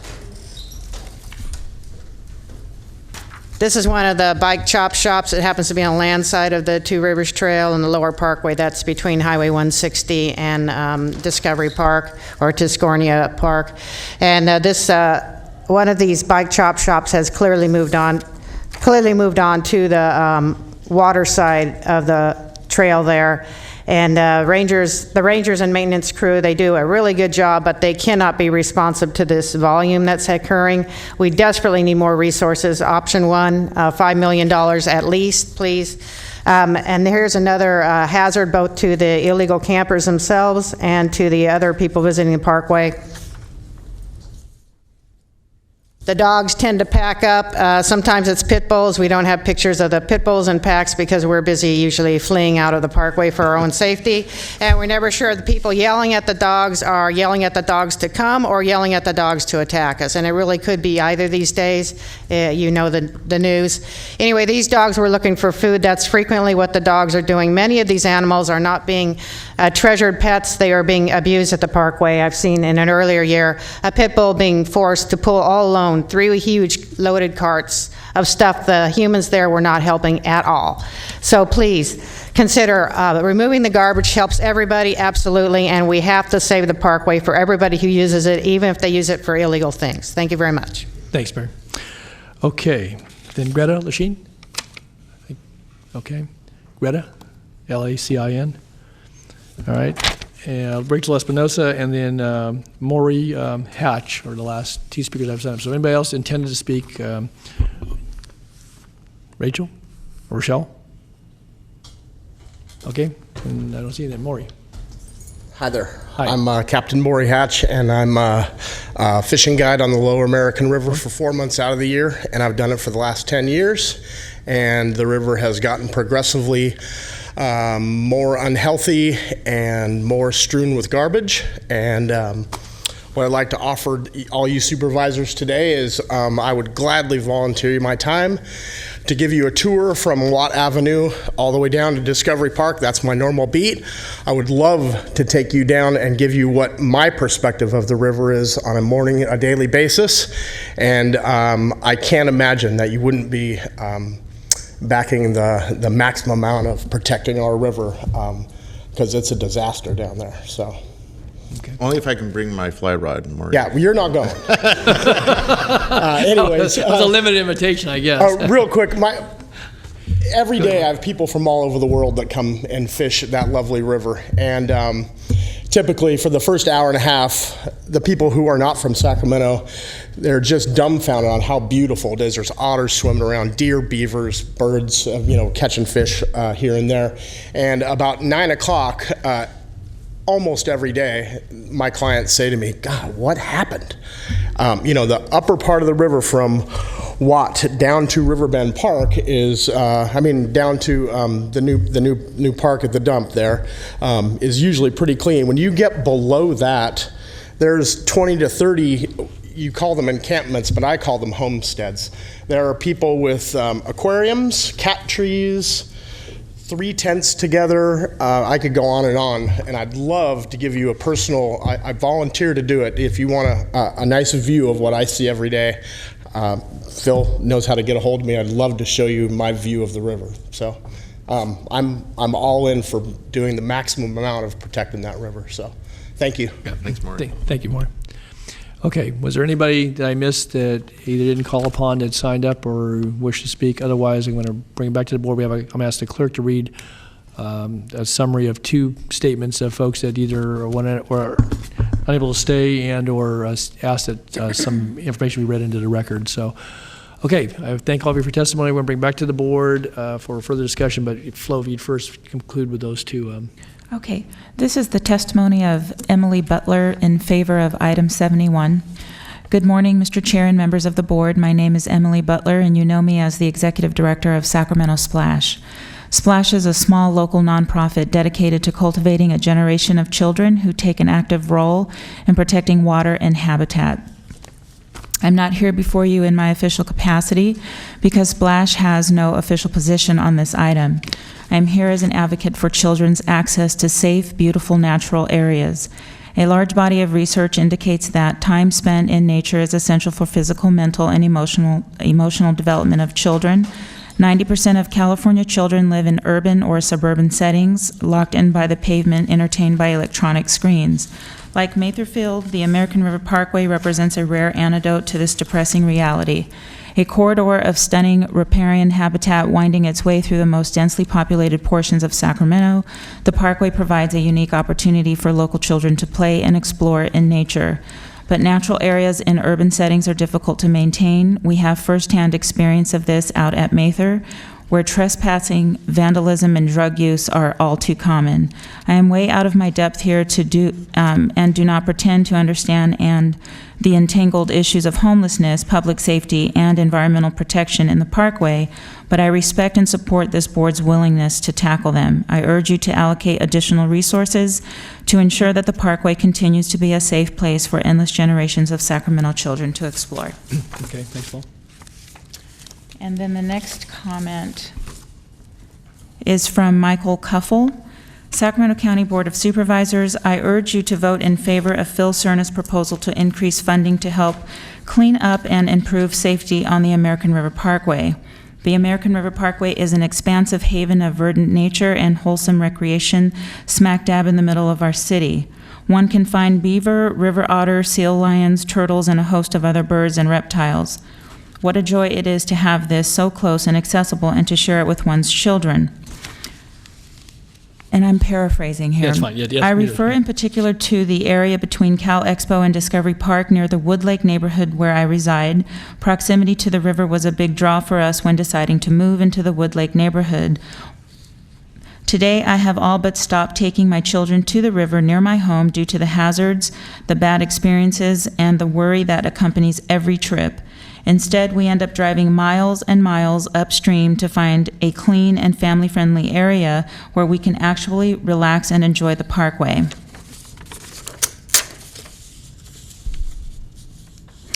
Having regularly ventured off the main bike path and onto horse trails, I have literally had to tiptoe through massive piles of garbage carelessly strewn about. Worse yet, the garbage has now spread far and wide from the higher water levels earlier this year, including high up in the trees and bushes at the riverbank. Then the fires. I have boated up and down the river and have seen campfires dotting the shoreline even during daytime in summer. I have ridden through at night and there are fires visible everywhere. I regularly see them from the side of the freeway. They are not hard to find. How much does it cost to fight the fires that are caused by irresponsible and illegal camping? Groves of ancient trees destroyed forever. This threatens the very thing that makes the parkway special. Address the source and stop ignoring illegal camping. And finally, my wife and I recently moved our kids to Washington Elementary, close to the bike path entrance by Blue Diamond. We were very excited by the prospect of riding our bikes to and from school. The main bike path is generally well used, and I've never had any real problems. The few rides we've taken have featured a constant stream of prowling homeless residents and their very loosely corralled guard dogs. There have now been several recent reports of people actually getting attacked by dogs in the same area where we would ride. My 7-year-old son wouldn't have a chance against one of these dogs. I am prepared to fight to the death every time we make this ride. And then I personally had a deranged homeless man hurl a rock at my head after I rode on my bike. Hard. I find it increasingly difficult to justify taking my kids on the bike path at all. This is public land that the county is responsible for maintaining and keeping safe and accessible for our visitors. Okay, good. Thanks, Flo. And I would just note, I know that supervisors have received numerous items of correspondence, a good deal of emails and some very thoughtful letters, kind of running the range, obviously, of things we heard here this morning, but many of them expressing, obviously, concerns relative safety and to the conditions in the parkway, and certainly concern for homeless individuals, and for basically requesting this board in one way or another to support maybe one of the options or taking certain action. And we thank all the folks who have weighed in thus far. With that, then, I brought it back to the board. I want to first take any additional questions, and I see Supervisor Cerna's punched up, and certainly comments, and then we can entertain direction, action, or whatever the pleasure of this board is. But so let's go to the question if there's any additional questions, and then we'll take comments. So, Mr. Cerna. Great, thank you, Mr. Chair. First of all, thanks to all the members of the public that stuck around since being notified that we had a 10:30 start, and your patience is very much appreciated, and I think it's been exceptional in terms of at least its impact on me. And I certainly don't take it for granted. I know many of you have stepped away from your jobs today. You made arrangements to be here, and it's not lost on this board that counts for something. So thank you very much. I do have a question about timing, since it did come up in a couple of comments. I think I know the answer, but I guess I want to hear from the appropriate executive staff about this idea of our full-service shelter, which, by the way, we say it has 75 beds, but its design is intended to have people short stay at this complex. So this is not just 75 beds and walk away, and that's the end of the capacity. It's intended to be a 30 to 60 day stay, so you continually have those that are suffering homeless moving through this unique point of entry into our continuum of care. So we shouldn't just think about it as 75 beds. But my question is, maybe it's for you, Mr. Lake. In terms of the timing of when we think that would actually be available, what would you say today, and I know it's kind of a foggy crystal ball, but what would you say today about the likelihood of that being up and running? Maybe give me a month and a year, and maybe the appropriate person could tell me the same about when we think, if it's the will of the board to go with a higher staff deployment, both on the law enforcement side and the maintenance side. How would those two meet? In other words, when would we be fully staffed to have a different presence in the parkway for enforcement and maintenance? At the same time, when would we have this additional capacity available to serve the public? Paul, if you can take the first. Sure. Supervisor Cerna, it's our goal to have the rehousing, full-service rehousing shelter up and operating the first part of 2018. We're in the process of identifying some potential sites. We need to vet those. We need to take a look at what kind of work might need to be on them, be done on them in order to make them workable as a rehousing shelter. So it's our ambitious goal to get that up and operating the first part of 2018. Okay, and Rob's going to have the second part. Great, thank you. Yeah, in regards to building the capacity, as we've outlined in the presentation, and talking with Mike Doan, the Chief Ranger, we do have a list of qualified candidates right now that we can draw from. There is an adequate number on the list to support a number of the scenarios, depending upon which one we might pursue. And so the lead time would be 2 to 3 months to pull somebody from that list and begin to have them active. So how about Sheriff? Ben, Sheriff? Well, it depends. Go on. Sorry. Obviously, it depends on the model. If it's 10 officers, we could theoretically staff it tomorrow. If it was anything above that, we'd have to wait till September. Okay. And in terms of, so that answers the question about staff recruitment, retention, but what about any further detailed plans? I think you can sit down. I'm looking at Mr. Leonard now, but what about any further detailed plans, Rob, with regard to either of these options, or maybe a hybrid approach that we might run with? How much lead time do you need in terms of further planning?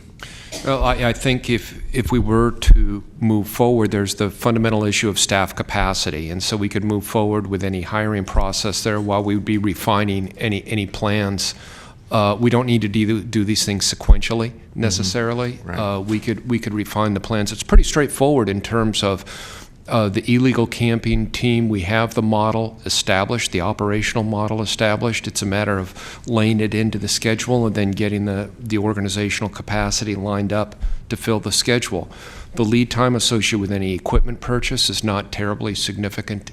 Is it measured either. in weeks or months? Or? I would say the pacing feature would be the time involved in getting the Rangers on board and up and going. So that's 2 to 3 months there. Now, would those all necessarily be the new rangers? Most likely not, without even talking with Mike. No, most likely not. We'd probably rotate existing staff into that role, perhaps, until the new rangers were at the point to, that's what to I'm bring asking. that on. And maybe thank you for stating it that way, because it helps me refine my question. So with regard to the new rangers, the additional ranger capacity, if it's, say, option 1, what does that time frame look like?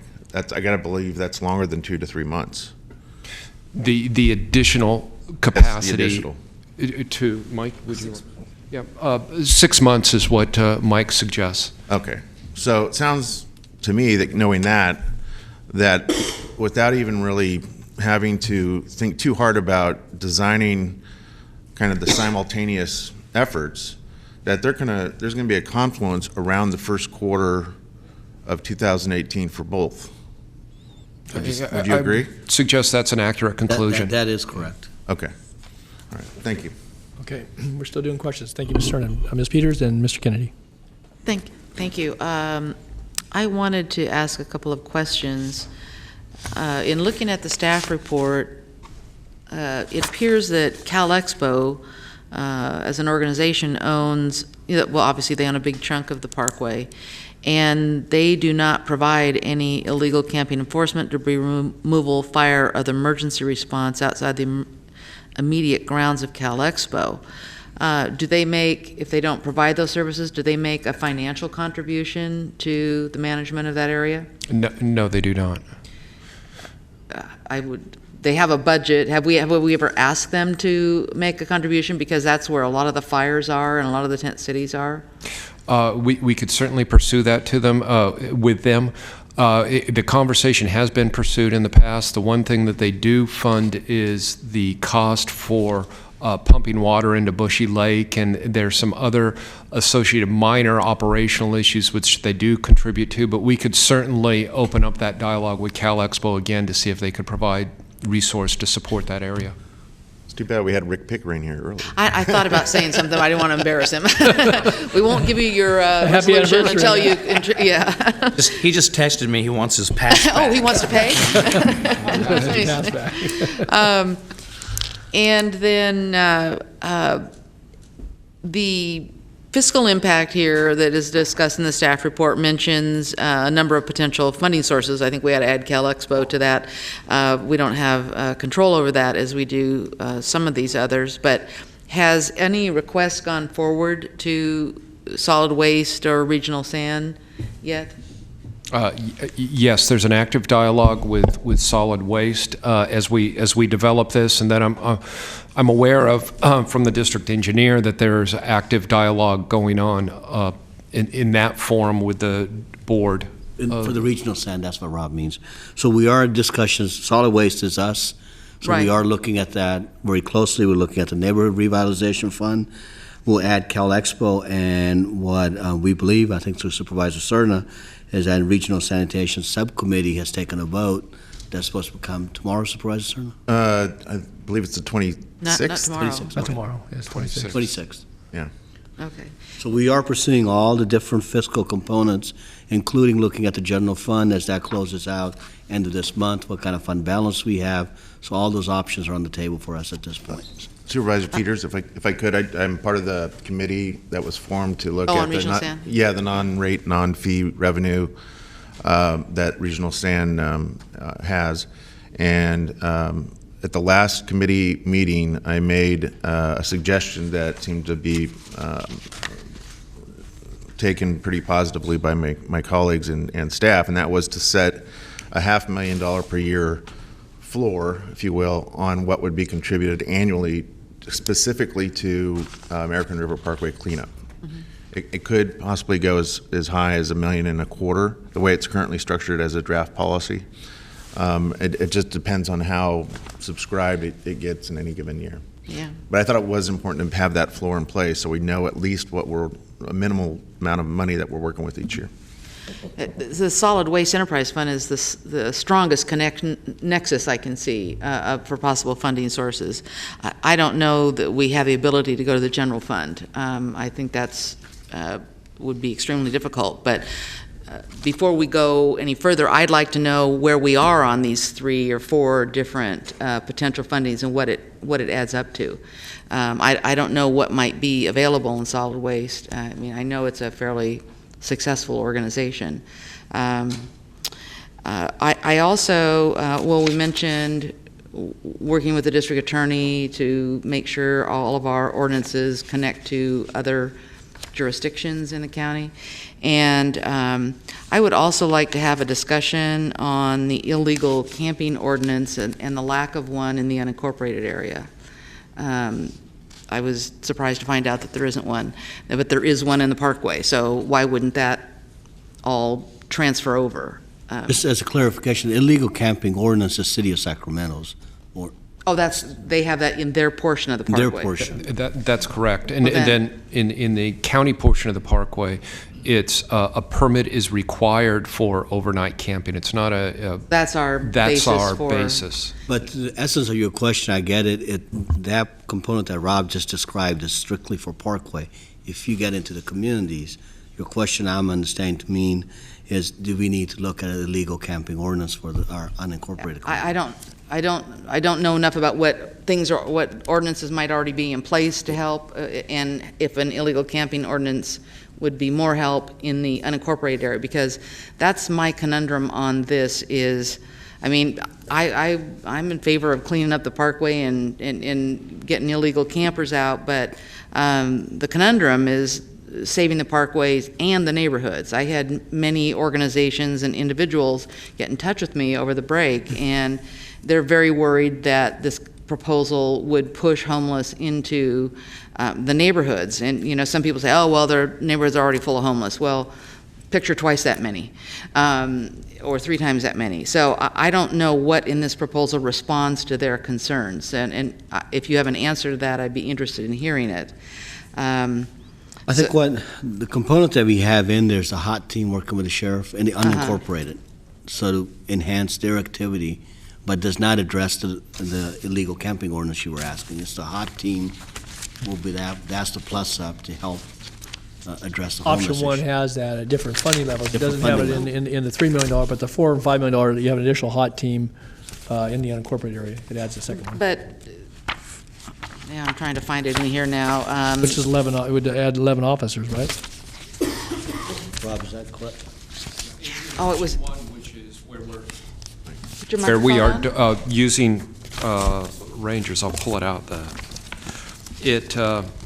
Option 1, where we're continuing to use rangers for illegal camping in the Parkway, does introduce hot team resources at the $3, $4, and $5 million funding levels.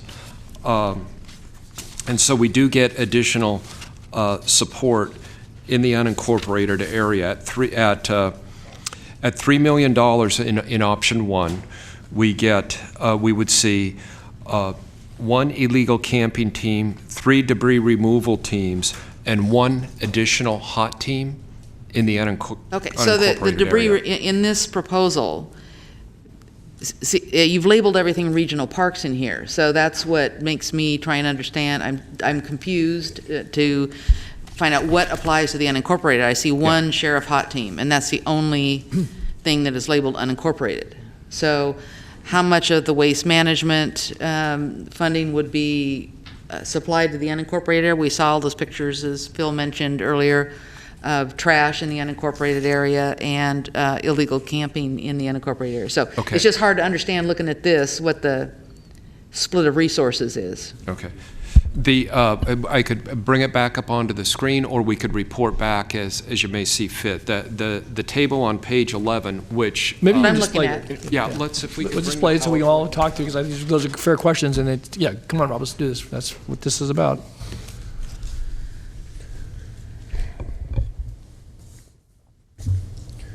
Bear with me as I find my way back to the.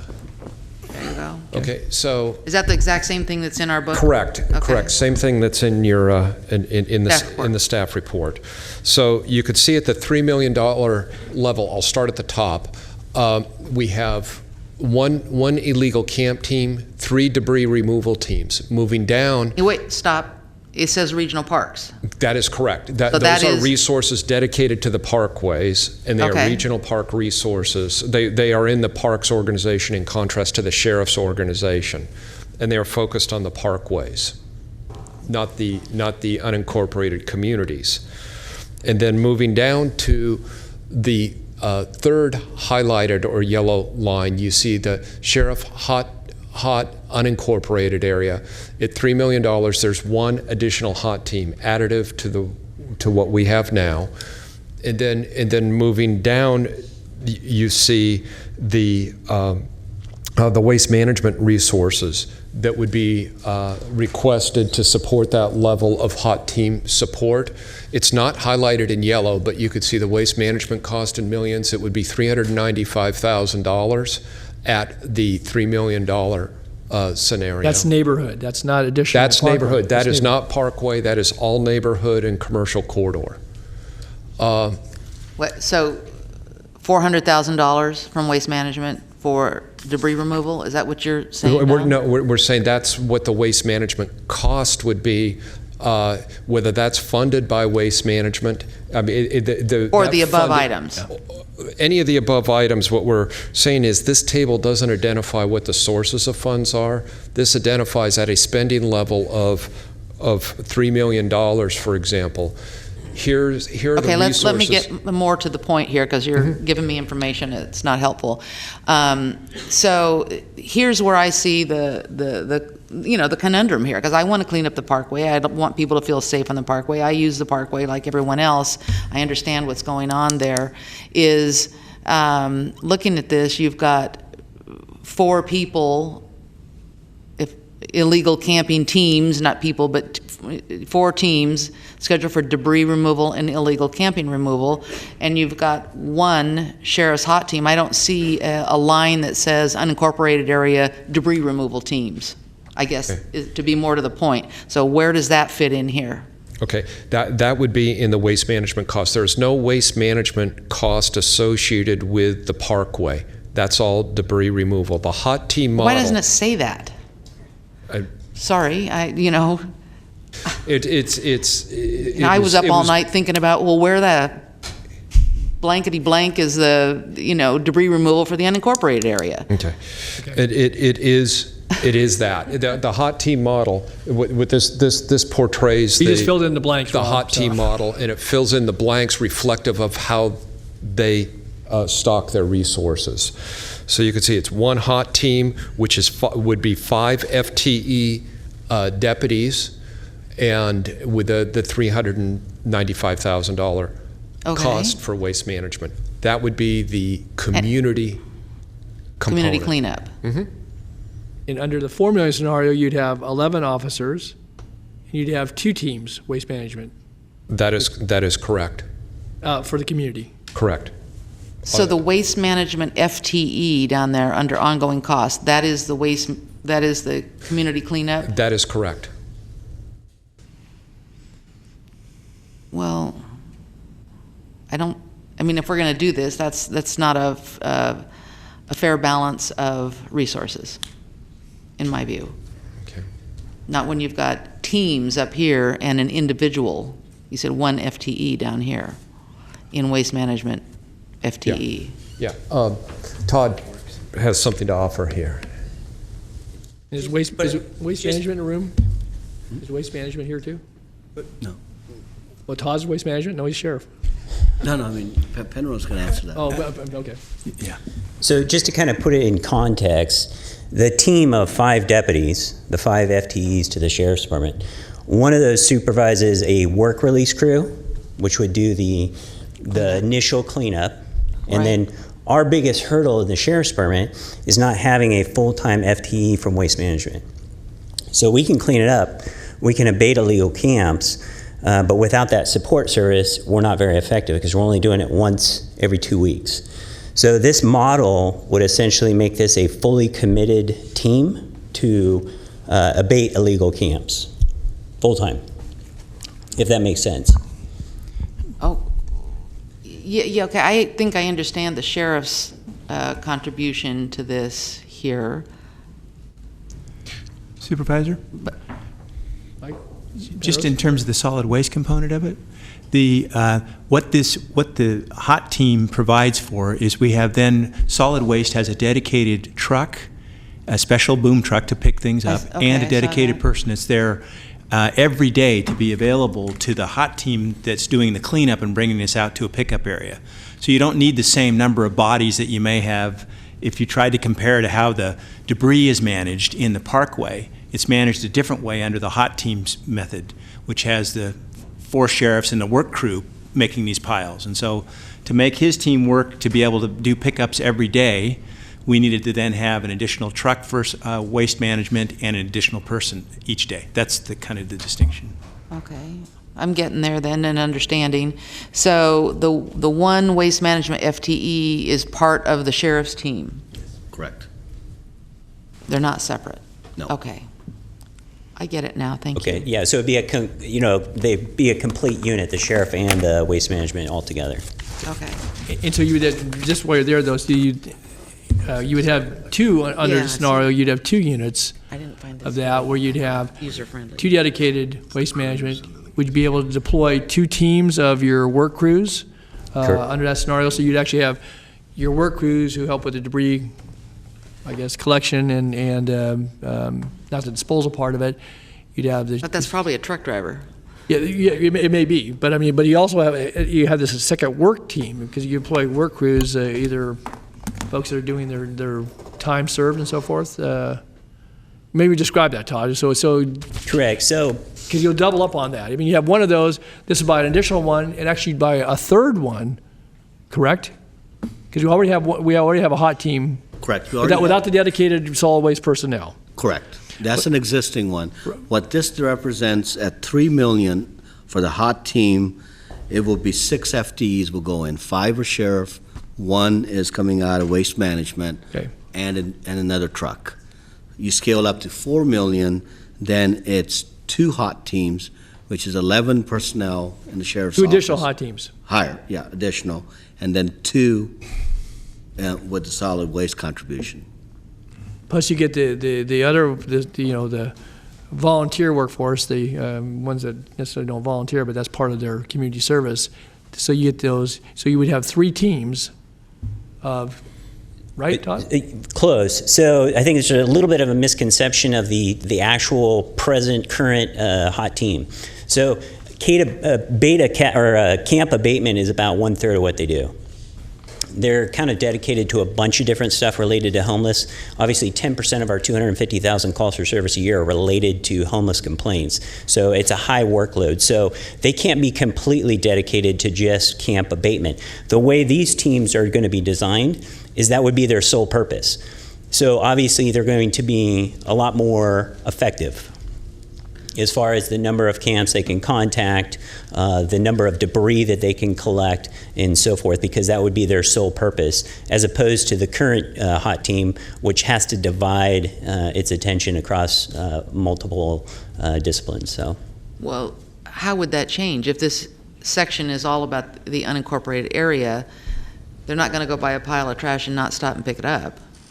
No, absolutely.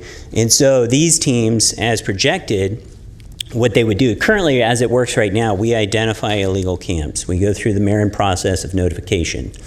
And then we wait for waste management to support us once every 2 weeks. And so that's our biggest gap, is we don't have the support service to be able to do it all the time, if that makes sense. And that's the augmentation that Mike was speaking of with solid waste commitment on this side.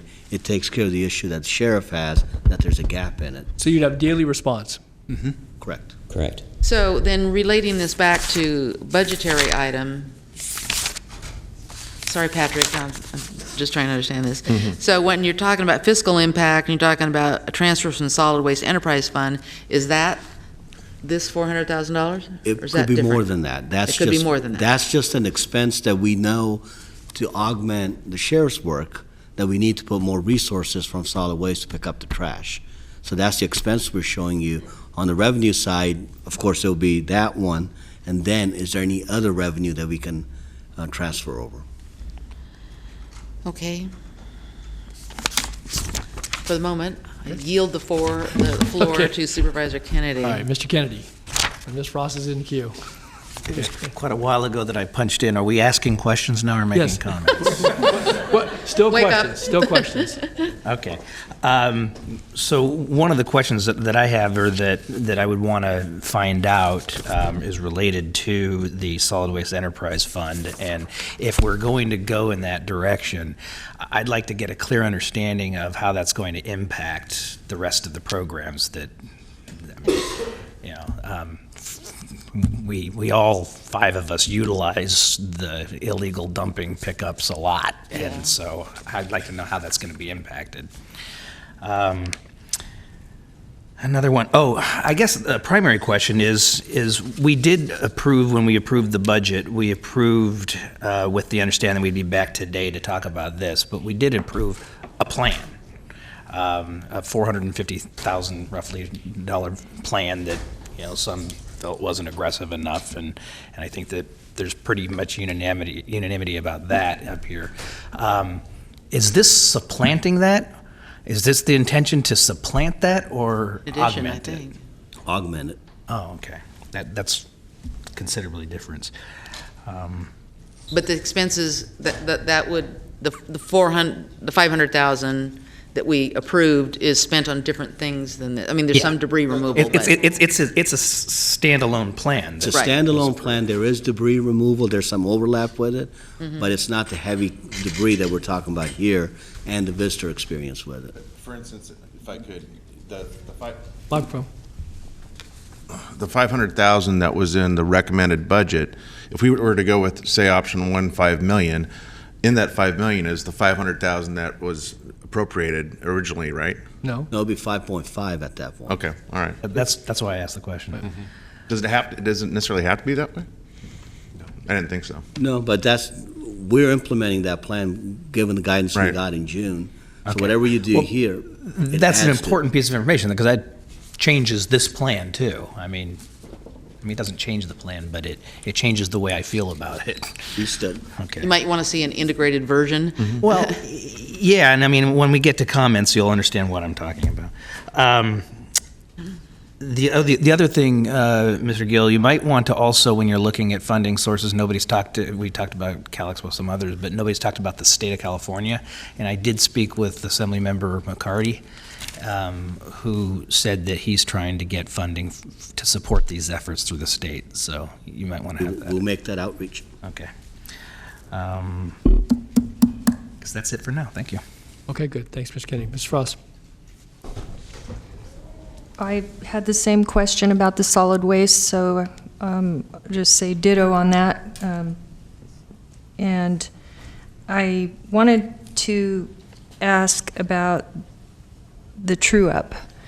In the report, you mentioned that we need upwards of 15 million to balance the budget that we already approved in the true-up. Am I understanding that It correctly? potentially could be up to that. What we're identifying is that there's some known issues. We know at this point, IHSS, there's a gap in there. There's some other items that are coming forward that we're discovering as we're getting into the summer that we need to true that up. And we put that in here just to kind of give you a little bit of a flavor of what's coming, but also the revenue side is coming in end of this month. We'll have our fund balance numbers, so we'll know what that is, any changes to discretionary revenue. So our purpose to give you that was just to kind of give you some context that not everything that there are some budgetary pressures, as we always get in the summer months, that we got to work through in addition to whatever you decide today. And do we have any idea what the true-up will bring, or that's just a surprise that comes in 2 weeks or a month or September? It's semi-surprise. I mean, we have a little bit of an idea, but in about 3 weeks' time, we'll know what that number looks like. And then we do all the work on discretionary revenue and all these other revenues that we're looking at to give us a picture of our fiscal house. Okay, those are the questions I have, and then I'll have Yeah, we'll comments come back to later. comments, yeah. Okay, another question, Ms. Peters. Yeah, so did you say 3 weeks? Yeah. Give or take? So we could come back mid-August to finalize this, then we would know what's coming at us from the state and where funds might be available from the departments? And, okay. Okay. A couple of questions, then we'll go to comments, kind of along the lines of, Supervisor Frost, did you want to? Oh, no, I was just getting in line. You're getting in line for the comments. Okay, all right. You guys all punch up now because I can be rushed. So, actually, Supervisor Frost was in first. So, question is relative to what we've, again, different funding source, although some general fund. We've put money aside for the homeless initiatives.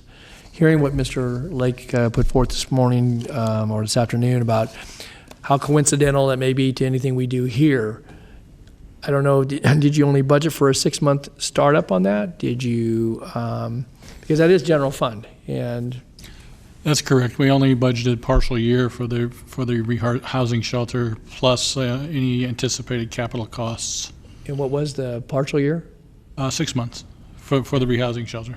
Okay, all right. And were there any other partial year or full year costs included in that may not, that's part of what comes in at the end of this year, is things that we took on last year and put in, including all budget units, that if hiring didn't go as planned and so forth. I mean, that's what I think that's part of the work we do in July and August. Right. We look through all those things. What are the different numbers that are there? We can true all that up. I mean, that's on our radar, if you will. Okay. And the main thing I did not want to get sidetracked on the revenue side is that we will work through whatever direction you give us on what to do with it. What we're really looking for is that, do any of these options appeal to you? Do you like the hot team concept? Do you like the park rangers, for lack of a better expression? Is there additional work? I'm getting some comments back. If you give us some more feedback on that, if we can then make sure that on the revenue side and expenditure, we balance that. But really our intent today is, we've talked a lot about it in different settings, is more for guidance. And is there anything in here that you absolutely go, nope, we're not interested in? Or is there any other ideas that you all have had some time to think about it? Is there different options you want us to look at? Okay. Well, a question I had then, I guess that's kind of, it's embedded here, but I need to have clarification. So with the options that are presented, one of the gaps that I see, and I appreciate Chief Doan and others kind of tell us how they may do it days when we're not assigned, say, the camping teams or debris removal teams. What about the 7-day-a-week coverage within the Parkway framework? We have sheriff's coverage, and maybe that needs to be part of the discussion too. What we're doing on weekends in the neighborhoods as it relates to solid waste and sheriff. And so I want to know. One of the settings in this, as Rob said, I want to have Rob speak a little bit more about it.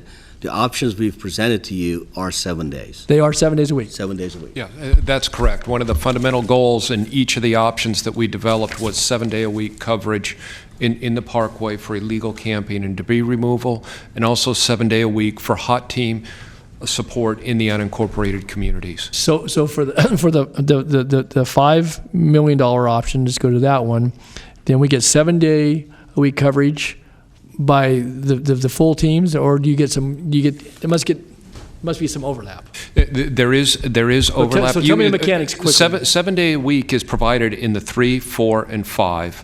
Yes. And the amount of resource that's in the field varies, of course, because of the number of teams that you have. Right. But you do have it 7 days a week. On days of overlap, you'll have more days of overlap, or more days with more resource with the higher levels of funding, because you simply have more teams. It's that straightforward. But every scenario has 7-day-a-week coverage. It's a matter of how much coverage. Right. And of course, higher the dollar amount, I presume that you'll have more coverage. But Correct. You're going to get 7 days a week, and that includes, again, I think it's key at debris removal, because recognizing the process we currently utilize relative to posting camps and so forth, and I think the limited value that citations have, if any, maybe picking up on what the district attorney said, that may, again, over time could be a cumulative assist, that we're going to have then both Saturdays and Sundays, the availability to the sheriff and the hot teams outside the Parkway, as well as Saturday and Sundays and Mondays in the American River Parkway. That's You'll have correct. debris removal there, so it'll be ongoing. I think that's 7 days. option 2, right? No, it's option 1. That's that. Option Hot 1. team? Yeah. Option 1 under Option 2, I think where Supervisor Peters was going in, option 2 At the $3 million scenario in option 2, as I addressed earlier, there isn't a hot team in the unincorporated communities in the $3 million scenario because the full $3 million was consumed by the fact that we need 2 hot teams to provide 7 days a week in the parkway. And so there wasn't adequate funding capacity for that additional hot team in the unincorporated area. In that scenario, at the $3 million level, you do pick it up at the $4 million and, of course, the $5 million scenario. Okay. So, but in option 1, where the rangers are continuing and the parks debris removal teams are continuing to function in the parkway, and hot teams are functioning in the unincorporated area, we do see 7-day-a-week coverage at the $3 million, $4 million, and $5 million funding level. That's good to know. And then I wanted to ask about, because it sounded like, and I knew there were recent conversations, but we're relative to the community prosecution, because I think that could be a key piece to, again, you still have to have places for people to go in concert, obviously, with the homeless initiatives, but how would that get built? Would that be an additional $200,000? That's correct. Okay, so if we wanted that component to be complementary and working with the district attorney and not just law enforcement, but obviously with Sacramento Steps Forward and others and our other partners, then we would have to put in the additional $200,000 if we wanted that. Yes. Okay, so that would need to be added in and or built into, but it might reduce some activity here. No, we would say that would be an additive. Okay, it'd be additive. All right, I just make sure. Okay. And then I want to, again, be clear about this. On animal care, I mean, I heard adequate, but when I, kind of see this in the overall, is there the ability to, and I don't know if it's an on-call capacity or if we want to be a little more proactive, but it would seem to me that component still would be an important piece of all this, and not just relying on city response, particularly in the lower reaches of the parkway, but also, and maybe it goes to the neighborhood. I mean, we're having those issues in the neighborhood, and I'd just like to. Well, we could start with one. Yeah. If the dogs go wild, Yeah. then we could add something. Right. Well, yeah, because there's nothing built in here right now. Right. That's, right. Yeah, But that was my point. Is I want to be clear about that. Okay. I guess lastly, I just wanted to, and it goes to the question that Supervisor Kennedy asked, but then with the additional debris removal and the, I guess, customer, convenience, comfort component of this, because that is really key, I think, to not just to safety, certainly to the realities of it, but to perceptions.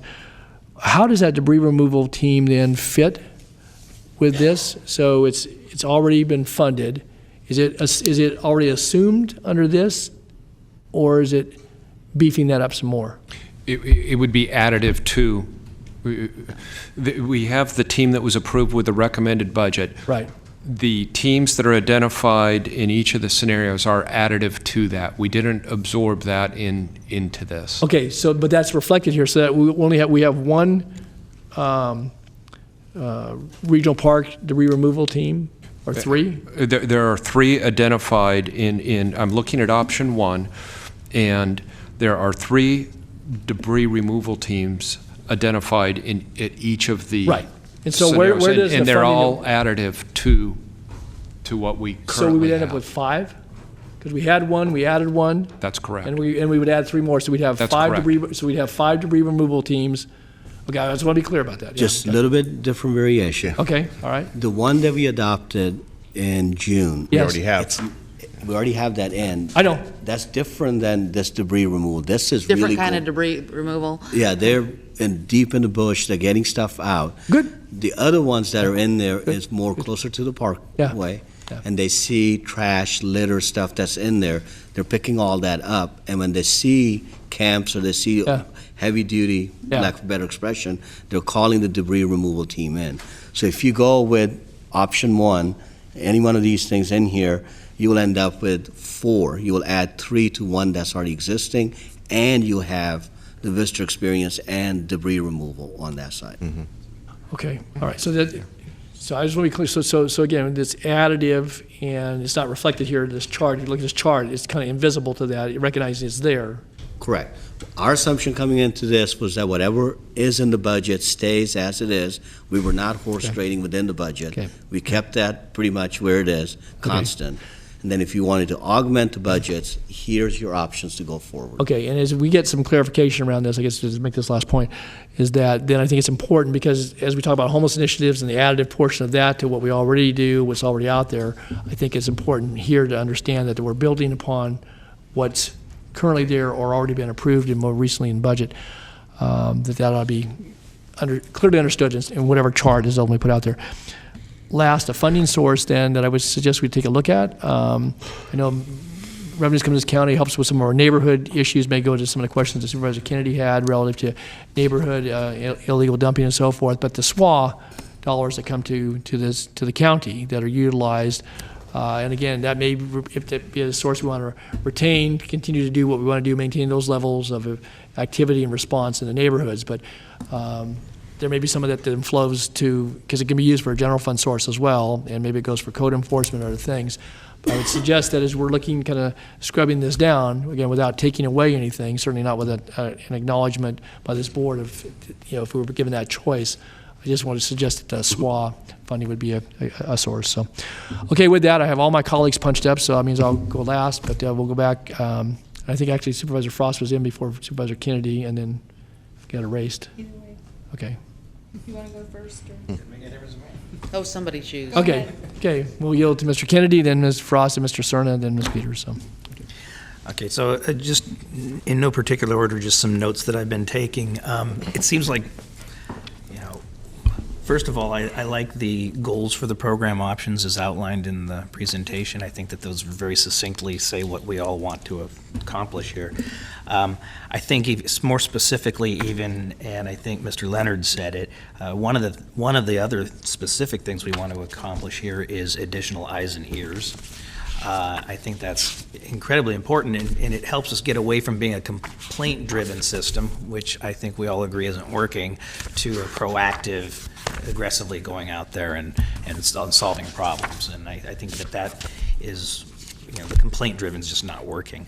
That being said, having more ears and eyes out there, I just want to make sure that as we polish this and we fine-tune this, that we're not, how do I put it, we're not over law enforcementing this thing.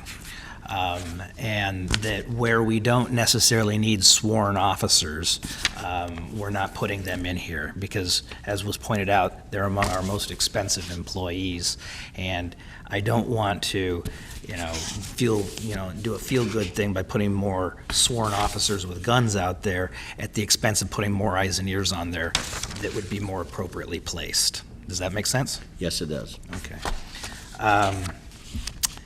The other thing I agree with, if I believe I heard right, Supervisor Natoli, that I'd like to really see that as a component of this, that you reach out to the district attorney to make sure that what she was talking about can somehow be a part of that. I think that that's a critical component to it.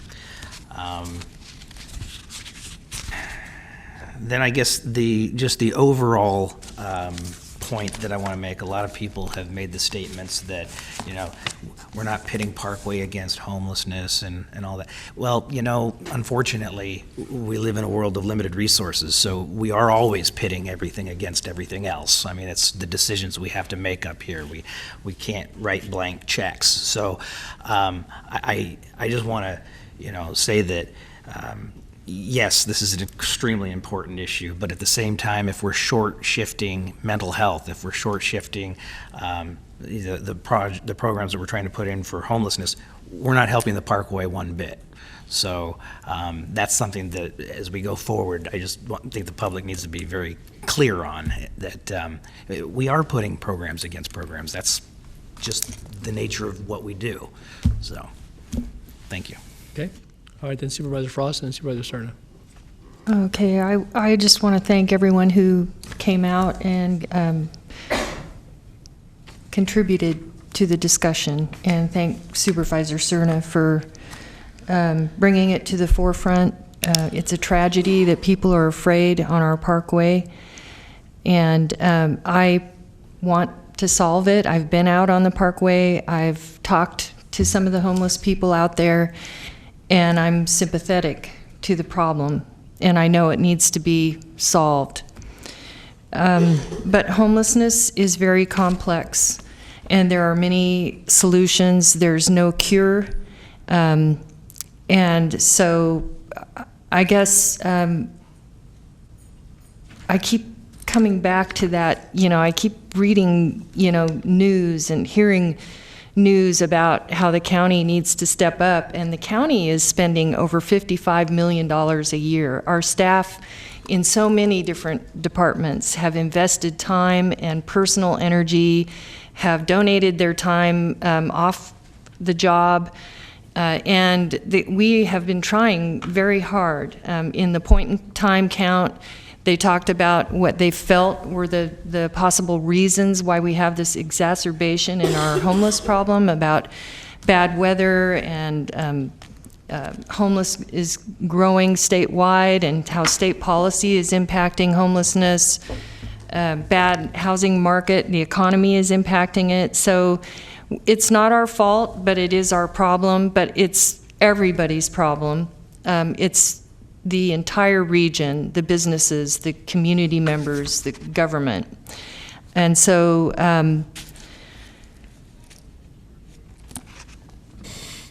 my concerns begin with the money. Where's the money going to come from? When I look at the financial analysis and the possible funding sources, I had the same question about our solid waste. The funds that we normally use to mitigate fee increases to our citizens, and are we going to use that for a problem that potentially doesn't get to the heart of the problem, but just moves the problem or shifts the problem? The Neighborhood Revitalization Fund is, my understanding is that that's a one-time funding to, I believe, how do I say this? The county has a $4 billion budget. We have 1% in reserves, a little over $4 million. We should have 15%, 10 or minimum, and that's $600 million. So $600 million is what we should have in reserves, and we have a little over $4 million, and that is not good enough. We are trying to increase our reserves so we can increase our options when we have situations, we have money that we can spend, and we're still paying back funds that were borrowed during the economic downturn. So I have concerns relating to taking money from our reserves, because that's our goal, is to grow those reserves. I also question whether or not it's prudent to hire more county employees, 19 to 32 employees, and increase, we have a $1.2 billion unfunded pension liability. So how does that impact that unpaid pension liability? And are there some opportunities where we might be able to outsource or make some different decisions that get to the heart of the problem?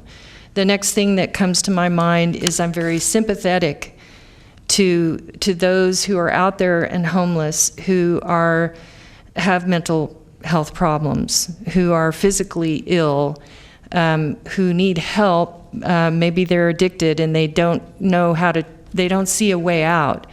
I was excited when I heard our DA talk about some possible solutions, about how we can change our ordinance to drive people toward being forced into some of those resources, that wraparound resources that we actually need more of.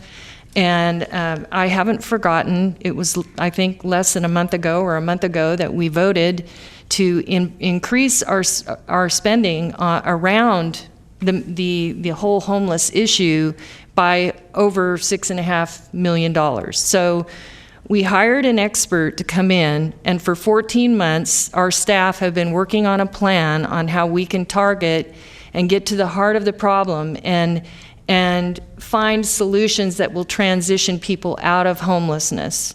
I'm concerned for our businesses who might be impacted if we drive people, just drive them out of the parks. Now they're in the streets. So you still have the problem, it's just in a different place, and it could in fact be impacting your local economy and I know because in Antelope, we actually have people who, their businesses are suffering because people don't want to go there because there's homeless people hanging out and actually creating problems for the businesses. So this can have a negative impact on communities. So do you want them in the parks? I mean, where do we put them, and what do we do with this problem? I think we had a good plan. I think we have a good start. I appreciate that the staff have worked so hard on this, but I question the cost. I question sheriff.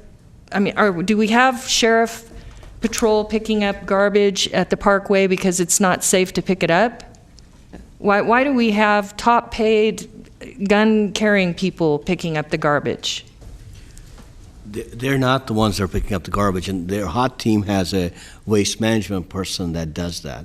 So they're just standing by? They're doing the law enforcement component in it. Okay. I guess I think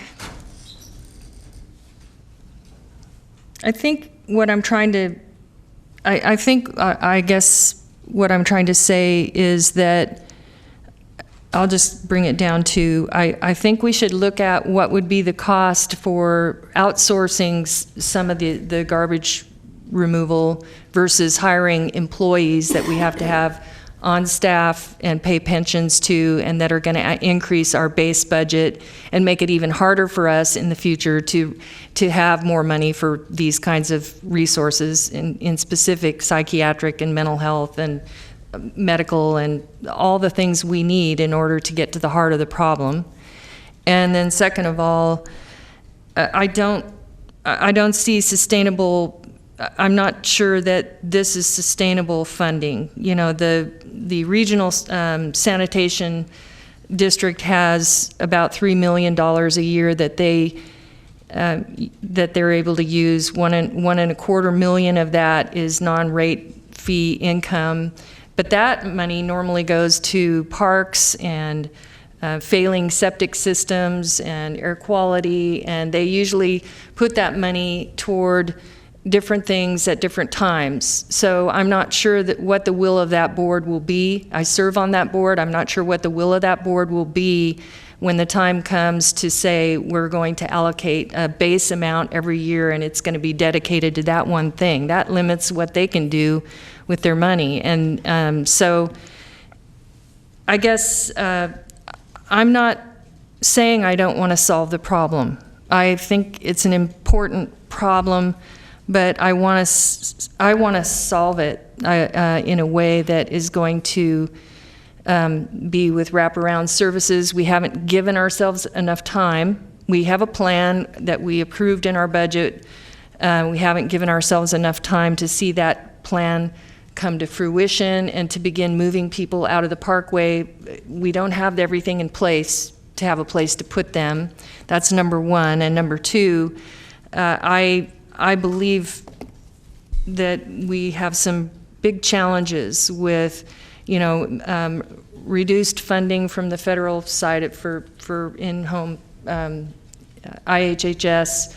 We have ADA issues and challenges. We have some considerable financial considerations that we're not sure how we're going to fund. So to just to approve a budget that allocates $6.5 million to a wraparound, big, huge plan, and then double it, doesn't seem. I think what I'd like to see is for us to ask our DA and our sheriff and our county to partner and look at the chronic nuisance offender program, working in conjunction with our homeless initiatives that we already have in place. And I would like to see us look at some outsource, what would be the difference in the cost for outsourcing the garbage and the waste removal versus having on-staff employees that we have now have on board and have increased pension liability. So at this time, I'm not able to support either one of those opportunities because I don't think we have enough information. Okay. All right, thank you, Supervisor Frost. Supervisor Serna, then Supervisor Peters. Okay, thank you. Again, I want to thank everyone that is still with us to see this to the end, at least today, and that who gave us, I think, some very good insight, not only to the challenging conditions on the Parkway, but certainly giving us some very clear direction about which option you prefer, or maybe a nuanced option. That is very much appreciated, because that is the recommendation before us today, which is to give direction in the context of these options back to staff to go fine-tune the source of funding as it relates to adoption of the final budget. So I want to kind of couch my comments carefully in that context, and do so. I'm going to try and be as concise as I can here.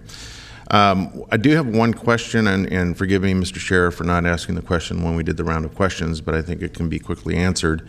In option 1, is there any intent that, let's say if we went with a $5 million option, that the illegal camping teams would be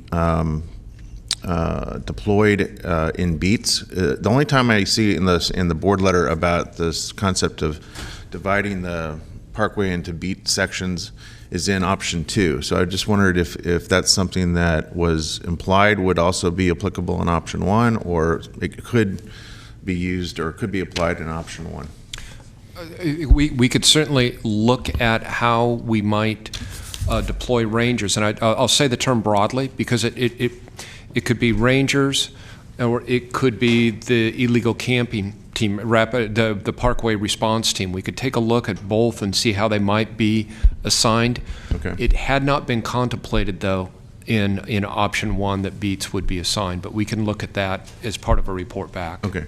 I mean, you would have enough in the $5 million alternative for option 1. You do have enough staff, it looks like, with 2 illegal camping teams and 2 debris removal teams, both administered through regional parks, where you have the numbers now in terms of teams that you could begin to start thinking about different sections of the Parkway that they could be deployed at different times, and having debris removal follow illegal camping enforcement, that kind of thing.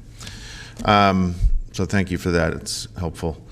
I guess I'll start with, I think it's absolutely clear, crystal clear to all of us that especially the lower reach of the Parkway, but the entirety of it is under an immense amount of stress from illegal camping. And I think it's very, very important to remember that when we talk about the impacts of illegal camping in the Parkway setting versus the urban setting or even the suburban setting, there are some really, really important clear distinctions to be made. For instance, the impact of wildfires. You don't have that impact in an urban setting. Hundreds of acres not burning down in downtown Sacramento because of the presence of homeless camps in downtown Sacramento. You don't have threats to water quality that you do in a Parkway setting with the river running right through it.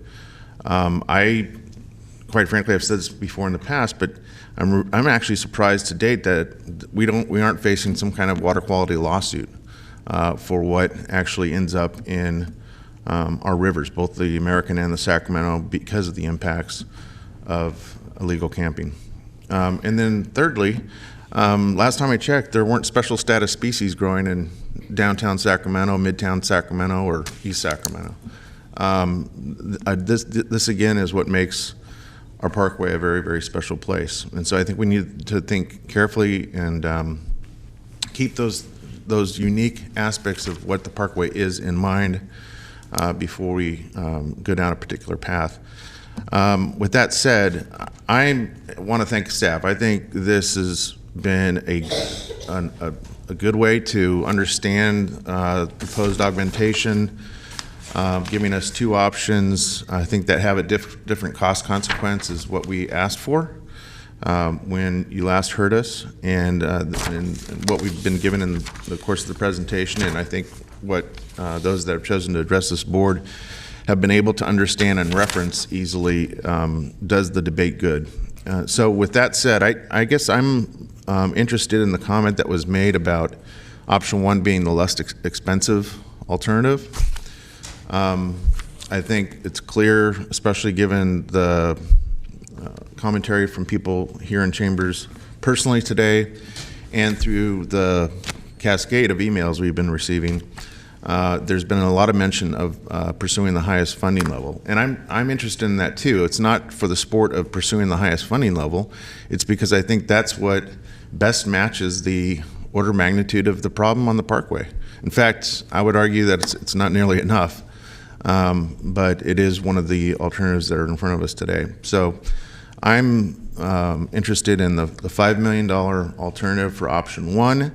However, I would like to see a couple of things considered if it's the will of the board to move forward with this option.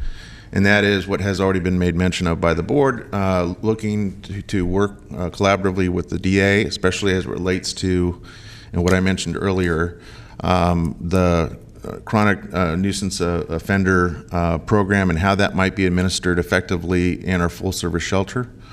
And then I think the answer to the question about the timing was very, very important to understand. And it speaks to my earlier preface statement before we took public testimony about the need to make sure that while we are looking to step up enforcement on the Parkway and debris removal, everything that is intended through option one or option two for that matter, that we are simultaneously keeping in mind that we have to build that capacity, otherwise it doesn't work. It just doesn't work. And again, that's why I was so inspired by what, the culmination of almost 2 years of work to get to a place where we're significantly augmenting our continuum of care that makes this the right moment to consider what's in front of us. So I would like to see staff move forward with option one at $5 million with the stated intent to work closely with the DA and with careful consideration for the timing of the full service shelter. Okay, thank you, Mr. Turner. Ms. Peters. Well, I'd like to get more information. I'm not ready to vote on a definite situation here, but I think we need to come back in August, and I'm okay with the option one, but explaining, we've got kind of add-ons, if you will, in the staff report, a community prosecutor and animal control officer added to that. Also, potential, I think this has to be new resources. Like I said, I'm not interested in going in the general fund, but if we can get what can we get to get cobbled together from solid waste, SWA. There was someone here from State Water Resources who suggested a grant, Regional Sand, and Cal Expo. So come back to us and tell us what those organizations can provide. The thing that I just don't want us to get carried away with is I really do believe we get all these people into the parkways that is going to push people out of the parkways. So that's a good thing. You want to get them out of the parkway. But where are they going to go? They're going to go into the neighborhoods. It's just clear to me.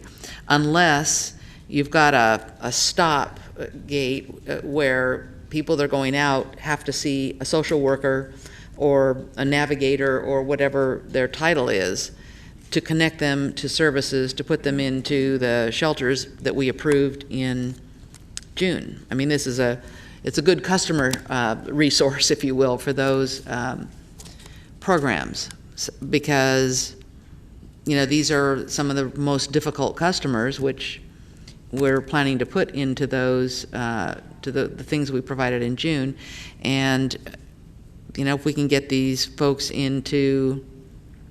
get some help, it would keep them hopefully from going into our neighborhoods. I think we have to be, if we do get this approved down the road, I think we can't enact it until the shelter gets open. A couple of people mentioned that. Because the biggest problem we have in all the homeless issues we talk about is there's nowhere for them to go. There are no homes for the homeless. We don't have that in place yet. And so I don't see stirring up a whole new group of people to go into the streets and not have any place to put them. So I'd like an answer on how you tie all that together when you come back. And that's my primary worry, and I don't know if Todd is still here, but yeah, you're behind the person. That's really, to me, it's an equal worry, the condition of the parkway and the condition of the unincorporated area. And maybe it's through your unit. I don't know what it is, but I don't want to just. It's kind of like I've learned about prostitution in the unincorporated area. Well, we got them over here, so you put a big law enforcement presence there, and they're gone. Well, they didn't go anywhere. They just moved to another part of town, and I want to avoid that here, whatever we can. So that's where I am. Okay, thanks, Susan. Patrick, you had another comment, and then I'll comment. Thanks, Mr. Chair. I really was not as clear as Supervisor Cerna on my position, I guess, so I thought I should chime back in. I can conceptually agree with Supervisor Cerna, and on option one, I'm not at the point, though, where I can put a dollar on it, because I don't know where the money's coming from. And I don't know how much money we even have, because nobody in this room knows that at this point. Right. So, until I have that information, I'm not willing to say as definitively as Supervisor Cerna did that I can go with $5 million for 3. Or option one, but I will say that I could get there. I just need to see the finances. Okay. And when you come back, I think the spreadsheet here needs to be integrated with the current budget, so we see we get rid of the confusion about what we already do. All right, I'm gonna get a word in here in a moment, but Supervisor Frost, you're up again. I just wanted to clarify that, and when we do see the finances for me, I would like to see funding sources that are ongoing, not a one-time funding source, because if we're hiring employees, we need to know that we can continue to fund them. Okay. All right. Well, first, then I would note that, and then thank our staff. Thanks to all those who've stuck with us the entire time. We've been in seats now for going on almost 6 hours here. The work that brought this, though, was done in a fairly quick turnaround. So, Nav, thank you to you and all the folks who contributed this in any way, and certainly to the community dialogue, I think, that's continued to build upon. I think it was a good body of work, and certainly provided some great opportunity for discussion here this morning and this afternoon. I think that one of the things that really stood out to me in the hearing we had last in June, but certainly today, and that's, and I think Supervisor Kennedy said it earlier on this morning, this afternoon, is that obviously we make choices. We make choices every day that we're in session, and we make, people can characterize them as decisions. They are that, but they're also choices.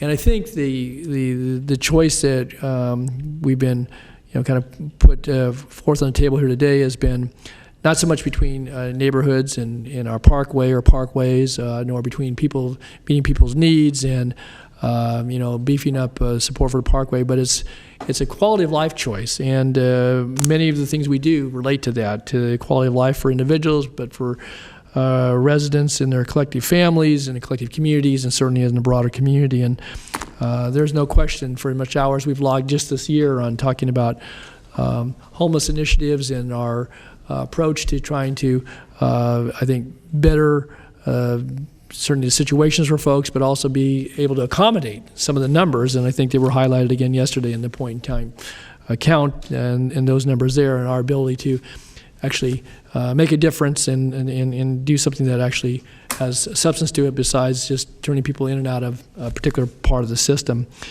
And I think there's plenty enough evidence, at least in my view, and enough information here as it relates to the desecration, the degradation, the destruction, whatever you want to use that starts with a D or any other letter of the alphabet as it relates to the Parkway. I, for one, don't think it's tolerable. I don't think it's something that we can accept. And however it happens, whether it's related to folks who are homeless who are camping there or other intrusion, but that, and certainly I will just say, I'll reference my years on this board, I don't think we've gotten to anywhere near where we are today as it relates to that destruction and desecration. And the garbage, the filth that accumulates there is not acceptable. It's not acceptable in neighborhoods. It's not acceptable in one's home. And it's certainly not acceptable in a public place like a park or a parkway that we want to encourage enjoyment and usage. And the fact that we have 8 million people visitor days or visits to that parkway and then the Dry Creek Parkway and other parks, we know those are community assets. And I, for one, think in making the choices that we make, we need to devote more intensity, more efforts, and it means we're going to spend more money. That's not the only thing that it means, because it's going to be devoting resources. It's going to build upon the resources of folks who, in this room, many who have on their own time volunteered and continue to volunteer to help clean up, to preserve, to make that a place that's welcoming and friendly and something that people can be comfortable in. And the fact that we have people coming before this body on a regular basis now, and certainly in the communication we've read, continues to come forward, not just because we're hearing this today, that people don't feel safe, they don't want to use it, they avoid it, they're not going to take their children there, they're not going to go there. That's wrong. That's wrong. If it's a public place that we don't care about, then we might as well just not even have it anymore. But we do care about it, and that's why we're having this conversation. We all care about it, and it's about what resources we're going to devote then to do the best we can to help those who may be contributing to that problem, but also to what I believe is taking back that resource in a way that's meaningful, that preserves it for the long term, because it is a treasure, it is a jewel, and it has really been tarnished, I think, in recent years. And the fact that people have been assaulted, that they don't consider themselves safe and so forth, I've been repeating myself in that regard, that to me is not acceptable. And what we need to do then, I believe, is to build upon what's here today, and we make those choices. And if we say we want to spend $5 million, whether it's today or next month or a week from now, then we'll task our folks with doing that, and we make that choice. But I believe that's a choice we have to make. That we also then, in addition to the Parkway, to the picture that Ms. Peters has shown, to the feedback we all get as members of this board, whether it's in the unincorporated area or incorporated communities, the accumulation of trash, the illicit activities, the desecration of some of the private property, that's not acceptable either. And we're not going to solve all this in one fell swoop because we could put together $3 or $4 or $5 million, but I believe we're going to build upon, and I appreciated now very much the explanation about what's already been committed, what we're going to commit to if we take one of these options and one of these choices. And I think it is. It's going, again, to stand as a further resolve on the part of this board on behalf of the community represent that we want good quality, certainly of life, but we want good aesthetics in our neighborhoods and our business districts, and we certainly want that for the public places, whether it's the Parkway or any other park or recreational facility. And so I for one, after hearing what I've heard here today, but certainly the discussion, if we say to our folks, you bring us back the funding sources, we have to make those choices. And I think it needs to be ongoing, because I just think this commitment is going to be one that's going to require sustained commitment, just as it will on the homeless initiatives. That's not just a one-time deal. That's not a one-time investment. That's going to be sustained, and we may have to build upon that further. But for today's purposes, I am supportive of a hybrid of option one that would include certainly the district attorney as a part of that overall funding and integration of services. There may be some refinement here as a deployment of resources and people doesn't worry me in the sense that if we have to hire people, we have to do that. That's part of what we are. We're a service organization. And if we need 7 days a week coverage, we need 7 days a week coverage. And I believe we do. And this plan, option one, I think brings that, and I would be supportive at the $5 million level. And I believe the solid waste fund, combined with some of the other funding sources, and potentially a general fund commitment, which that may not be music to some people's ears in this room, then if that's what it takes, that's what it takes. But I think we need to take a stand, and we can if we want to, and I believe that we should take this action. And if it takes a few more weeks to bring that all together, I'm fine with that. But we need to I think, move and move now, and this requires our attention, but action by this board. Thanks. Mr. Cerna. Thank you. So I just want to get some clarity. What was your preference, Nav, in terms of what you hope to acquire from us at the end of 6 hours now of Actually, I think debate? I did meet my expectation. I got good feedback, and I got the questions that you all have. Okay. We got some work to do as our books are closing, and some refinement on the options that you guys identified on option one. Okay. And what I will propose is that if you give us till August 23rd, which is a Wednesday, afternoon at 2 p.m., we're not going to set it up for 10:30 anymore, is that we come back on that day. Is that a night meeting, is that what you said? It's we might go in the night, is to come back and report back with the questions that you all have asked, work with the DA, gives us an opportunity to look at all the different things that you guys have asked for. Well, so when in the whole scheme of sequencing public meetings, the public probably wants to know, okay, when is the Board of Supervisors actually going to vote on appropriations? It will be on September. September, Flo, what's the date, the final budget? I want to say 6th.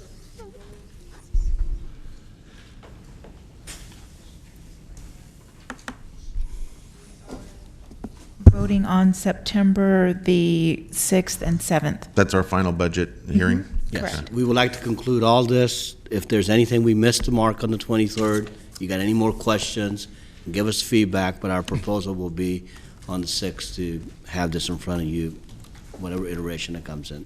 Okay, you've heard from two of us that have been perhaps more specific than the others in terms of the funding level. The chair at $5 million and me at $5 million. I guess I would ask Supervisor Kennedy that if this is going to be, we're formulating direction back to our staff, would you be comfortable at $5 million, assuming that they're going to come back and show you how they can fund $5 million? That's what I said. Okay, all right.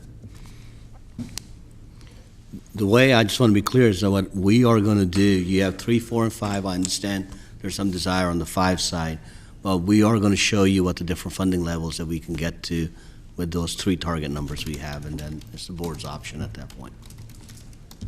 Okay. Okay, so you need a motion to continue to August 23rd at 2 p.m.? Do we?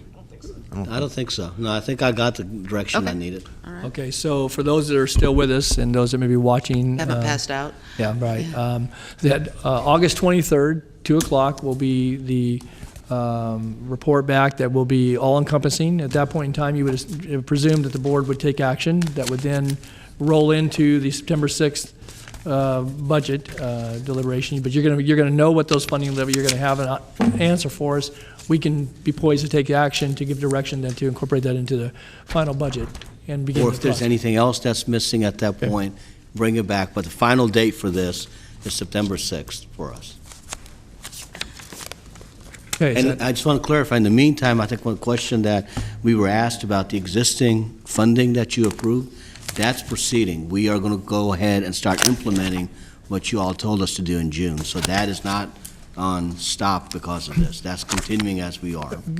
Could I ask just one question as a part of that? That what piece that was missing here was a dedicated solid waste person, and there's still a 2-week lag in the neighborhoods. Is there something we can do now that, irrespective of what action we would take pending today's report back, that we could be timely responsive so that with the hot teams, particularly to work in the neighborhoods and businesses, that they could have that same day responsiveness? I would assume to get somebody loan from solid waste. Figure that out so that we can begin to show that. And if there's a problem in the parkway too, but let's get that dedicated person to help, at least in this interim period. I would think you probably could do that. No, we could do that. Okay, that's good. That's good. All right, so again, we will move the dial a bit here today, and we will be back August 23rd at 2 o'clock with the report back on this. And thank you all for being with us. We are going to take a break for the rest of the morning items and the two. We have a closed session. We're not going to do that till the end of the day, I don't think. Let's do that at the end of the session. We don't have a long afternoon session. Would people mind taking a 20-minute break and come back in and try to get that? Half hour? Yeah. Half hour? Okay. So with that, we're going to take a half-hour break. We're returning with the morning items and the afternoon items. We'll take closed session at the end of today's business in public session. So we'll return here at 20 minutes after 3.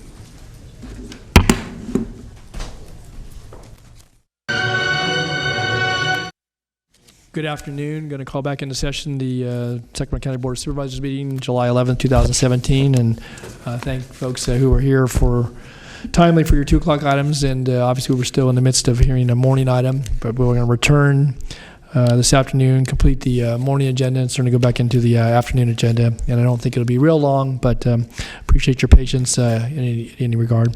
So with that, Flo, I'd turn to you to call roll, establish a quorum, please. Okay, Supervisor Cerna. Here. Kennedy. Here. Peters.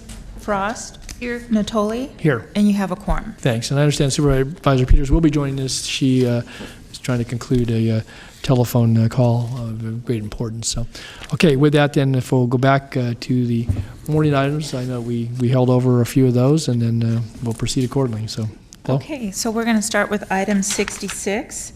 That's the Sacramento County Landscape Maintenance District Zone 4 public hearing on proposed assessment for fiscal year 2017-18. Also, adopt resolution confirming the assessment diagram and levying assessments. Okay.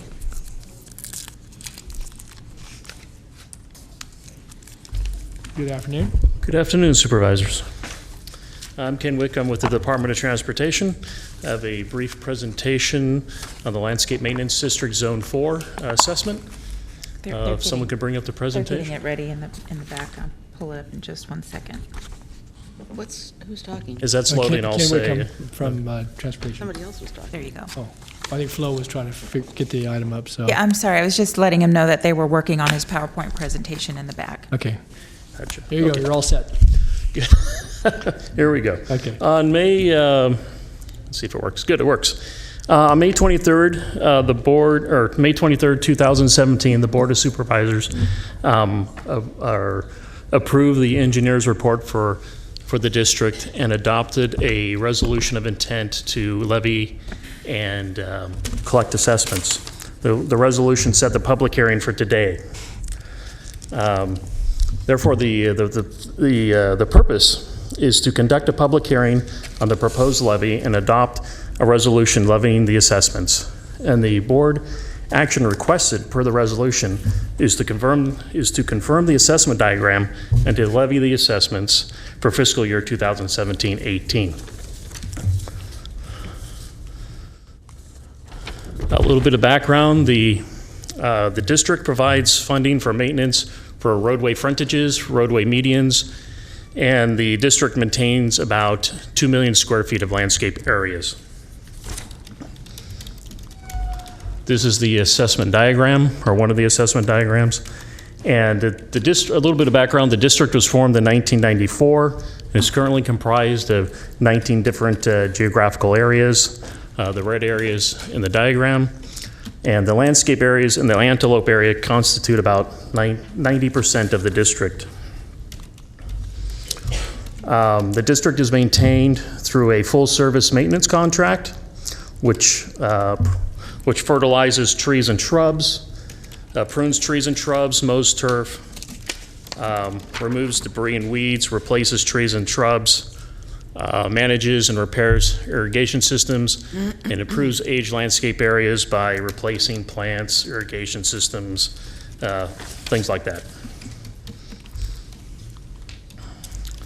Water conservation is not directly related to the assessment, but is a topic that we'd like to share some information on.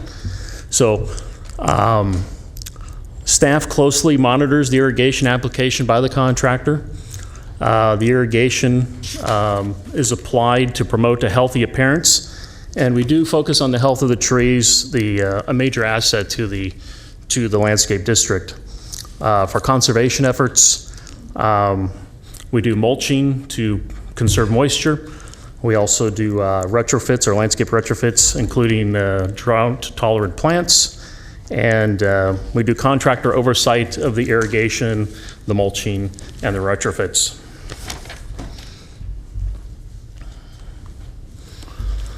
The district has provided consistent services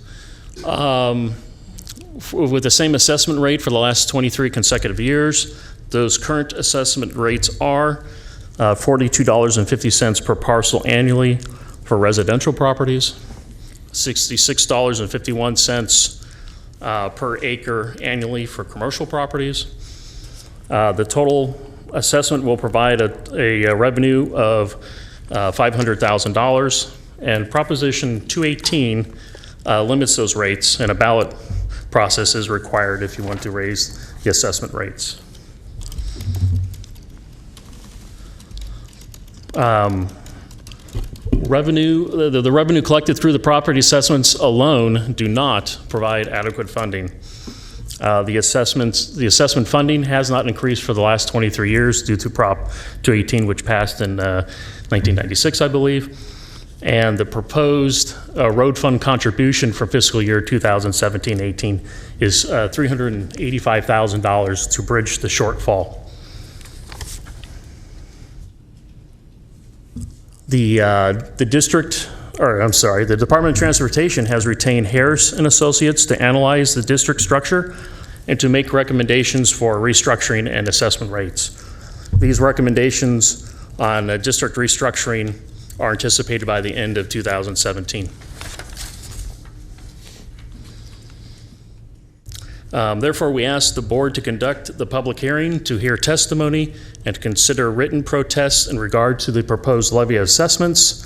We also ask the board to adopt the resolution confirming the assessment diagram and to levy assessments for fiscal year 2017-18. Are there any questions? Okay, thanks for your presentation. Any questions of staff on this? All right, Ms. Frost.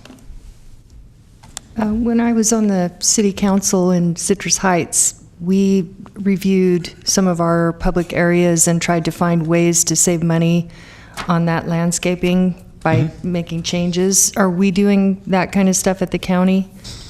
Are you referring to retrofits and things like that? Yeah, like, replace grass with, drought-tolerant plants that don't require mowing every week and, that kind of thing. Just ways to cut costs.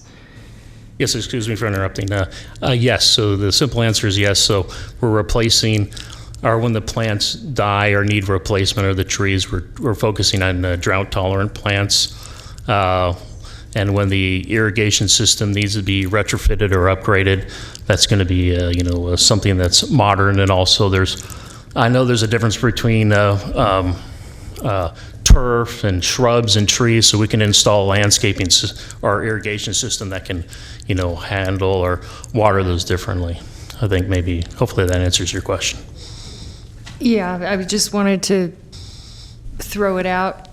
We were able to save quite a bit by just changing the landscape a little bit and reducing the amount of grass and ongoing maintenance to those areas. So we are doing it. So when we do things, we are using the drought-tolerant plants. Yes. Thanks. One question I had was that I know that from time to time we have the oversight we provide to the contractors. We have problems in certain areas. Are we able to recover some of those? I mean, again, I don't know how those contracts are monitored. I know we look at the irrigation, but no specific contractor. But over time, I know I've made inquiries about items I've seen in the district, and the answer comes back, well, we've had a particular issue with it, a part of our contract on that. So how do we recover costs? Because they get paid on a monthly basis. They do get paid on a monthly basis.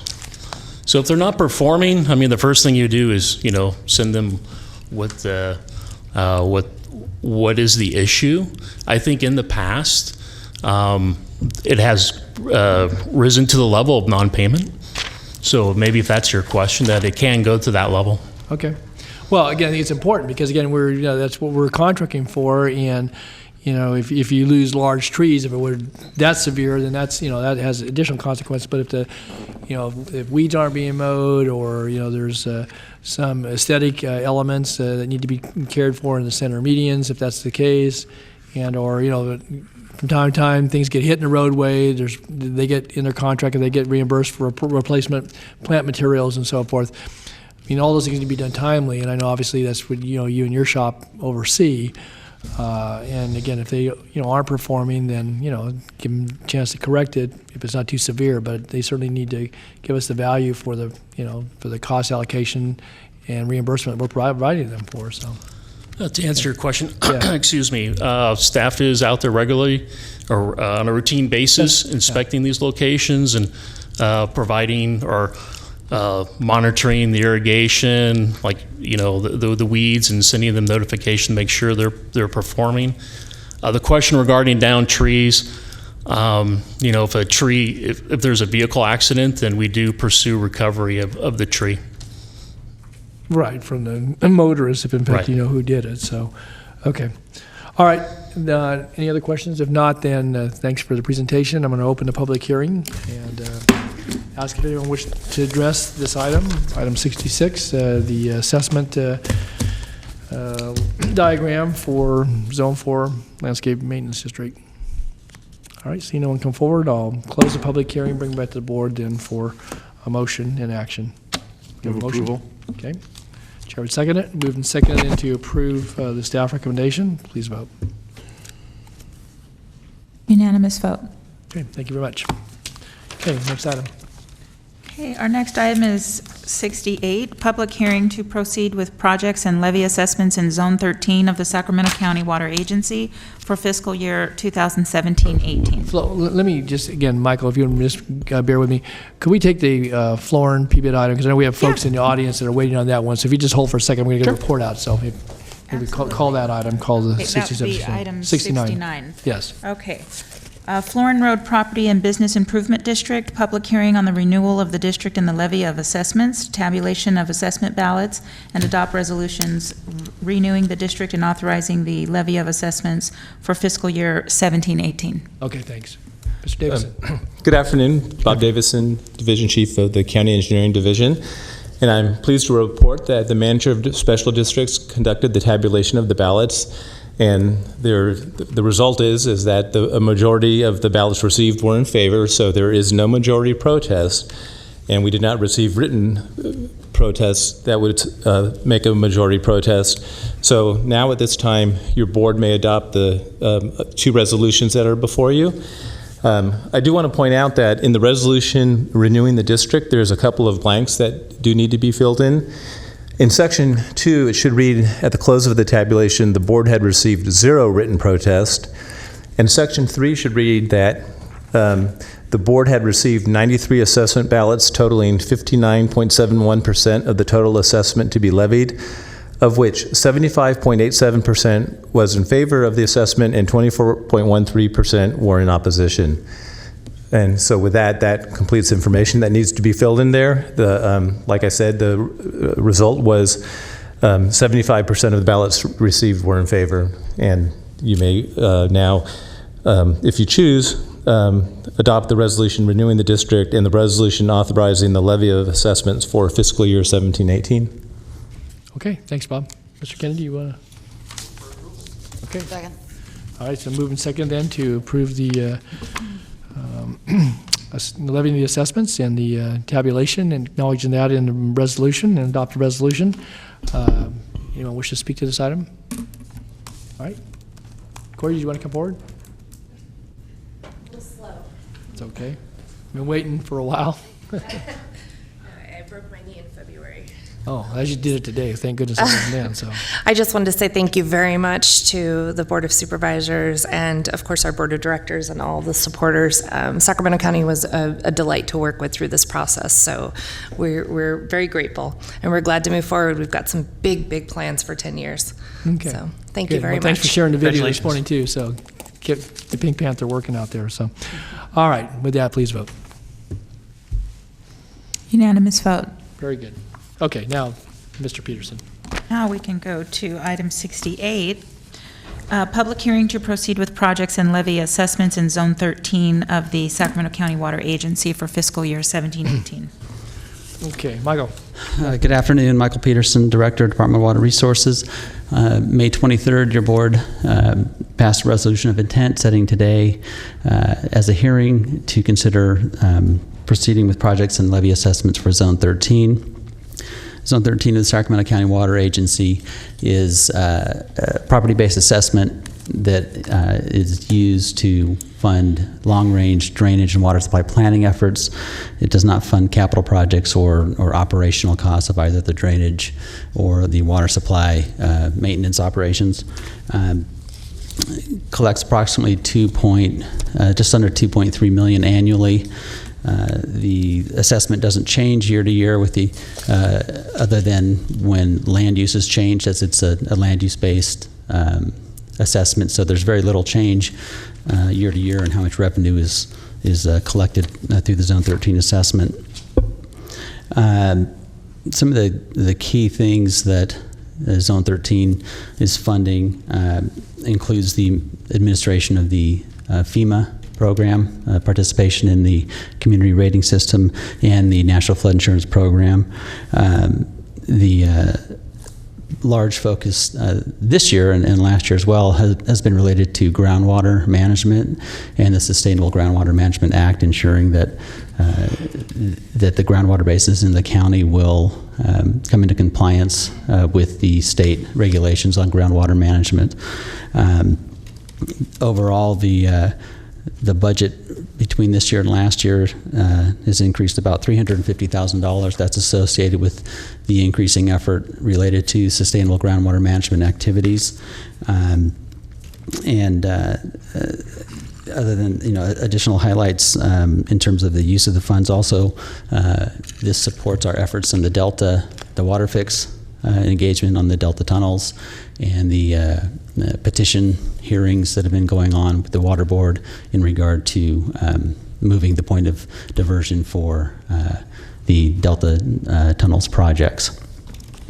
I don't know if you have any specific questions as it relates to the use of the funding or items in the budget.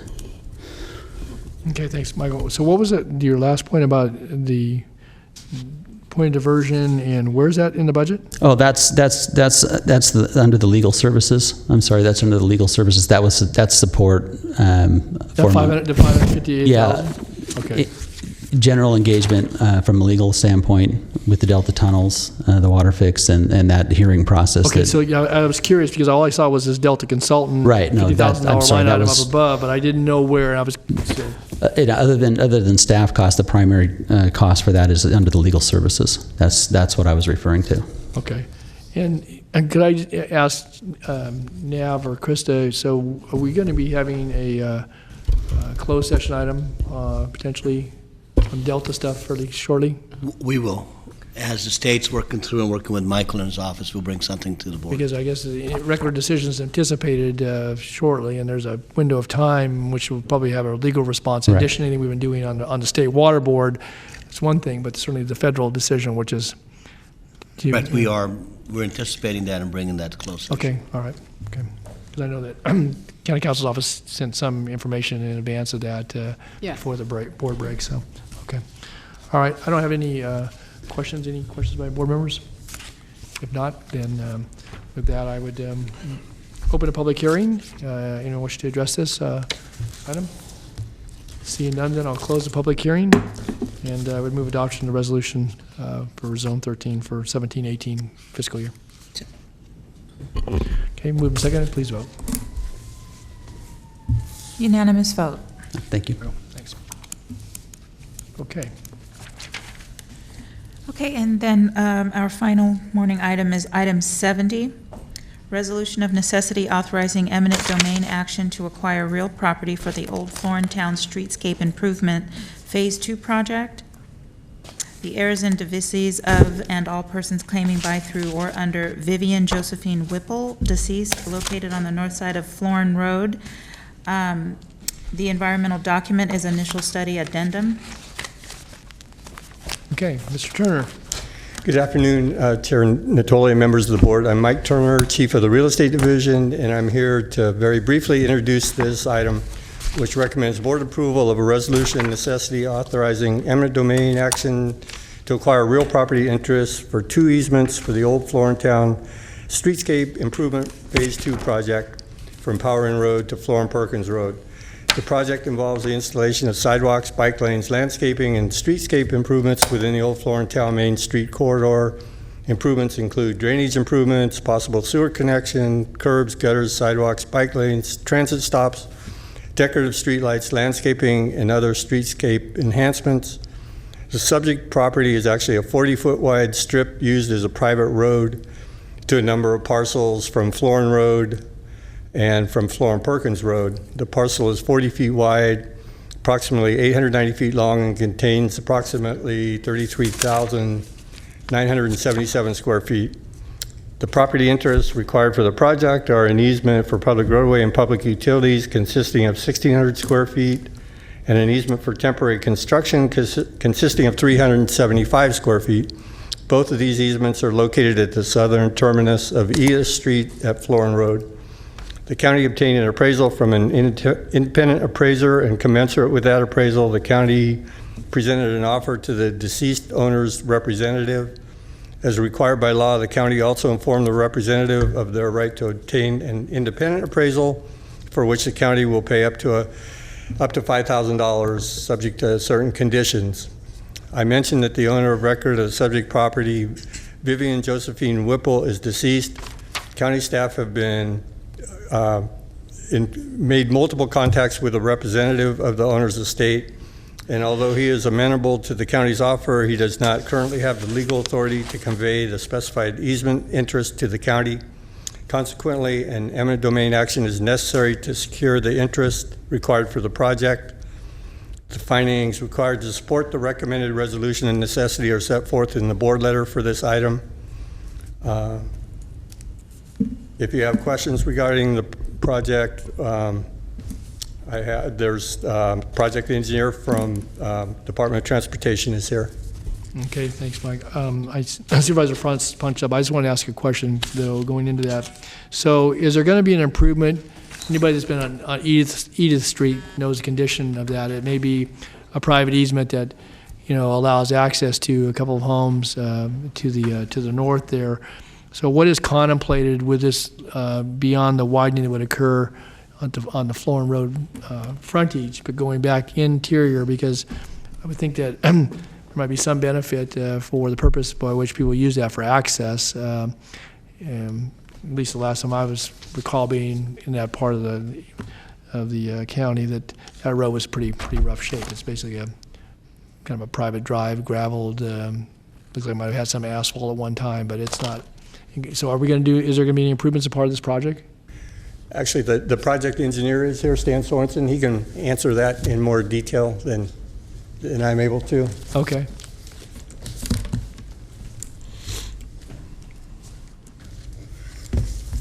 Good afternoon, Chairman. Across this parcel of the private road, what we will be doing is putting in curb, gutter, and sidewalk. That'll be in the PUPFE. And we'll have a driveway connection so that access to this private road will be maintained. It's just that the new sidewalk, and any utilities will be in that the new easement that we'll acquire across the front. Does the Whipple estate own the property going? It does northerly, or for a portion, and it's used as a private easement. Has there been any discussion? Because obviously, any compensation is going to go to the estate, and it'll be dispersed however it's dispersed, I guess, because it sounded like there wasn't any errors or any will, so it's going to be as probate. So would there be a public benefit on this private property to actually doing some improvement, assuming there was, again, I don't know if there's an older home there, if I recall. I don't know who resides. Does the grandson reside in the home? No, the grandson does not reside there. No.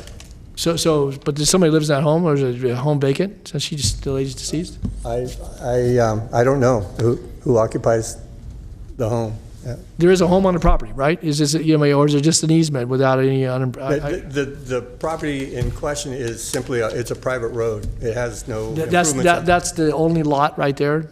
Yes. Okay, but does it connect to something to the north? It connects to Florham Perkins on the east. It comes around, yeah. Yeah, it's just a L shape. Right, L shape, right. So the only piece of property that we're dealing with here is just the portion, this 40-foot strip. That's what Mrs. Whipple owned before she passed away? Correct. And there was no attachment to any residential property as a part of that then? No, it's standalone parcel.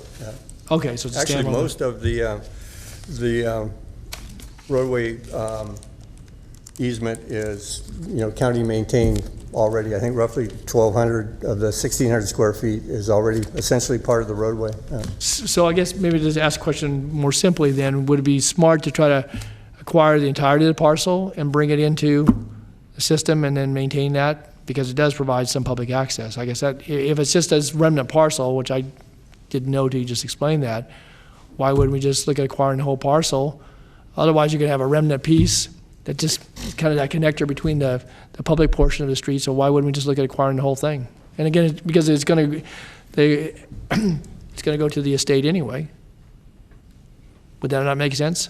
Yeah, that's something. Supervisor, it's been a little while since I've looked at the map on this, and I apologize that I haven't really refreshed right before the hearing. Exactly. These maps aren't very helpful. My understanding is this is a roadway access that goes off of Florin and goes up and to the north and into the east. And there wouldn't be any public benefit that I can see that we would want to acquire the existing driveway / roadway access to the north beyond the Florin Road project limits. We would wind up, if we acquired that, we would wind up then taking that into the maintained road system for the county and having to then upgrade that system. And I don't really see with this project a need that we would do that for that private benefit to those properties to the north. That may be the question you're asking. Well, it is. But again, anybody's familiar with Old Town Florin, and certainly it's in this portion of Supervisor Cerna's district, but is that you had an old street pattern there where you had small kind of neighborhood pods there, and somebody built a house and then there was this alleyway and so forth and so on. What I see it as an opportunity, again, without having perfect recollection of how that lines out, is that otherwise we'll do an improvement. You'll have this kind of alleyway driveway, and there's we're going to spend a couple $1 million on this Florin Road project. Why not acquire the property and bring it into the system? I mean, I can't imagine it's a big maintenance headache. Again, I don't see a need or an interest that the county would acquire the private driveway interest up to these other properties. We would still be able to provide adequate and actually upgraded connection from that roadway to Florin Road. So we're talking about going across the frontage of that, which you can see if you're maybe Googling it now. Again, I don't really see a reason that we would want to acquire a private driveway access to properties north of Florin as a part of this project. Okay. South of Florin, right? Yeah. It's north of Florin. No, but yeah. But you're not going to provide access to which residents, though? Well, to these residents. No, I understand that. Yep. I do have one other map. Yeah, and so you get this through access. Right. So it's that L shape. It turns into Varney Avenue.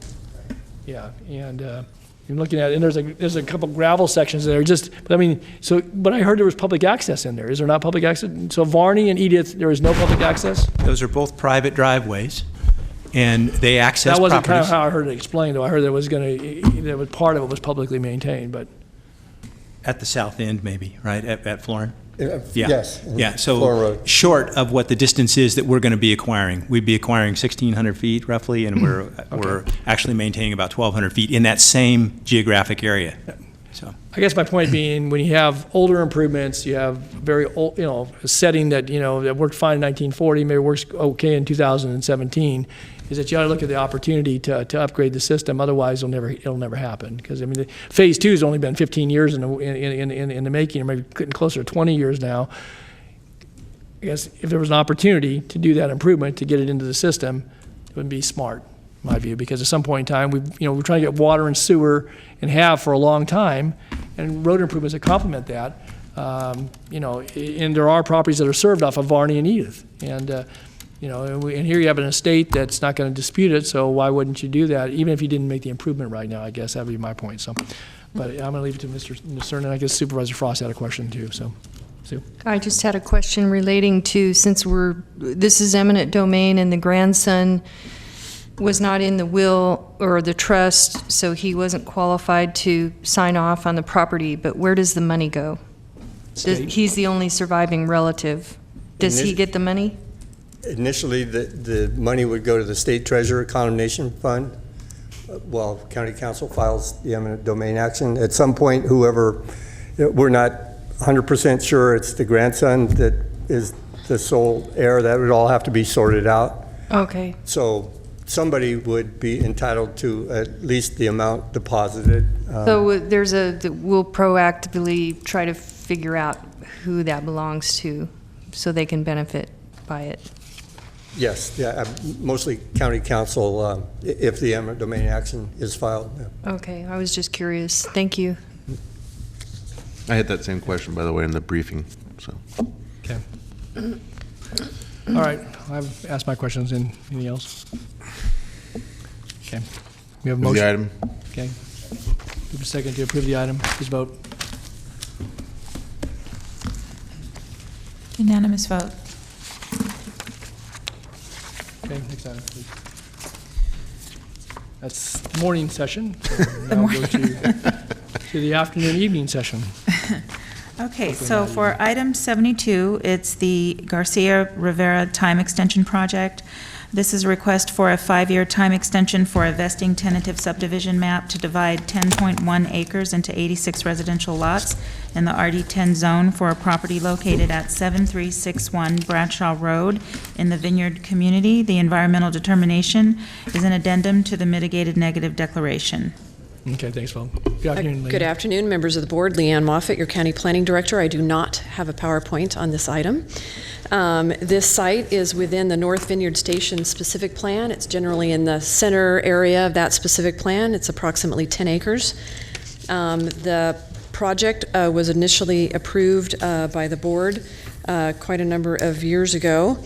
And so the applicant is seeking an additional 5-year extension as a result of the downturn in the economy and the long time that it's taking to see build out of this area. The site is zoned RD10. The lots, it's a relatively small site for this particular geography.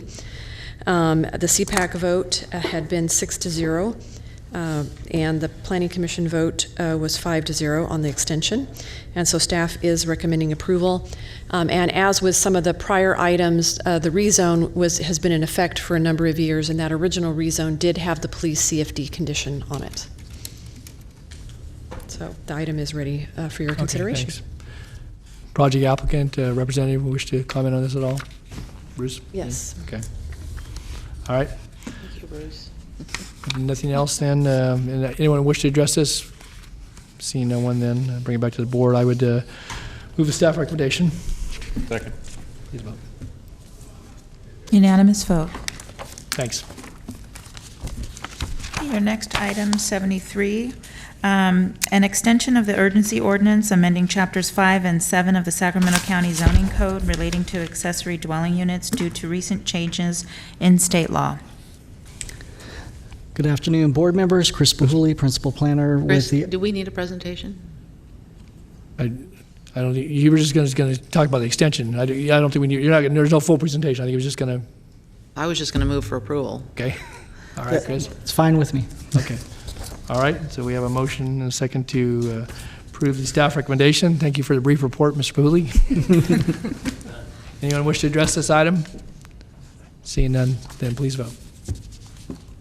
Unanimous vote.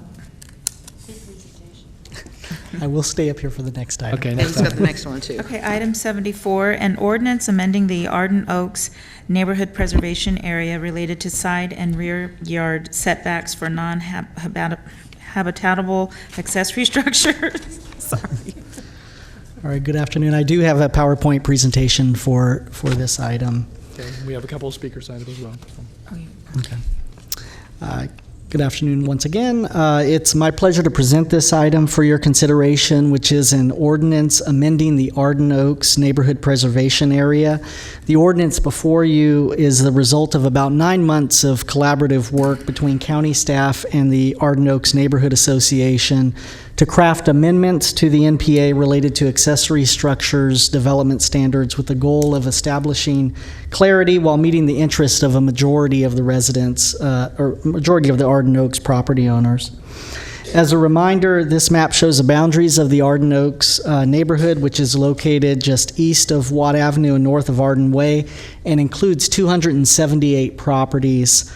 Importantly, 70 properties are considered bordered lots in that either they're rear or side yards, border properties that are outside of the neighborhood preservation area.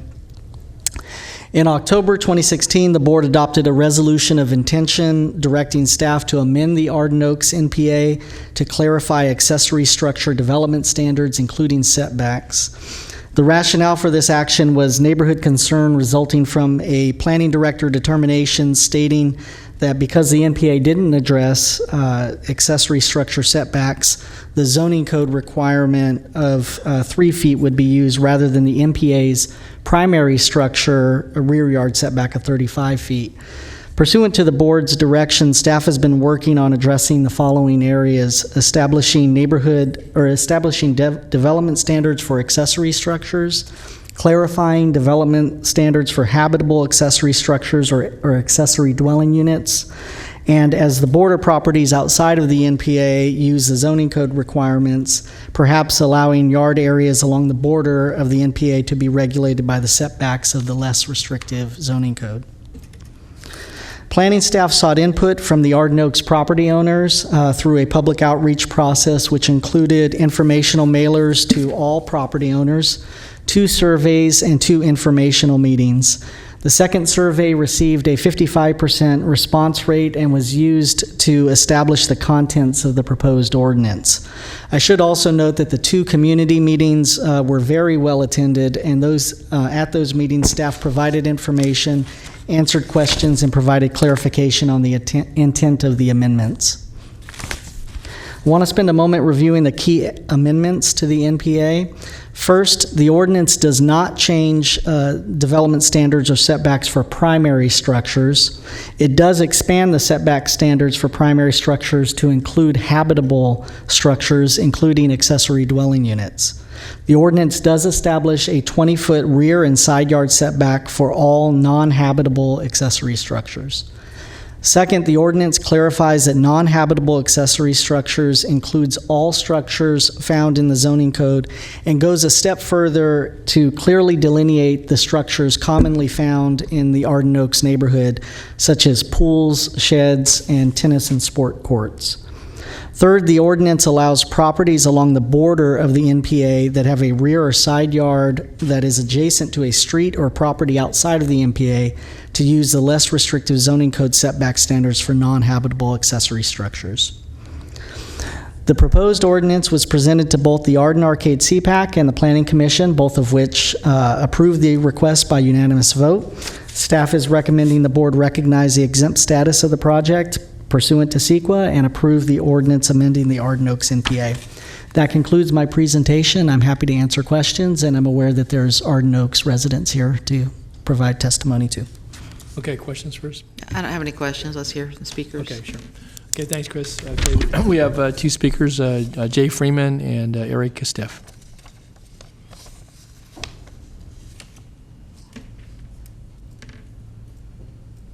Thank you, Chairman, members of the board. My name is Jay Freeman. I'm a longtime resident of Arden Oaks and a member of the board of the Neighborhood Association. I just want to take a moment to thank staff for their outreach efforts. Chris described them very well. I think they have achieved a consensus on this matter, and that's why I support it. And I think there's been no negative comments that I've heard about the proposed amendment. Thank you. Okay, thank you, Jay. Okay, Eric?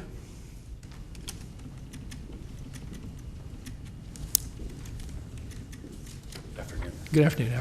I'm Eric Stiff. I'm also with the Arden Oaks Neighborhood Association, and I also am here mainly to offer my sincere appreciation to both Supervisor Peters, who I know worked with staff and had staff work with us at the Arden Oaks Neighborhood Association to really move this forward. It was a very good opportunity, I think, for staff in the planning department to see a little bit of our neighborhood, especially with our meetings, which, again, our board has 15 members. We have a wide variety of opinions. Usually when I'm here, I'm coming here to speak on behalf of the board, and often against maybe a project looking for a variance, or sometimes for a variance because there are special circumstances. And I think there's a view that the neighborhood association has one view, and it doesn't. We have 15 people that really represent our neighborhood, as it turns out this amendment is exactly the same change that was proposed in 2004 after 3 years of polling of our neighborhood about changing the setbacks for accessory structures from 35 feet to 20 feet. This current issue came up when suddenly it was going to be 3 feet, and nobody in our neighborhood had ever contemplated 3 feet.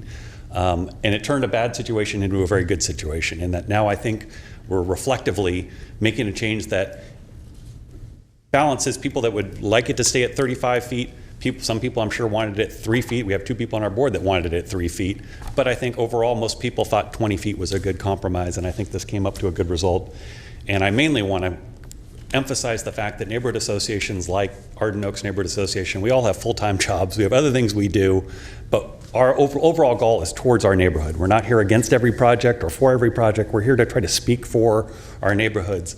And for the most part, I would hope that planning and the Board of Supervisors realizes that all of our neighborhood associations, especially those that are active, are in a position to help you end up to find a consensus, because you can't always talk to people, but you can usually find the neighborhood associations, and we really are there to try to solve problems, not create problems. So again, thank you to everyone. Great.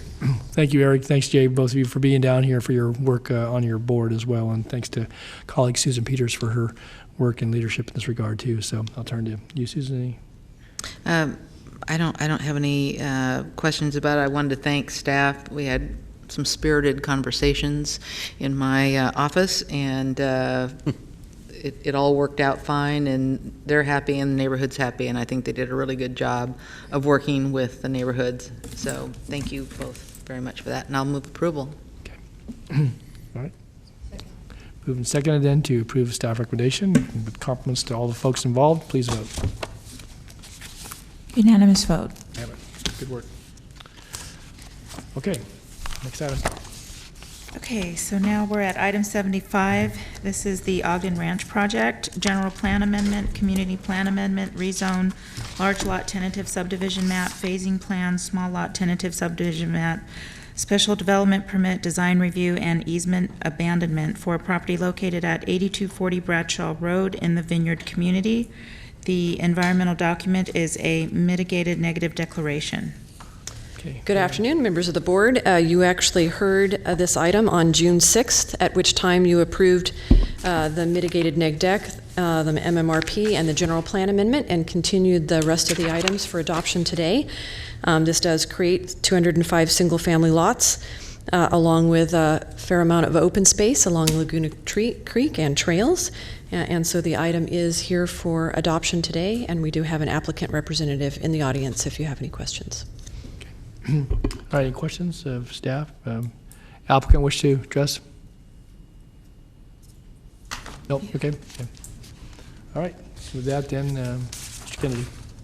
Move approval. Second. Moving second then to, okay, been moving seconded to approve the recommendations outlined in the staff report, final adoption, approvals, certification, ordinances. I have nothing further then, please vote. Unanimous vote.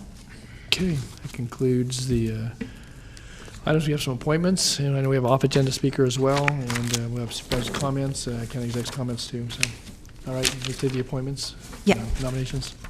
That would be item 76. You are continuing to July 25th, the North Highlands Foothill Farms Community Planning Advisory Council. Southeast Area Community Planning Advisory Council, South Sacramento Area Community Planning Advisory Council. You are continuing to August 8th, the Assessment Appeals Board, Children's Coalition, Consumnes Area Community Planning Advisory Council, Disability Advisory Commission, Fair Oaks Cemetery District, Sacramento County Alcohol and Drug Advisory Board, and the Vineyard Area Community Planning Advisory Council. For your matters today, you have the Adult and Aging Commission. Mr. Natoli? Okay, I believe you're going to continue the item to August 8th. There's interviews pending later this month as well as in early August, so we'll hold those over till August the 8th. Okay, for the Carmichael Recreation and Park District? I would like to reappoint Michael Rockenstein to the district. And you still have one remaining, a seat open, so when would you like to continue that to? August 22nd? Second, okay. Mission Oaks Recreation and Park District? I'd like to reappoint Bernard Donnelly. And continue the remaining? Same date. Okay. Orangeville Community Planning Advisory Council, Ms. Frost? Reappoint Anthony Abdel Syed and move the remaining to July 25. Okay. Sacramento County Mental Health Board? For me? Ms. Peters? Okay, I'd like to nominate David Lopez as a public interest representative. Okay. Then we have the Sacramento County Treasury Oversight Committee, Ms. Peters. For District 3, I'd like to reappoint Angelica Hernandez. And then Ms. Frost. For Sunrise Rec and Park? We're still on the Treasury Oversight Committee. You have one seat. The one above Sunrise Park. The one above, I'm sorry. Treasury Oversight Committee. I'm lost. Do you see it? Oh, right there. Oh, I'm sorry, I don't have an appointment, so I guess I need to move that. You want to continue that? Continue that to July 25th. Okay. Sunrise Recreation and Park District, Ms. Frost. And that would be reappoint Shannon Brown and reappoint Rita Lingwood. Okay. Lingwood. And that concludes your nominations. Okay, that takes care of nominations. With that, then we'll go to, we have off-agenda speaker, and then we'll come back to the comments by county executive board members. So, Paul Priedler, Paul, hopefully I pronounced that correctly, and we'll allow up to 5 minutes off-agenda items, so just. I'm sorry, I couldn't hear you. I was going to say we allow 5 minutes on off-agenda That's items. fine. So, okay. I'll hope to not take that much time. All right. Good afternoon, supervisors and staff. Thanks for wasting your time with me here, but there may be a county tax, real estate tax billing thing that you don't know about. I don't think you do. Anyway, many people in this room, including you, own real estate in Sacramento, and you, along with me, pay the tax bill every time it comes. Does anybody pay the tax bill without getting the tax bill? Does anybody do that? I bought my first home here in 1965 in Arden Park for $14,800. I wish it was still that cheap, but it isn't. And then I built my first apartment complex on Fulton Avenue in 1969. I've owned a lot of other properties since. I bought a lot of other properties in Sacramento County since, and I've built a lot of other apartments in Sacramento County since. I have always paid all of my taxes, my real estate taxes, as soon as I get the bill. Not as soon, but before it was due. I've never been late. In any event, I bought another apartment last August 16th.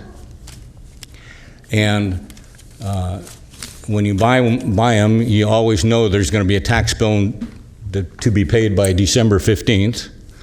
And so we were withholding some money back and not giving it to our investors, holding it back in our account so that when we got the tax bill, we would pay it. Anyway, I got very busy.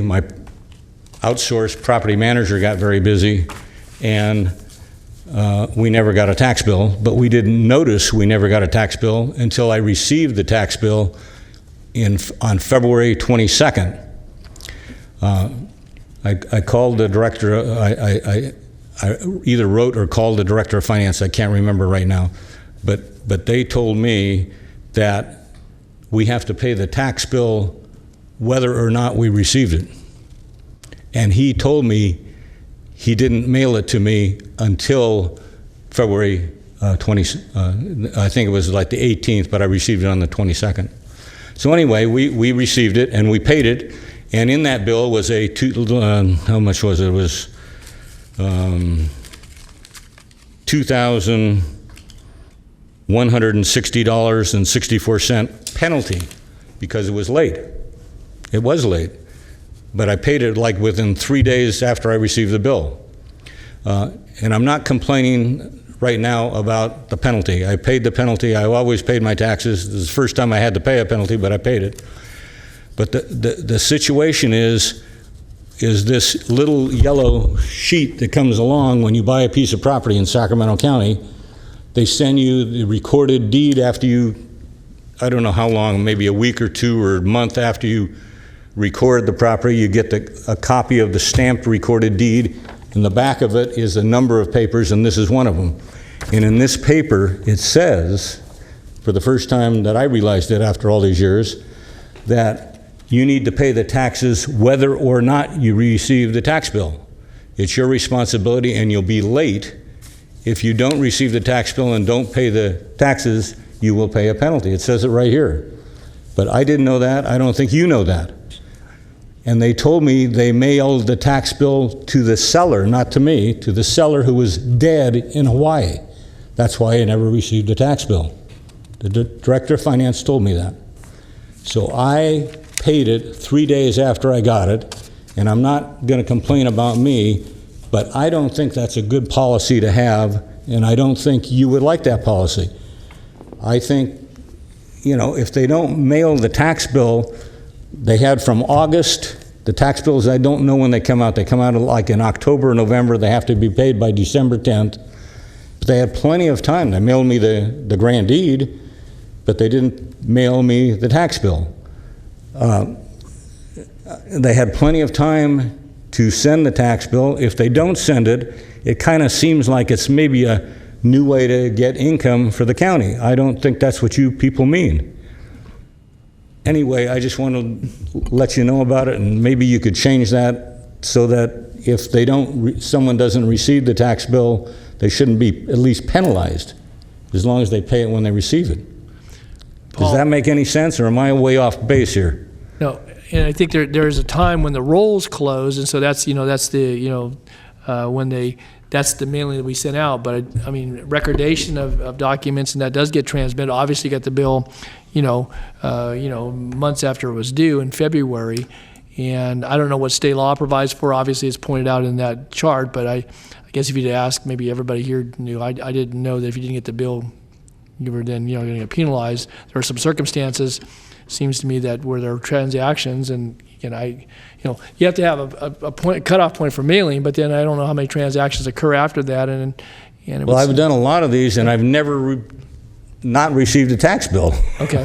All right. Well, I guess that's good historical reference. So I don't know, Mr. Gill, was there something that we could get a hold of Mr. Lamara and take a look at it? And I think that, let's see if there's any. I'll do that. But again, I think as Paul points out, it may be going forward, maybe there's nothing to be done about Exactly. this, but it's certainly an issue that. It just seems like something that shouldn't be there to me. Yeah. I'm not a supervisor, and I appreciate your time, and I'll get out of here. No, well, thank you. This is what this is all about. So I appreciate you bringing your concerns here, and I've got your address here, but if we can get contact information to Mr. Gill, our county executive. You weren't needed to put a phone number here, so if we can have an exchange, don't need to do it over the microphone, and then we'll do our best to follow up with you. So thank you. Good. Well, thank you, Paul. Thanks for sitting with us this afternoon too. So if you'll stand by in just a moment, we're going to conclude here, and Mr. Gill can get some information from you. So, all right, with that, then we're going to go to county exec comments and then board supervisor comments, and No comments. No comments? Okay, all right, so we'll start down this end of the dais. Ms. Kennedy? Yes, we are. Sorry. That's that question was answered. Ms. Frost?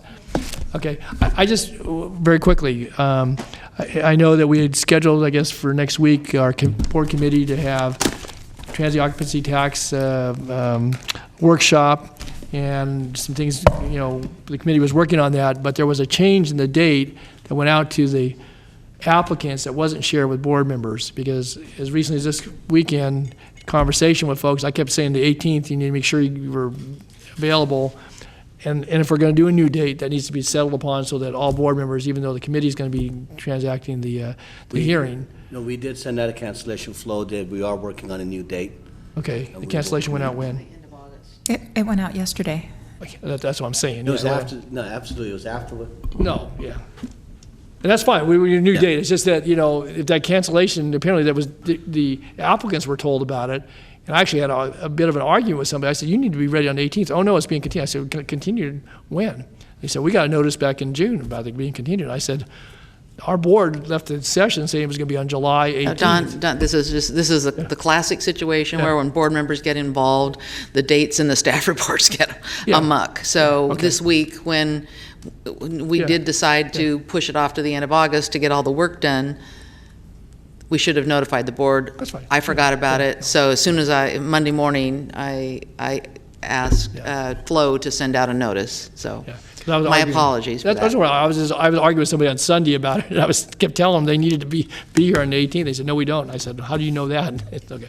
All right, so we'll pick another date in August, and we can pick that. So with that, we'll go to closed session. It shouldn't be real long, so we'll be upstairs. Yeah. Okay, thanks.